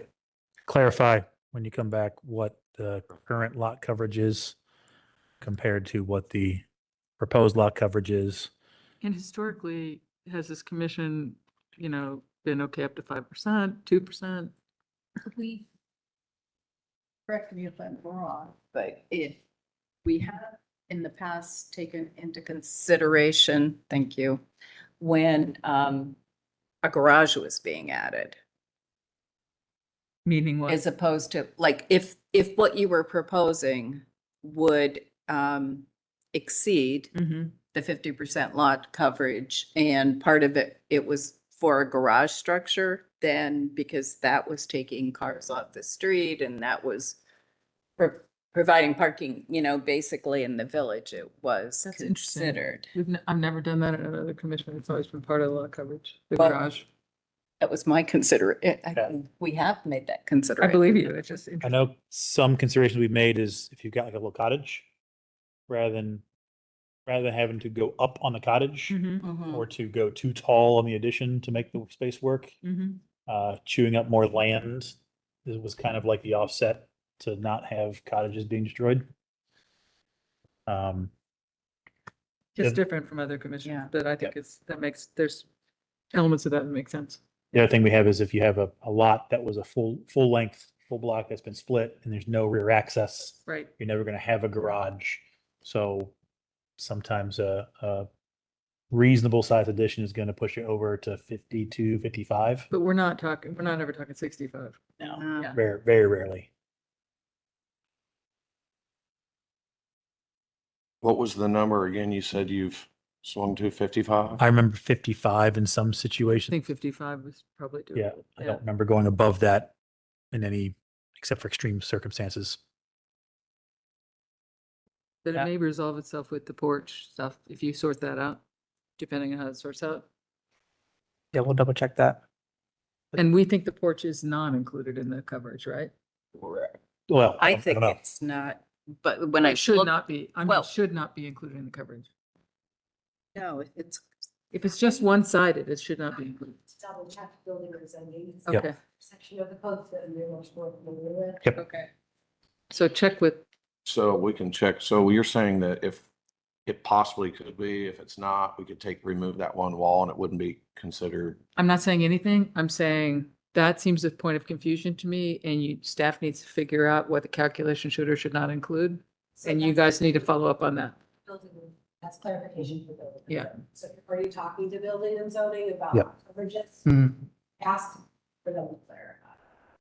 Specifically, if it's only a wall on one side, specifically if there's not a structure, just a roof, is that part of the lot coverage or not? I think part of it's, if it's It's not attached to the enclosed. building, Yeah. It's not enclosed. isn't it? You think it's not in the? It's not enclosed, it's not, it's a porch. That's what I think too. Ba- But let's check. Basically, our guidelines talk about lot coverage, and it just talks about zoning requirements. So take cue from what zoning tells you to do, and we'll go from there. Excuse me, I apologize for yawning in your You're, face. you're fine. So just to recap that, go to zoning, get some clarification around some of those details. Right. Package Calculate that it. back up into, Recalculate, have a comparison of current to proposed. okay. Yeah. Because the two pieces that play into it, and you've kind of done it with your study here, is there's overall lot coverage, which is house plus garage.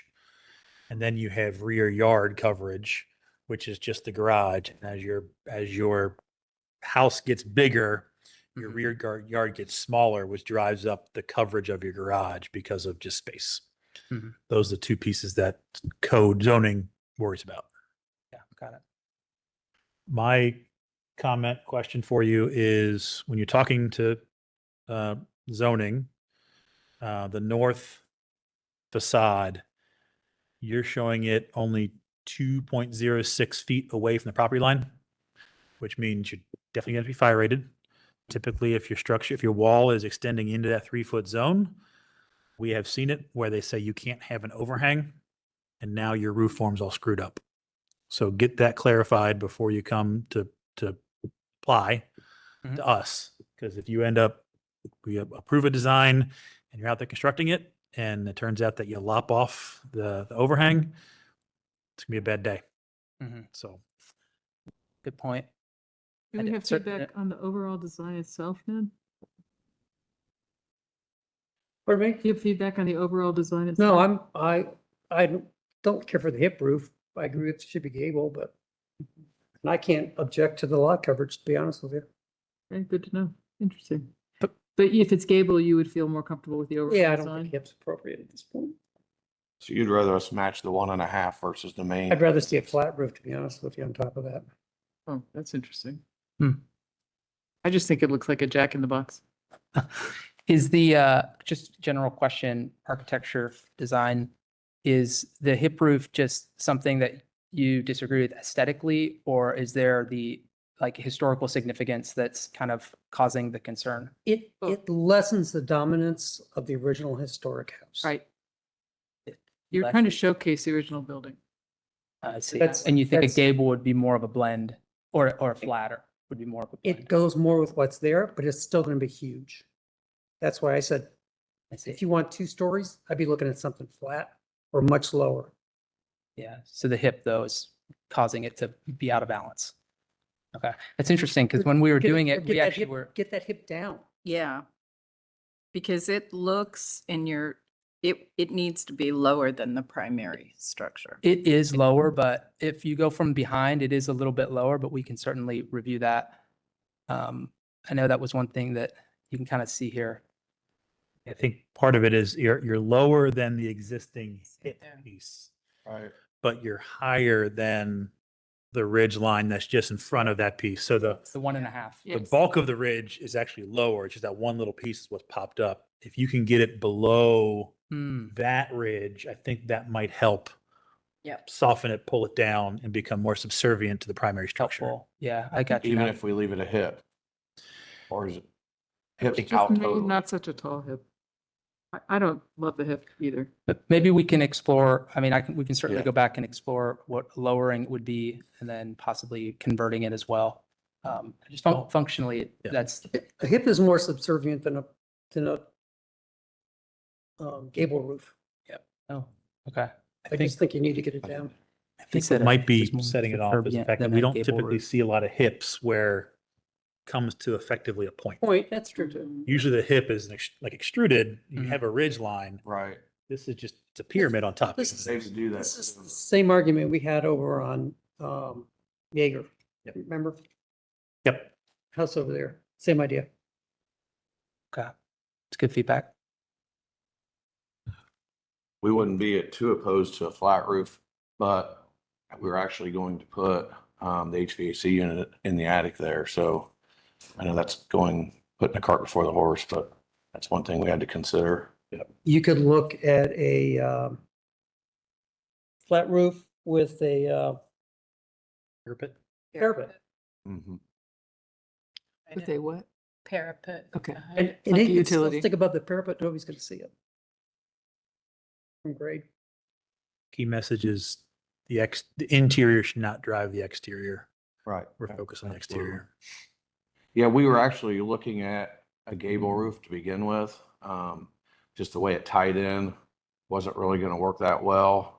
And then we kind of thought maybe you would want the back to match the main. I think house the of back, house, but I we think were- the back work that you guys did is very thoughtful. So I appreciate got a that. practical question to ask you, because I got a neighbor that's going through this. They're replacing a unit up in an attic like this now, and they're having major problems finding a unit that will now fit. It's gonna cost them a fortune to demolish it and move it around. They are not ideal. I would say if you're going, if you're going to put one there, make sure it's a good one. Yeah, but sooner or later, Yeah, sooner or later. just saying.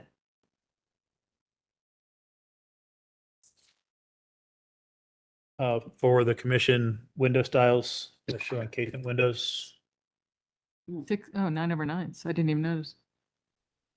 That are already there. Yeah, they're showing casement on the addition. Right. Yeah, no. Is the current house 9/9, or is that just an architectural miss on the elevation? Yeah, I think the windows is it was just a miss on that. Typically, oh, they might have some. Looks like new windows that don't have, do they have mullions? 9/9 with mullions? Single. I guess I think I missed. Showing here. Sorry, what's the They have question? 9/9 with real mullions, you know? Real wood. Real mullions splitting the 9/9? True divided light, Divided lights? individual panes of glass or a snap. I don't, trying to think. I'm trying to remember. I don't, Little houses have it. yeah, let me, Looks like it might be a snap-in. That's why I was curious. that, They weren't individual panes. no. They were not small squares. I That's what we, Yeah. yeah, that's what So I it's a think. replacement window. So it's a new window. think they're not original, no. Yeah. Okay.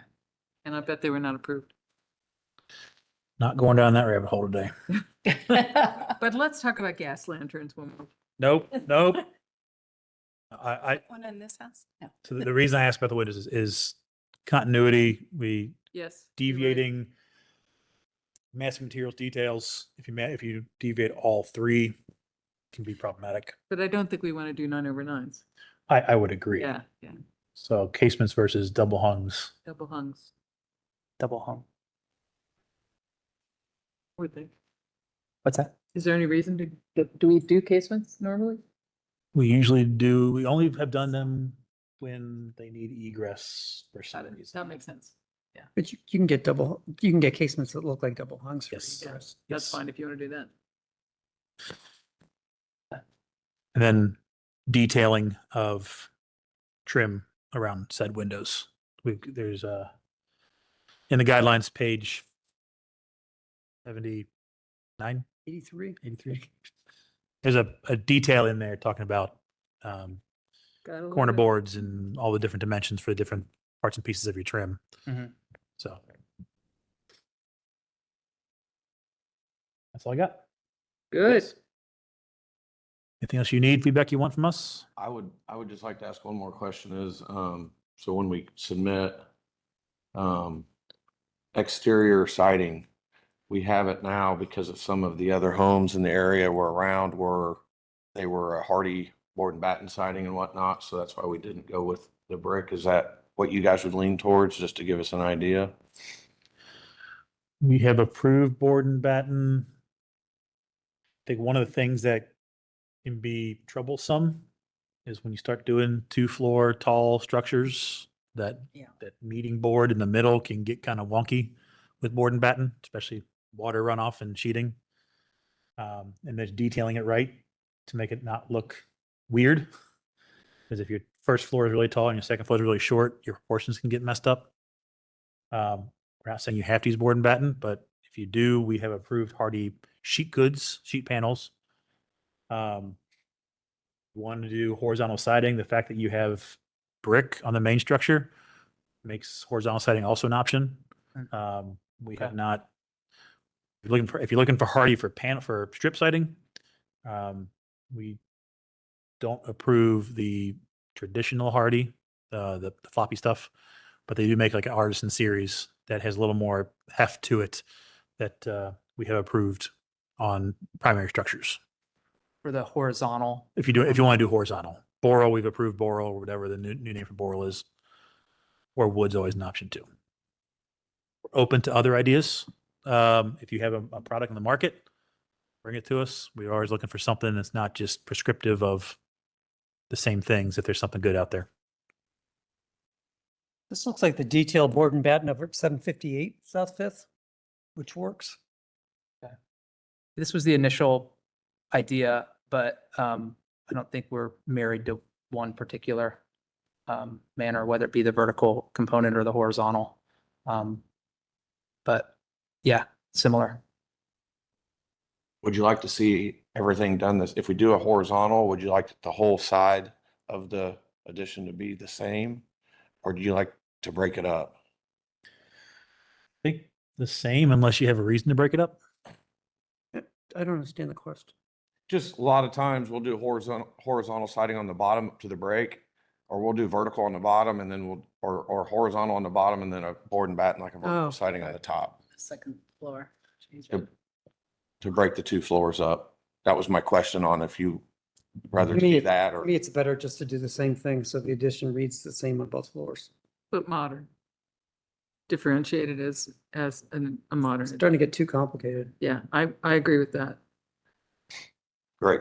But you're not trying to mimic the historic. You're trying to make it embrace the historic and show a relationship. I almost wonder if it did have horizontal siding, if it would seem subservient. It's almost like. It wouldn't feel as so drawn. cutting. Yes, it's drawn right now. The Yeah, I vertical can agree with that. accentuates the roof. It's the t-shirt effect, right? Yeah. Horizontal stripes versus. Yeah. Think of me saying it Jack in the cubby. Box. All right. Anything else you want to? Good. No, I appreciate it. All right. Thanks for coming in. Time. You. Thanks for asking your questions. All right, no action necessary. That's a conceptual. Do we have to do something with the ones we didn't? We got to go back and continue. So item 6. Mr. Chairman, on COA. Oh, stop. Oh, I was just gonna say, I think that there was a time frame for us to submit this. Yes, we come to that. Okay, thank you. We took some notes so we can have it ready to go, and then if it sends out, we'll be able to send it. Great. That's coming in. All right, Thanks, you guys. item 6. I had a question 6, just item 7. You guys are good. Okay. Okay. Thanks. Thanks for your time. again. 7 is the one, 6 we have to continue, don't we? Okay, COA 2600547 608 South Branch Avenue, I move to continue. Second. Any questions on the motion? All those in favor? Aye. Against? Ayes have it. Motion passes. Item 8. No 7? 7. Yes, 7. So was there a site visit on 7? The numbers are. 363 Jackson. Yes, there was. Okay. Smooth windows. Do you want me to give a quick rundown? Nope, Site visit? nope, as long as it's in staff report. On COA 2600708 363 Jackson Street, move to continue. Second. Any questions on the motion? All those in favor? Aye. Against? Ayes have it. Number 8. Are we all making motion on multiple applications at once? Okay, so on item COA 2600596-978 Jaeger Street, 13 and 14 and 15. COA 2600621-292 East Sycamore Street, and COA 2600697-292 East Sycamore Street, and COA 2600679-202 East Beck Street. I move to continue. Second. Any questions on the motion? All those in favor? Aye. Against? Ayes have it. Motion passes. Yes. Is there a motion to adjourn? So moved. Is there a second? Okay. All right. Any questions on the motion? All those in favor? Aye. Against? Too bad. Yes, thank you. So